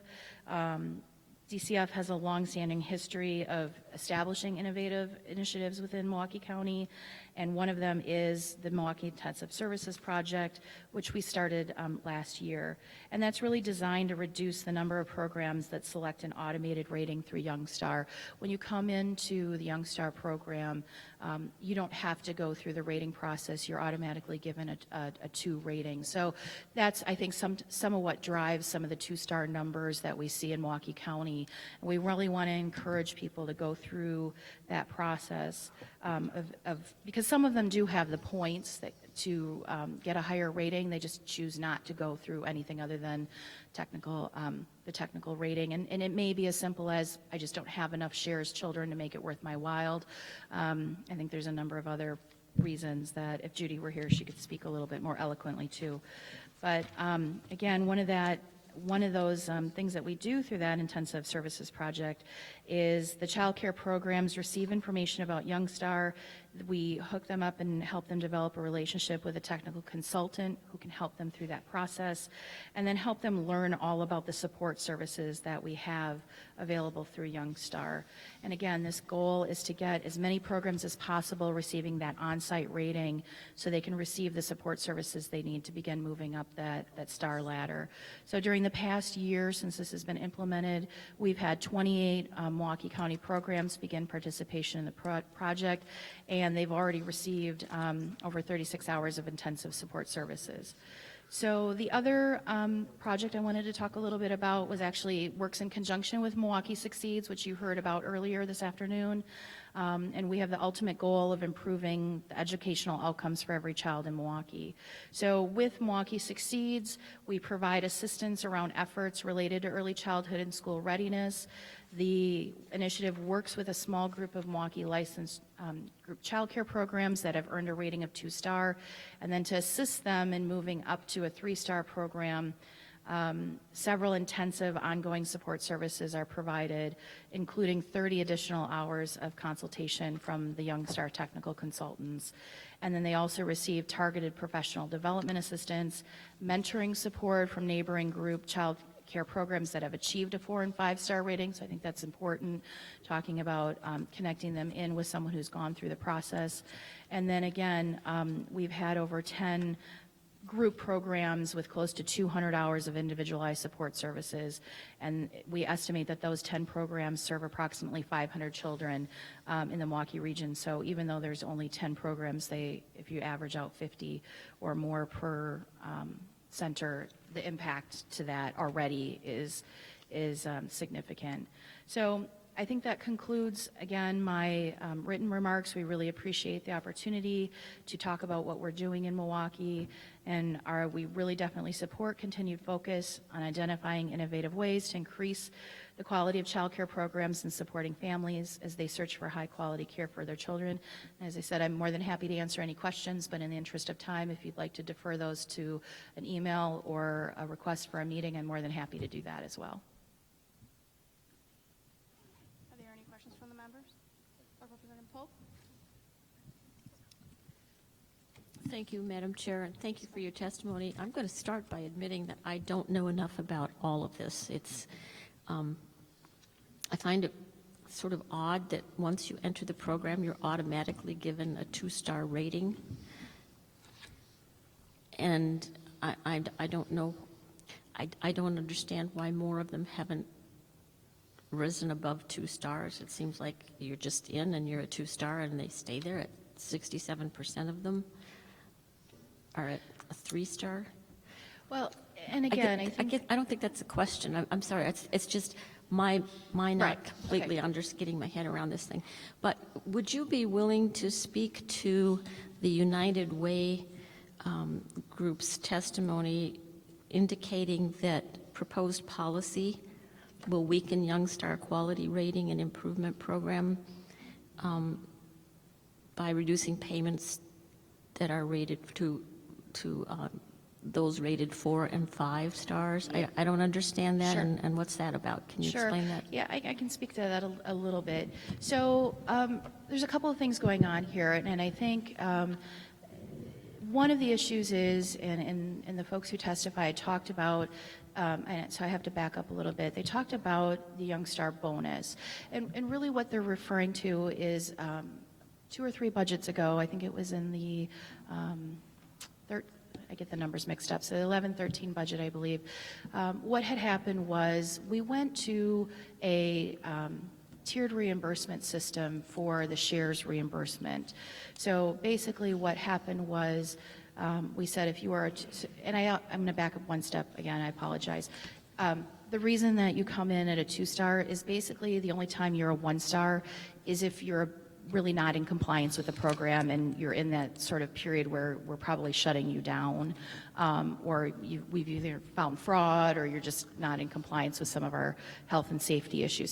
So 2 is really sort of the entry level number. So again, when we went to tiered reimbursement, the proposal was that if you were a 2-star, you received a -5% in your shares reimbursement.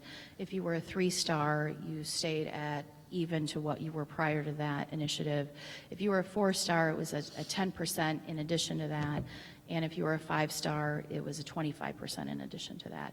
So, and I think, and I've talked to some of the members on this committee and other legislators, the vernacular surrounding that between providers and admittedly the department was that we were offhandedly called it a bonus. And yes, because you were in essence getting rewarded by being a 4- and 5-star provider, but it really was tiered reimbursement, and I think to some that sounds a little governmenty. So what I think has been then, as we move to this EBT card, we've said the purpose of the EBT program is to incentivize parents, low-income parents, to seek out quality care. By putting all the money on the card, we're saying, hey, parents, low-income parents, you're going to get more money if you seek out that high-quality care. It's going to be less money out of your pocket. So part of what I think what we feel is going to happen is that market's going to drive that quality. So there are providers that, because of where they put that 25% in the calculation, sometimes it does take them above their market rate. So in essence, they're charging the state and low-income parents through their parent share more than what they're charging for if any of our children were going into that same child care. And the decision that was made was the state's going to pay up to market rate, because in essence, that should be what it costs you to provide child care. Now, we do recognize that 4- and 5-star providers work very hard to get that rating. And so the EBT card is not going to go live until this fall in about 8 counties, and then statewide in February of 17. So as we look within the department of what resources we have and what can we do to continue to add incentives to those 4- and 5-star providers, those are ongoing conversations that I don't have a definitive answer for you, but it's a priority for us to see, even though we do have, as most agencies, fiscal constraints, what can we do to offset and continue to incentivize those 4- and 5-star providers. And the Secretary has communicated that to several providers when we've met one-on-one, or as we did in Representative Billings' district, we had a roundtable discussion with many of them. That was about a year or so ago. So again, we're recognizing that we want to move you, but the real conversation is, right now those parents are not involved in choosing their child care. Oftentimes they call up, they get their authorization, they call around to child care and they say, do you have transportation? What's available? And we hear stories where there's some parents that never even set foot in that child care center. And so when you talk about setting the stage for pre-K, K through 12, you haven't set that stage for that parent involvement. So to us, that's critical too. And I think as the committee looks at your goals for the urban education, I think that's a really big positive thing that we're trying to accomplish here, and to set that behavior and that pattern and that expectation of engaging, and having some skin in the game of choosing quality and not just choosing what's necessarily convenient for them, but what's best for their child.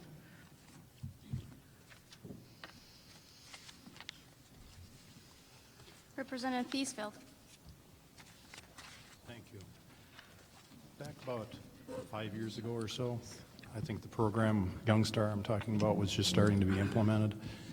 And I found in my district anyway, there was some significant pushback from some of the providers there, because they felt that the added expense to put their employees through the training and so forth wasn't worth the extra benefit of being what you'd call a public provider, I suppose.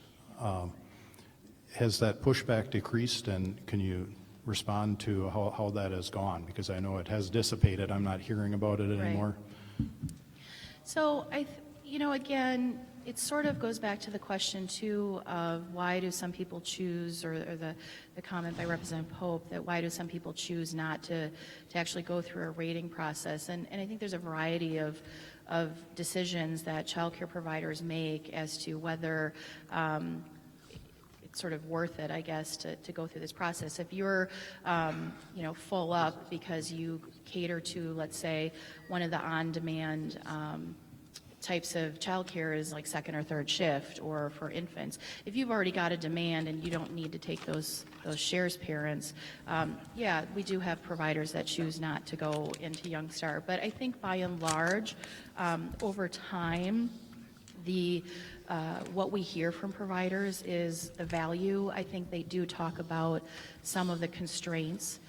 Part of that race to the top dollars that we had, we did a validation study that we've gotten the first set of data back from the researcher at the UW-Madison of, do we have a valid system? Is it rating quality? And now the second set, which we'll get early in 2016, we'll talk about, well, what kind of outcomes are we seeing? So I think we're showing some data, and again, I think providers are showing not as much resistance. We do have ongoing conversations about the requirements of Young Star and that some of them continue to be difficult to achieve, especially because it is an industry with high turnover rates. So that's the other piece that the department has continued to look at, is what can we do to alleviate those constraints without jeopardizing the quality rating system.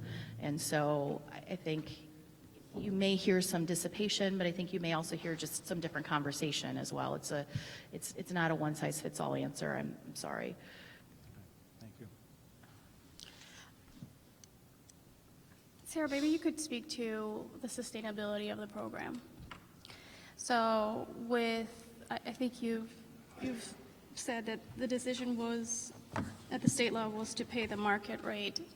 Now, I know that in some daycare centers, they were relying on what they considered the bonus. And now they feel like that's been taken away from them. So do you think that there is an incentive?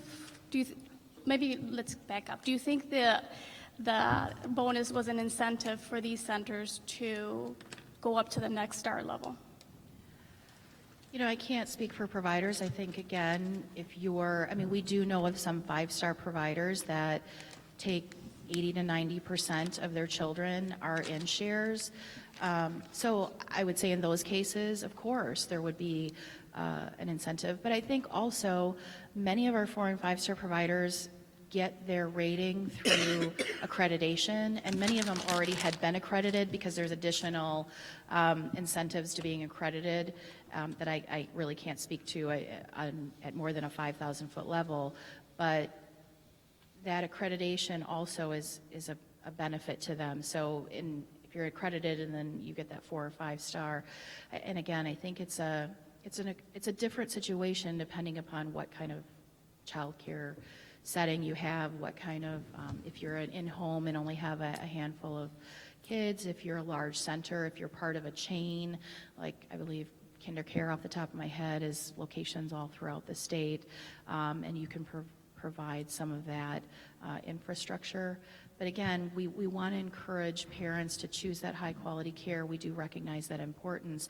I think one of the things that Wisconsin also, in going to that tiered reimbursement and recognizing again that there's always fiscal constraints, a lot of states have things like waiting lists. We didn't want to do that. We didn't want to put parents in a position where they couldn't access the care. So you have to weigh sort of the providers and the parent side of things too, and getting parents that access. So again, and maybe that it's a long day and my question or my answer isn't as clear as it is in my head, but hopefully that addresses some of what you're asking. So you don't think that the rating levels are at risk because there is no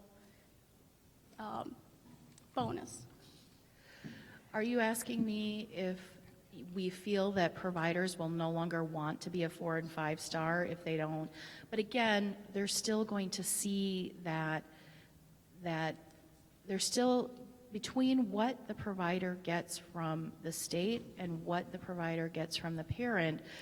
It shouldn't really impact them unless the way they're calculating it goes above their market rate. So between what we give it's just simply going to the parent rather than them, but they still have that ability to be made whole. Because if you're charging, let's say for an easy number, $100 a week, whether you get $75 from us right now, which is 2 weeks later in a check, and $25 from the parent, or we give the parent $75 and they know up front that they have to give the $25, you're still getting that $100. It's only if, when you put that calculation in, that you say, well, I'm going to tell the parent they owe me $40 because I'm going to put the 25% afterwards, and then that's going to take you above that market rate. And not every provider does that, but there are some. So in essence, again, between the parents and the department, you're going to still get up to your market rate. And we've worked really hard with funding. Rates were frozen in 2006, and Governor Walker in his budgets has unfrozen that. We've done, I think, at least 2 rate increases that we've looked at those who were most negatively impacted when the rate freeze went into place. So those all go into the mix of keeping those providers whole. But again, we want to look at, are there other things that we can do to give them incentives? I think when you look at, and I don't have the dollar amount in total for what we spend on Teach and Reward, what we spend on microgrants, what we spend supporting providers, I don't know of any other private industry where government puts that kind of resource level in, and that commitment's not going to go away. So I think, again, there's going to be some providers that are not going to be able to exceed that rate. But what we do hear from providers right now is because of the way the system is set up and because of the fact that some parents don't understand that the state's not there to pay it and they just pay maybe a little bit extra and don't really have to. The state's there as a subsidy. We're helping them. And so we need to shift that conversation to them understanding this is assistance. Just like if you're on food share, you don't necessarily anticipate that that's going to cover your whole food budget for the month. It's meant to help you. Parents right now just don't see that. And so that's why we hear from providers that when they go to collect that parent piece of the pie, parents are very reluctant in many occasions to do that, and providers complain. They've wanted the department to be in a collection agency type of situation to say, well, don't let that parent go to another provider until they pay what they owe me, because providers understand that they don't want to just kick out a child, so they'll say to the parent, okay, pay me next week or pay me 2 weeks from now, and then the amount increases. And so this gets rid of all that. When that parent walks in that door, that provider is able to treat every single parent the same way and say, well, these are my parameters if your child wants to come here. And the other added benefit is, because of all the fraud that's been in this program, the amount of tracking that providers have to do and the amount of data and forms and information they have to give us to prove that they actually provided care, that scales way back too. So you can't, I don't think, look at one reason. And as we heard from some of the folks before, I think it was the United Way folks, they're not opposed to going to this model because there are a lot of benefits to it. As we said, if there's a negative impact to those 4- and 5-star providers, we're willing to look at, well, what can we do to increase that and help them? And I think that I agree with you. I think the ABT card is a good idea. I mean, when I heard about it, it seemed like everyone would know in advance what they were going to get, what the state was going to pay, what the subsidy was going to be, what the parents' portion was going to be, and I think that just makes it easier for everyone to know what to expect. Representative Coughlin. Thank you, Madam Chair, and thank you for your testimony. Listening to United Way earlier, they brought up the fact that the early childhood or preschool programs in the city needed improvement. And they mentioned that, I believe to Representative Heaton, that we need more people with master's programs in early childhood or preschool programs. But as I'm reading here, METC has served 155 unique students, and it talks about, is reality that individuals with masters are going to be in the preschool and early childhood programs versus? I don't know that I heard them say masters, and I think we've got our bureau director here. She can maybe what our requirement is. Well, they said mentors. Okay. And then I think we're at associate degree. Yeah, associate degree. Okay. Well, then I get it. Okay. I'm good. Is that it? Is that Representative Coughlin? Yes, thank you. All right. Well, very good. Thank you, Sara. Thank you. Up next, we have one more speaker. That is Gerard Randall, who is Executive Director of the Milwaukee Education Partnership. As Gerard is coming up, if anybody from the public wants to testify, please make sure that you reach out to our sergeant staff. Where is he? And he was in the back. But if you haven't done so, where's Joe?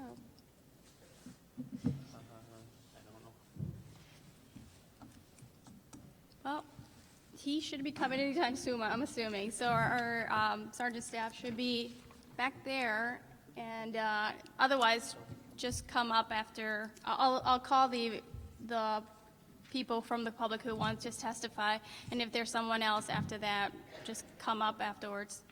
Randall, you may start when you. I'm sorry, Gerard. You may start when you're ready. Remember what we talked about, Gerard? Yes, ma'am. Well, good afternoon, Chair Rodriguez and members of the task force. Almost good evening.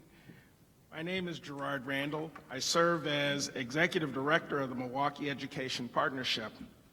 The partnership, formerly known as the Milwaukee Partnership Academy, has as its mission moving Milwaukee students to, at, or above grade level academically, especially in reading, writing, math, and science, improving the quality of teaching and learning, and moving young people into post-secondary learning experiences. The member institutions, which you see on the letterhead, have strongly committed to this mission since they were convened more than 16 years ago. More than $80 million has been secured during that time to support specific partnership efforts such as the training, placement, and support of reading and math literacy coaches and specialists in the Milwaukee Public Schools, the Gates Foundation Small Schools Program, the National Education Association Foundation Initiative to Close Academic Achievement Gaps, the U.S. Department of Labor's efforts to better coordinate local workforce development training programs, and the federal Gear Up program to improve access to higher education opportunities and provide better preparation for local youth who participate in the program. These are but a few of the partnership endeavors. I'm grateful for this opportunity to share with you some reflections on what seems to work well with regards to improving early learner outcomes and what would help to address the challenges to better learning by Wisconsin's toddlers and young children. Many of today's speakers have certainly engaged you in conversation around the specific, often disheartening, and sometimes horrific indicators of the socioeconomic difficulties that so many families confront in their efforts to rear and educate their children. The glimmers of hope that dot our state are at times dismissed as too small to be broadly impactful, too narrowly tailored to be replicated, some too unwieldy to be fiscally sustainable, and some have charismatic personalities at the helm of the lead organizations who, by their very persuasive insistence, create position change, but they can't be cloned. These glimmers are, however, worth re-examination in that we may glean some things that just may work on a broader scale in other communities, especially where there are common challenges such as family geographic mobility or growing populations of students with special needs. There are recurring themes in today's conversation, such as better coordination, collaboration, cost effectiveness, enhanced quality, improved outcomes, and greater urgency are a few. The primary influence on all that we may hope to achieve will be the implementation of the federal Every Student Succeeds Act, the recently promulgated successor to No Child Left Behind.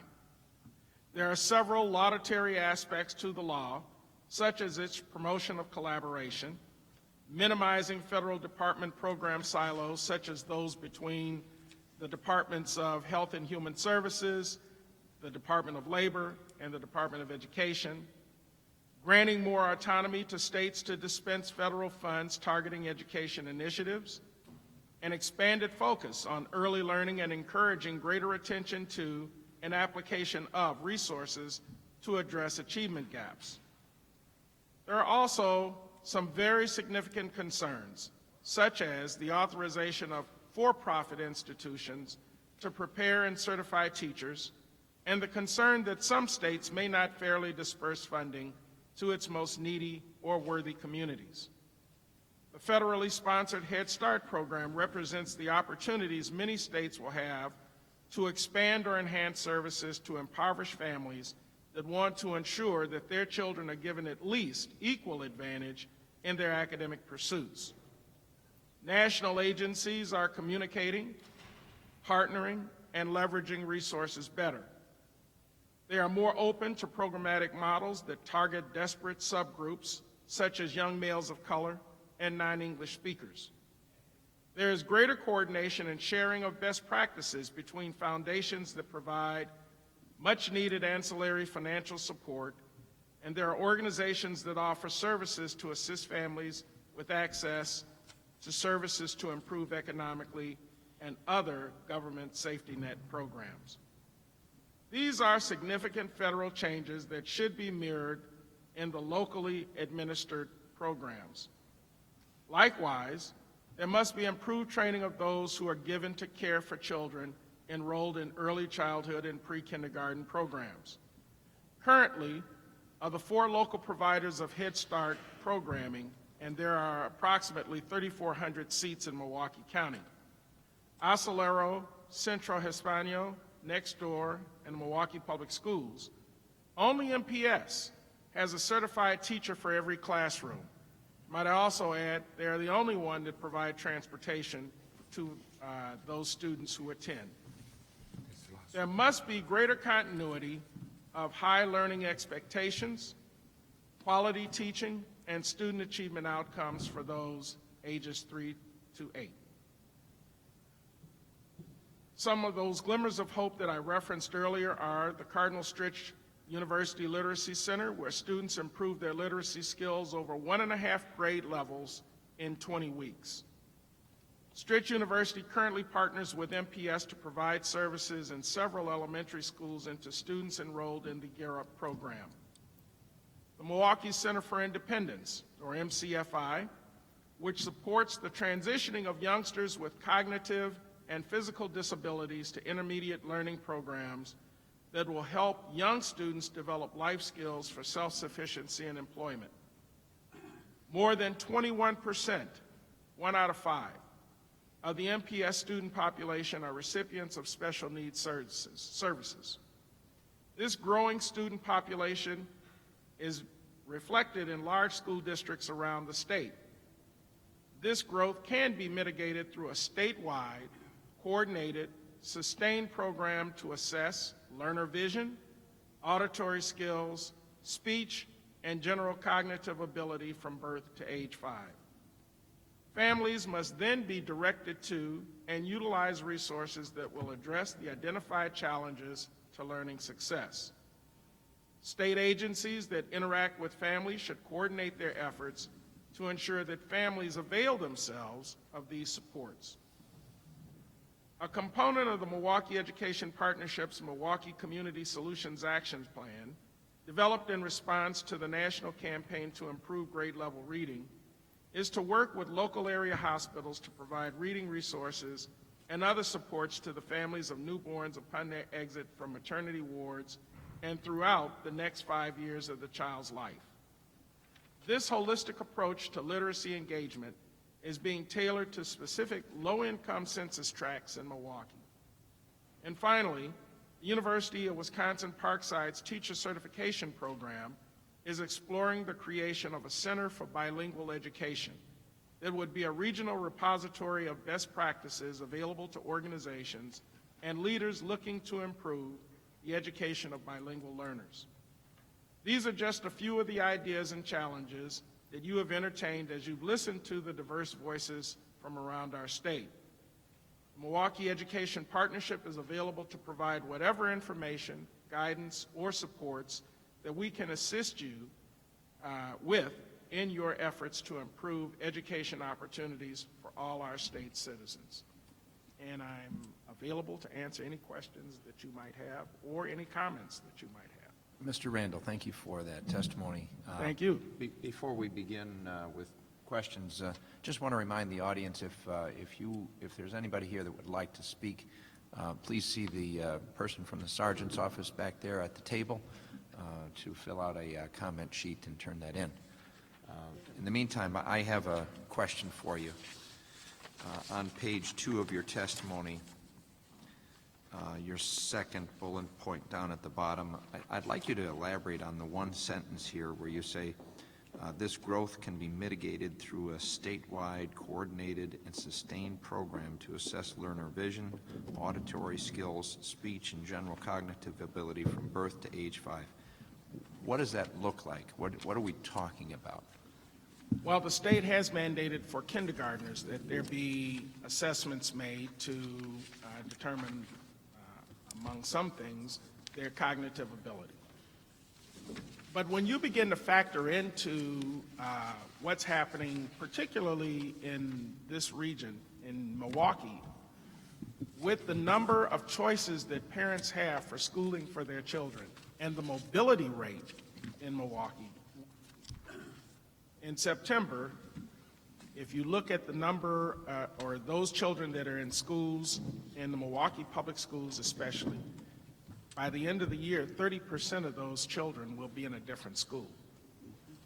And that's reflected in the schools that they move around to. So when they come into MPS or when they go to another school, those assessments may not have been done. And yet, what we're expecting is that when those kids arrive into whatever school they go to, some of those assessments will be necessary in order to determine what level of ability do these children have and where should they be properly placed and what kinds of supports do they need. So when I'm thinking of this type of initiative, it's massive because it would mandate not just for those who are in public schools, but all those who attend any kind of school from age 3 up to age 8, that those assessments be made and those services be offered to families so that they can ensure that their kids are prepared to learn when they arrive to school each day. So you don't have a specific plan for implementation, it's just a conceptual no, I idea? did not crunch numbers on any of that, or frankly, how because to implement or anything? No, there's some baseline based on what's already being provided. And frankly, there are a lot of voluntary organizations that voluntarily provide some of these services to school children in Milwaukee and elsewhere. Dental services, for example. The Marquette School of Dentistry has, over the last several years, provided free dental care to those families that are enrolled in Head Start. That's just one of those instances where if you begin to factor in the cost for that, it could be daunting. And so then, let's suppose that there is this implementation scheme. Number one, how would you store the data? And number two, what would you do with the data? I think part of the data storage would have to come from a lead organization that would be prepared to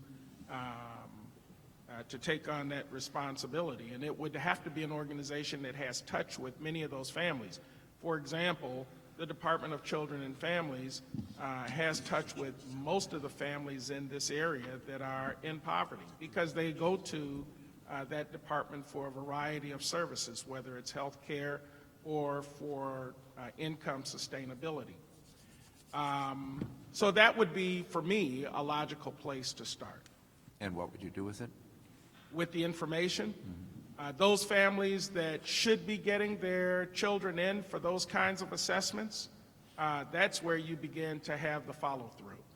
Knowing which families are not following up with the care of their children, I think there needs to be a consequence to those families that fail in that mandate.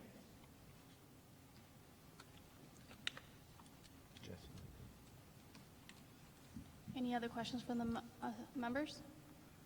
Representative Coughlin? Thank you, Ms. Randall, for testifying, and you did a wonderful job. Thank you. So back to page 2. I'm just looking at some of these programs you talk about, the Cardinal Stritch University Literacy Center, the Milwaukee County Solutions Action Plan, and then if you go to the next page, the University of Wisconsin-Parkside. These are all programs for literacy and reading and their early childhood. The Parkside one looks like it's a teacher-coach program. I kind of heard these same type of things with Milwaukee Succeeds earlier. Yes. Are these part of Milwaukee Succeeds, or are these duplicative programs? They're not a part of Milwaukee Succeeds, and they're not duplicative. The programs that I had mentioned are in partnership with Milwaukee Public Schools, or they're in partnership with Milwaukee Public Schools higher education partners. The University of Wisconsin Parkside is one of our member institutions in the Milwaukee Education Partnership, and part of what we've encouraged them to do is to create this Center for Bilingual Education, because in the southeastern Wisconsin area, and particularly at Parkside, Parkside has the fastest growing rate of Latina attendant students of any other UW school in the state. And we were looking initially at them as being able to provide more teachers that are certified in bilingual education through their teacher education program. So that's one of the reasons why Parkside has gotten to be the focus of that particular effort. Our three main areas are student achievement, teacher preparation, and access to college. And so I just tried to highlight some of those programs that would reflect one of those three areas that partnership is involved in. We've been around for 16 years, and we like to think of ourselves as actually having birthed Milwaukee Succeeds in some ways, because Nancy Zimpher convened us when she was the chancellor at the University of Milwaukee and took the idea of the partnership to Cincinnati and began the partnership there, which came back to Milwaukee in the form of Milwaukee Succeeds. Milwaukee Succeeds is a much broader partnership in that it focuses on those students outside of MPS, and we are decidedly focused on public institutions K through 16. Would you say, though, both organizations have the same mission or similar? Absolutely. Okay. Same mission. Thank you again. Thank you. Any other questions from the members? Guess not. Thank you very much for being here. Thank you very much.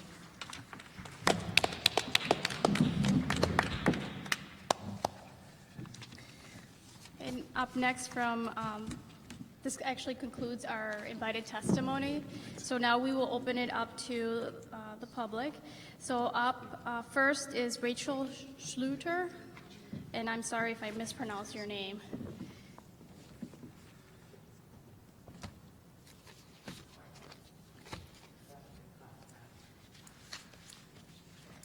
Oh, you can go to, yeah, the mic. Oh, I come there or up here? Before I couldn't see all of you from there. Oh. I guess when I came today, I took a half day off, a personal day, to come here because I feel so strong about early childhood education in Milwaukee. I've been an MPS teacher for 26 years. All 26 years I've taught early childhood, whether it's K4 or K5. And I apologize, my voice is, I'm losing it today. But I want you to know, I've worked in neighborhoods across the city. I've worked in neighborhoods that you would probably never stop your car in. I've worked in neighborhoods that you drive by on the freeway and you would never stop. I know this because the rhetoric I hear from Madison tells me you've not been in any of our schools. I know some of you that have been in our schools. I know some of you that have walked our neighborhoods, and for that I'm thankful, because you see what's going on in our city. When I hear some of the things I've heard today, some of the comments, I don't know if it's just ignorance or affluenza. Some of you are talking about poverty like it's the flu. This is not the flu. Our families are in crisis.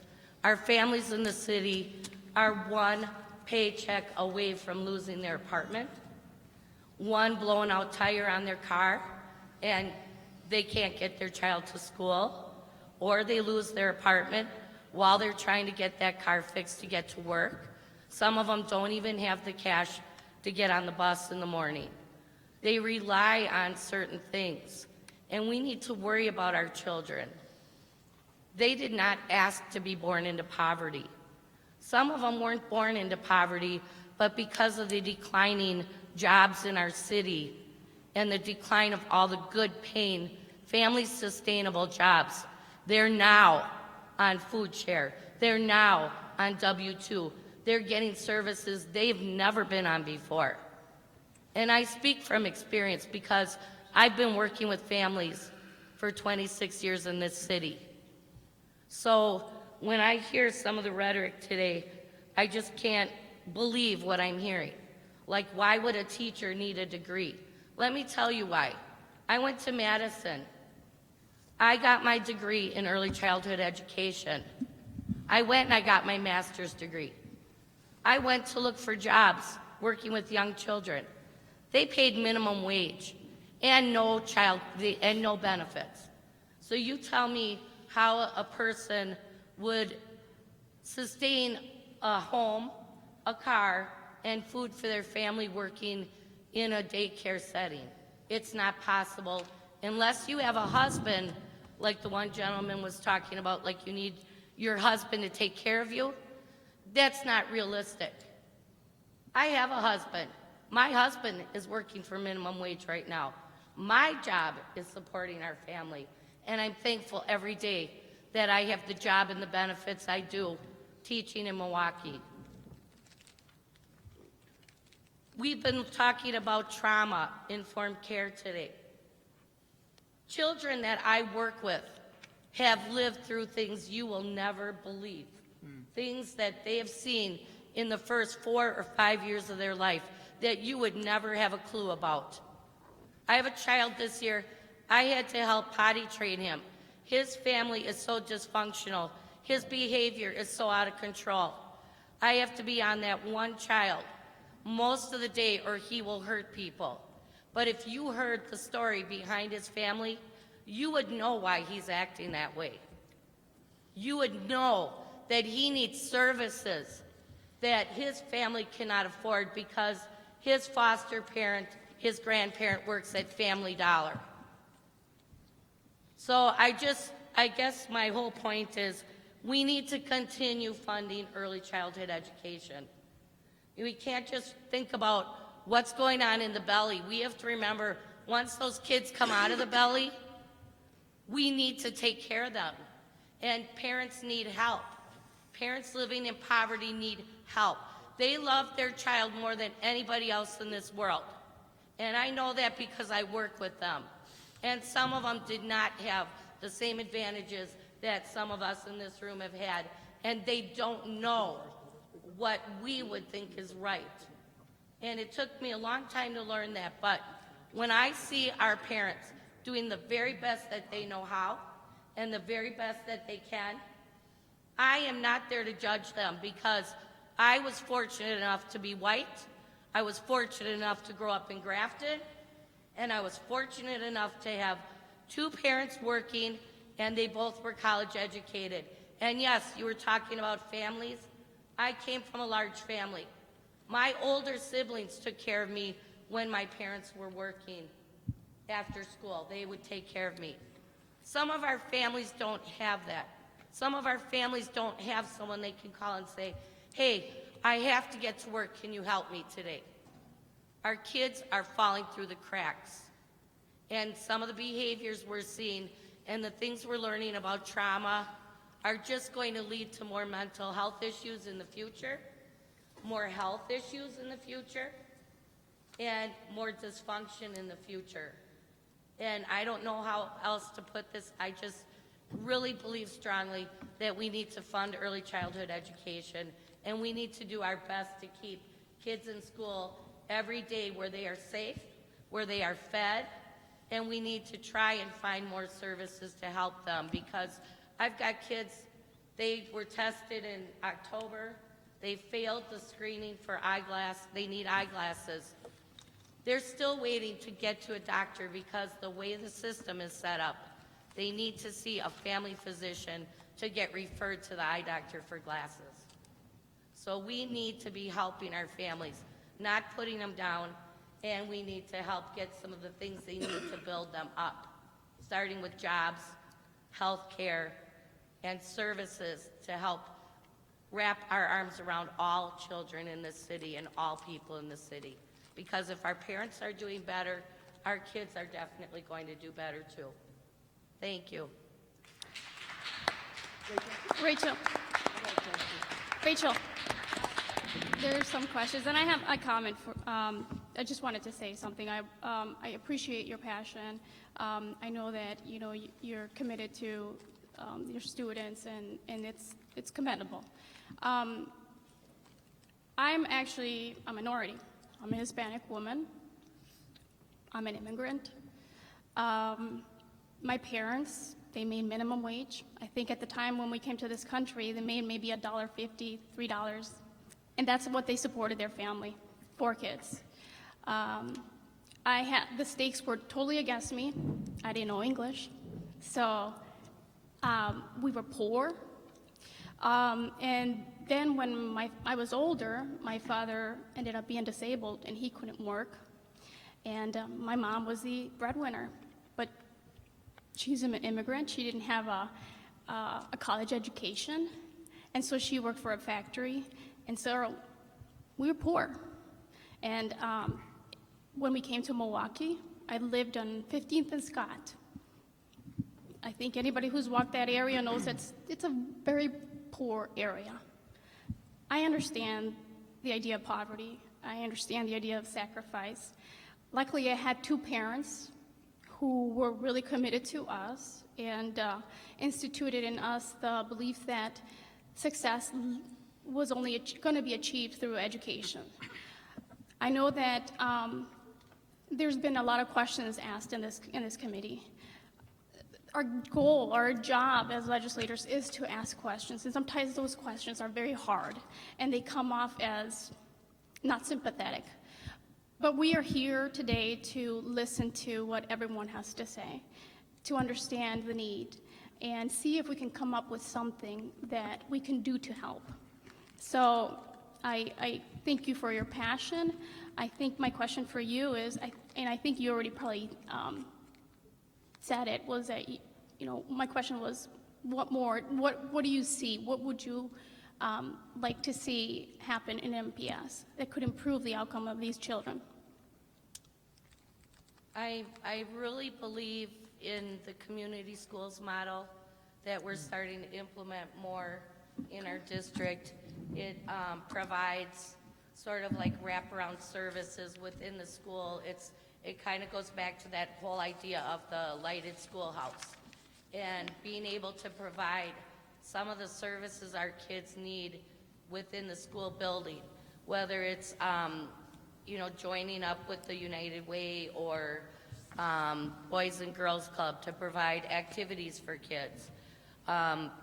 Different services, like maybe some of the schools that I've worked in previously had a nurse from Children's Hospital or a registered physician's assistant, where they could also help out by, you know, doing that triage kind of care for kids. So maybe they don't miss school, because so many of our kids, their parents take them to the emergency room because they get sick, and that's the quickest place to go when you work 2 or 3 jobs. Providing tutoring services within the building to give them added support, but also to provide health services in the sense of wellness and teaching kids about healthy foods, healthy lifestyles, exercising. We're asking our babies that are 4 years old to sit so much of the day, and then we're quick to say, what's wrong with this child? They can't sit still for a story, or they can't do this, they can't do that. Oh, they didn't do well on the STAR test. They're babies. They need to learn how to engage with other children. They need to learn how to play appropriately. Some of our kids can't even play outside at home. So anything we can provide at school to give them exercise and get them moving and teaching them things that maybe the parents don't have that time, or just extra time with an adult, spending quality time reading a book with them. There's just so many things we could do. And, you know, some of it could be provided right within our public school buildings as an extension of their day. Okay. Did that answer your question? I'm sorry. Yes, it did. Thank you very much. You gave us a lot of stuff. Representative Allen. First of all, thank you very much for the hard work you do on behalf of Milwaukee children. Thank you. You're welcome. Representative Allen, they can't hear you, so could you push the Sure. mic over? So I said thank you for the work that you do on behalf of Milwaukee children. We do appreciate it. And, you know, we all come to any situation with a certain degree of ignorance, right? Each one of us has a certain level of ignorance. And I just want to say that it's important in all circumstances that we don't criticize ignorance, that we accept that ignorance and we come with a spirit of cooperation and a desire to improve upon that. That being said, what school is it that you teach at and what grade level? I currently teach K4 at Morgandale Elementary. Okay. I've also taught at Phyllis Wheatley on 20th and Meineke. I've taught at Forest Home Avenue on 15th and Forest Home, and where I am currently, I am on 17th and Morgan. The current school that you're at, what grades are taught in that school? We have K4 through 8th grade. And you had talked about the restlessness of young people. How many recesses are there in a day for the schools in that, or the They students get in that about school? 15 minutes at lunchtime. That's it? Because of all the push down of academics down onto the younger babies, they get less and less recess time. And then, So we used to have an afternoon recess and a lunch recess. We now only have a lunch recess. Since it's winter, they're inside most of the time now because our, I guess our district can't afford to plow the playgrounds, so they're dangerous. They're very icy right now. and is Fayed taught in the school? K5 on up. I'm fortunate in my building. I do get 30 minutes of physical education a week for my students, but there's many K4 classrooms that don't get it, or Head Start classrooms, because they're not mandated by law. They're not mandatory, like K5 on up. And K5 above, how many times a week do they have Fayed? I believe our K5 teachers get it once a week. I So- think in the middle school, they get it twice a week. So in your estimation, relative to both recess and Fayed, are these kids getting enough activity? Absolutely not. Okay. And the push-down effect of more academics is preventing us as early childhood educators from doing some things that, in my opinion, are developmentally appropriate, but we're not allowed to do as much of them anymore for fear that when administration comes in, they see our kids playing, but they don't understand that play can also be constructive. When kids are doing a puzzle, they're learning fine motor skills and spatial skills. When they're working with blocks with other children, they're learning how to estimate or make a tower, see how high they can make it without it falling, how to, build it in such a way that, it won't fall. I know I'm kind of babbling on. In the art area, they're creating, they're using their mind and creating. So, it's some of the narrative from the top down, people that are telling us what to do. And some of it does come from Madison, some of it comes from DPI, some from the district. K4 today is a lot more sort of like first grade was, or even K5 used to be. In K5 now, we're expecting them to learn how to read, yet the research out there says it's not even developmentally appropriate till 7 or 8 for some kids to be reading. It depends on their developmental levels. How long have you been an educator? 26 years. And in your opinion, what's the value of physical activity as it relates to an education? It's huge. Just doing, like I do a lot of little breaks where they're moving from this way to this way, crossing over, that helps with their brain activity and their learning. Just being able to move, I mean, they're 4, so we try and get them up moving a little bit, sit back down and do our academics.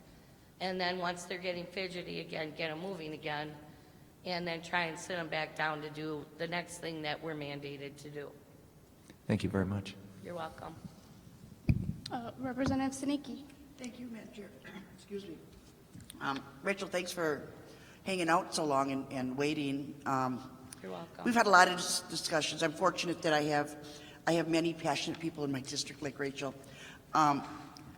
And just a little while ago, we were talking about the effect that it's had on basically your home life and your morale after, if you've taken such big pay cuts. And my question to you is, because we were talking about teacher retention earlier, and, what keeps you as early childhood teacher? I've been in the district for 26 years. I love my babies. The pay cut was really rough on me and my family. We basically did go backwards about $8,000 a year. But I feel that it's important for me to continue with my students. My own children go to my school.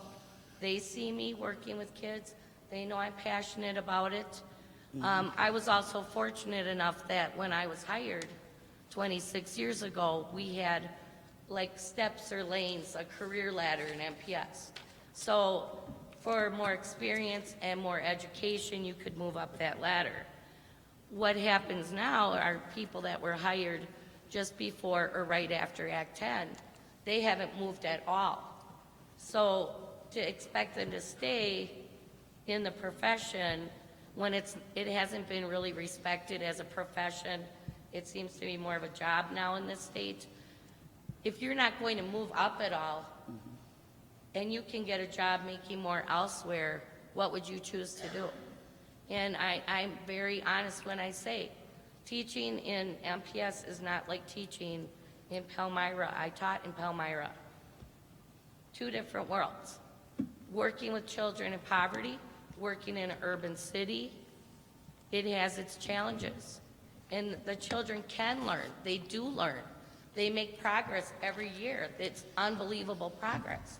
When they take one of these goofy tests that are mandated, it might not look like they're that intelligent. But let me tell you, and I invite any one of you to come to my classroom anytime. I would love for any of you to come and see what goes on in MPS. There are some incredible things happening. And I thank God every day that I can work with these little babies and maybe have a positive impact on their lives when maybe they're not having a good day. The ones that are having a good day make it even better, but the little ones that really struggle because either they haven't eaten enough or they don't have the proper clothing or they don't have those eyeglasses, I do my best every day to make their day a nice day, a happy day, try and teach them everything that I can and let them soak it up and hope that, things will be better down the road. But I don't want any of my kids falling down the cracks. And, I've got 10 out of my 25 students, they came to me speaking no English at all. So I know what you're talking about, Chairperson Rodriguez. They need these interactions. They need the oral language. They need to have positive experiences. So they love coming to school and they love learning. Can I ask one more quick one? And Rachel, just a Yeah, very you can quick ask answer. another one. Yeah, thank you. If we could wave a magic wand, what would be the one thing that you would ask us of for your classroom? If you could grant one thing? Yeah. More money for materials so that my kids could do more in a hands-on way. I've had to, because K-4 is board funded in MPS, I've had to go to Donors Choose to basically what I call go begging for donations so that I could get new furniture. In the past 8 years, I got new tables by going there and begging people to donate. I got new chairs because the ones that I had were from the early 90s, late 80s, when they first started K4 and MPS. Right now I have a dramatic play area with the kitchen and the little stove and totally falling apart. So I have a project on Donors Choose for that. Things that I can't afford out of my own pocket. I don't mind buying things at all for my students, but a kitchen center for my classroom is about $700 through those companies that you purchase them through. My tables for my classroom were $1,000. My chairs were $1,000. That's money I can't put out. I happily buy things my kids need, though. I bought coats, boots, hats, scarves, snacks, things that they need that they don't have. And I would do it any day of the week, but there's just some items I can't afford. Thank you. You're welcome.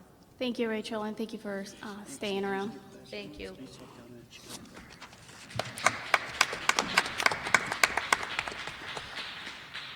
Up next is Sharon. I had a comment. Up next is Sharon Kuzmirik. Is Sharon here? Guess not. And lastly, I have Rachel Ide. Did I say that right? Aid? Oh. My name is Rachel Ide. What is it? Ide. Ide? You know what, can you use that microphone? It seems to work better.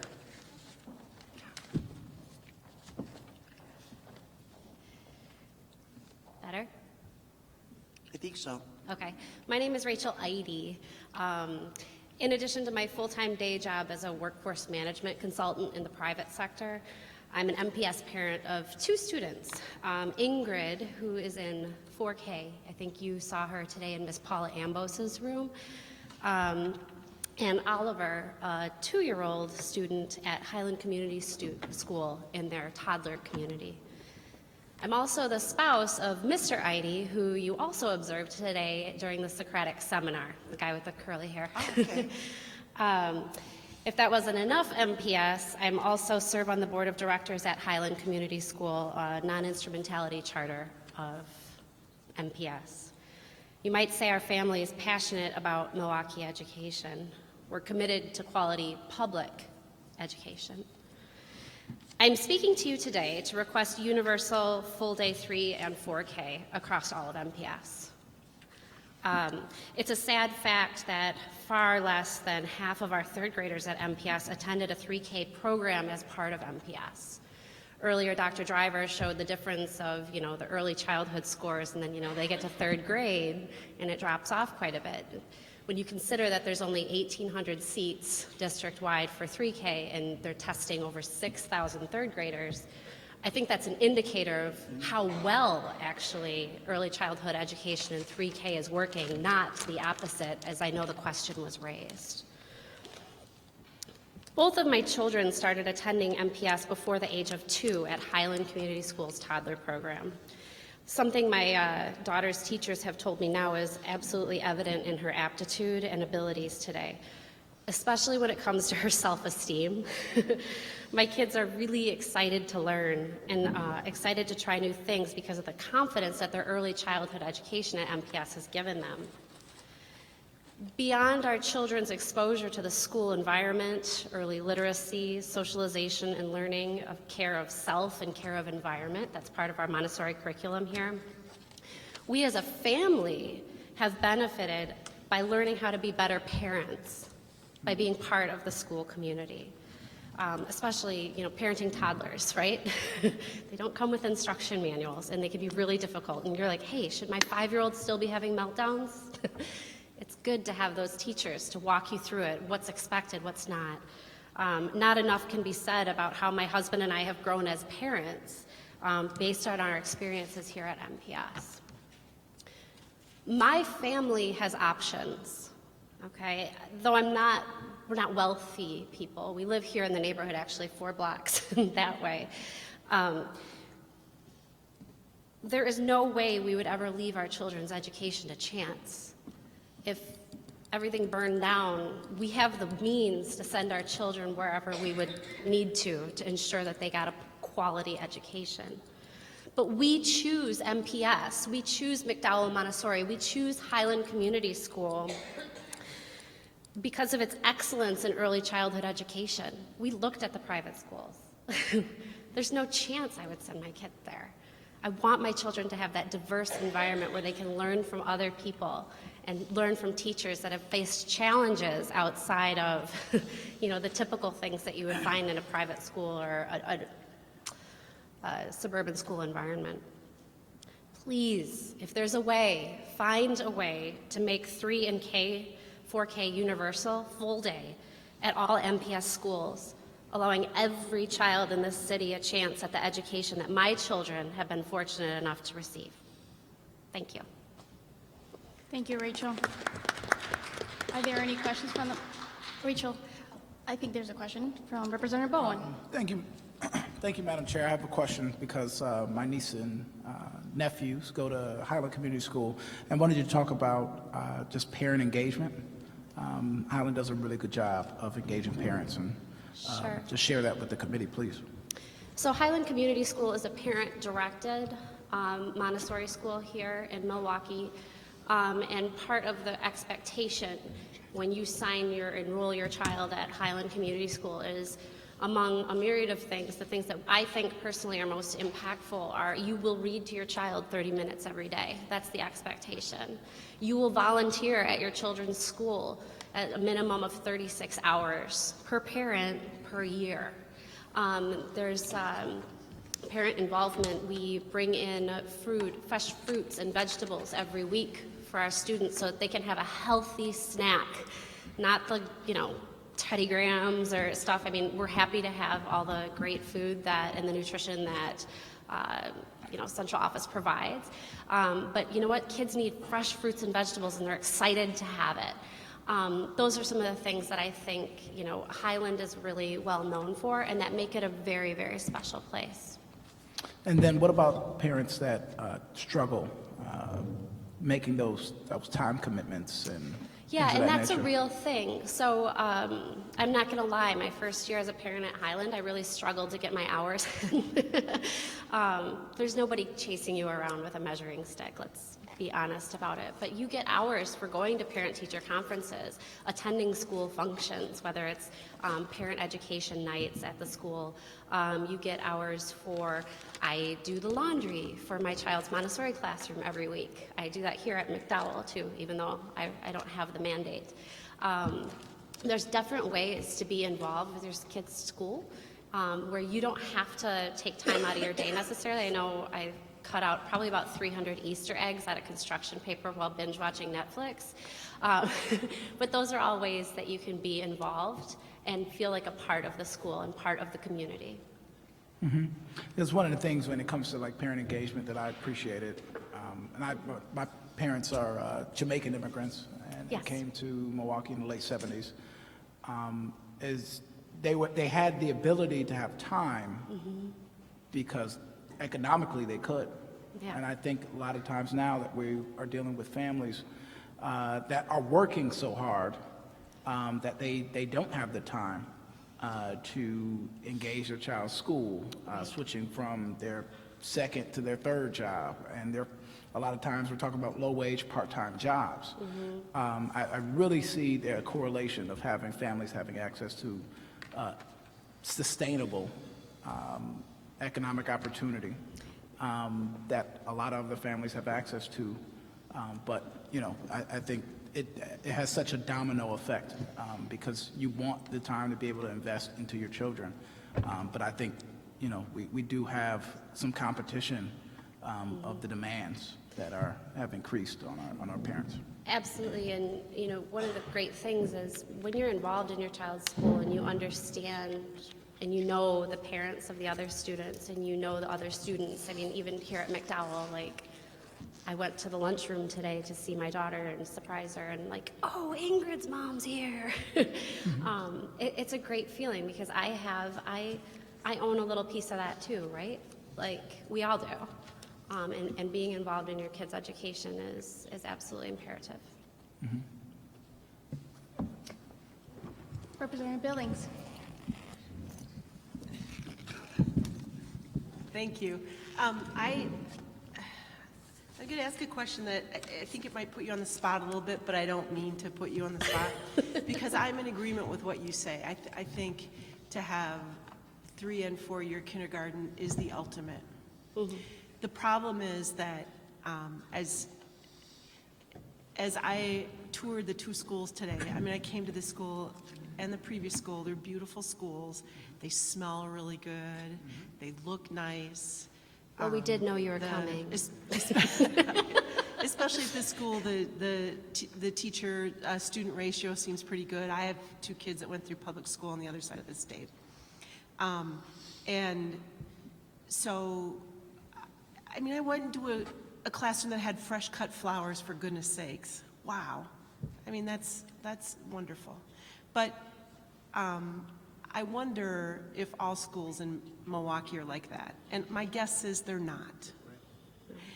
So when I hear the previous person talk about, you know, it's a pity, it's a shame that in Wisconsin, she can't get furniture for her classroom. She can't get the kitchen that we all picture in schools, that were in the schools that we grew up with, where we learn that social interaction with our friends, that I think is more important for kindergartners than knowing what a parallelogram is. Yep.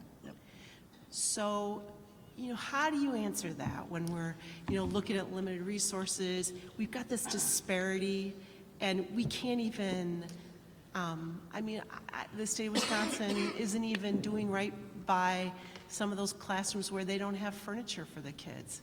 So, yeah. But I'm in agreement with you. It's okay. But this is a struggle that I have, and the frustration that I have as a legislator. One of the things, and they discussed it a little bit earlier today, is, you know, the desegregation and taking that out of the budget. And oh, sorry.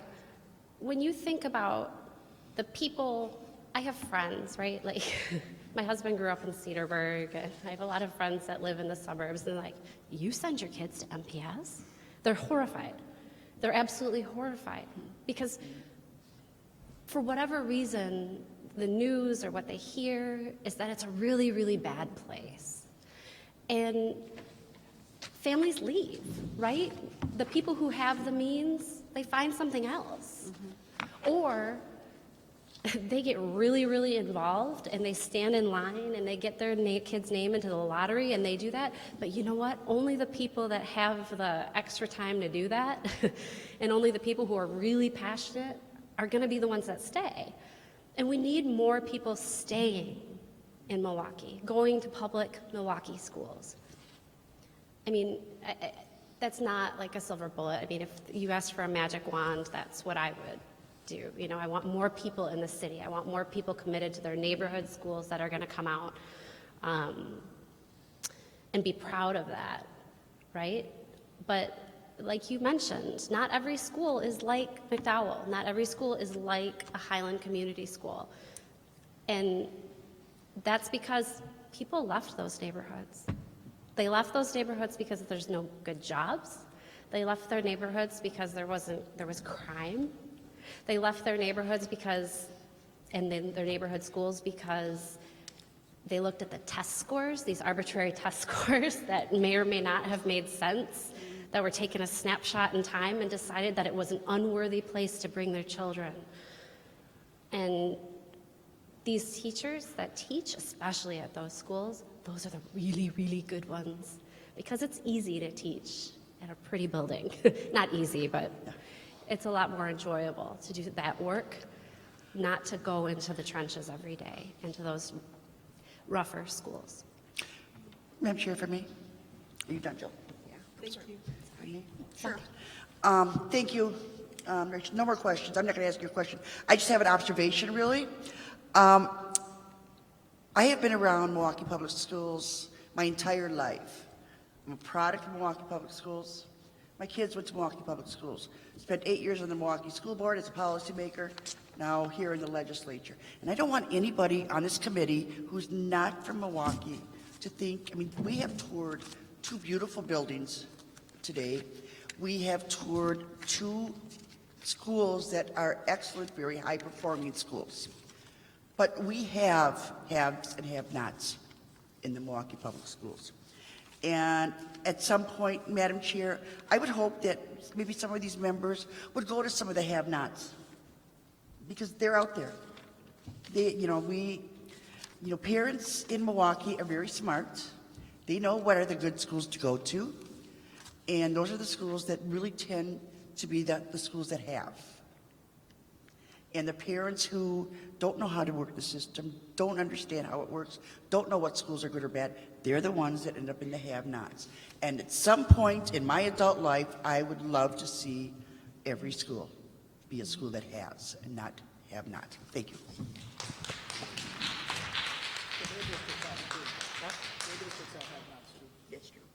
What was that? Just clarifying, Madam Chair, that there are many school districts that have not schools too. That's right. That we've toured too. That's right.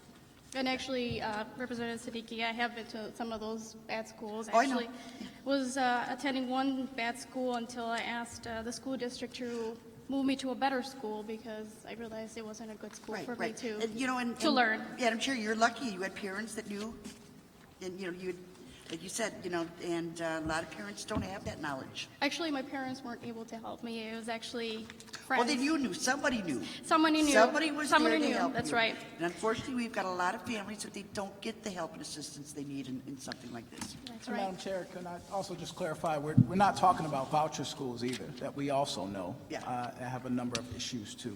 So when you talk about improving MPS, we also should include talking about improving vouchers because we know that there are also issues there too. I think everyone in this committee would agree that we need to improve all the schools here in Wisconsin. So. All right, any other questions? Thank you very much, Rachel. And I think that is it for tonight. Is there a motion to adjourn? Second. All right, well, we are adjourned. Thank you very much.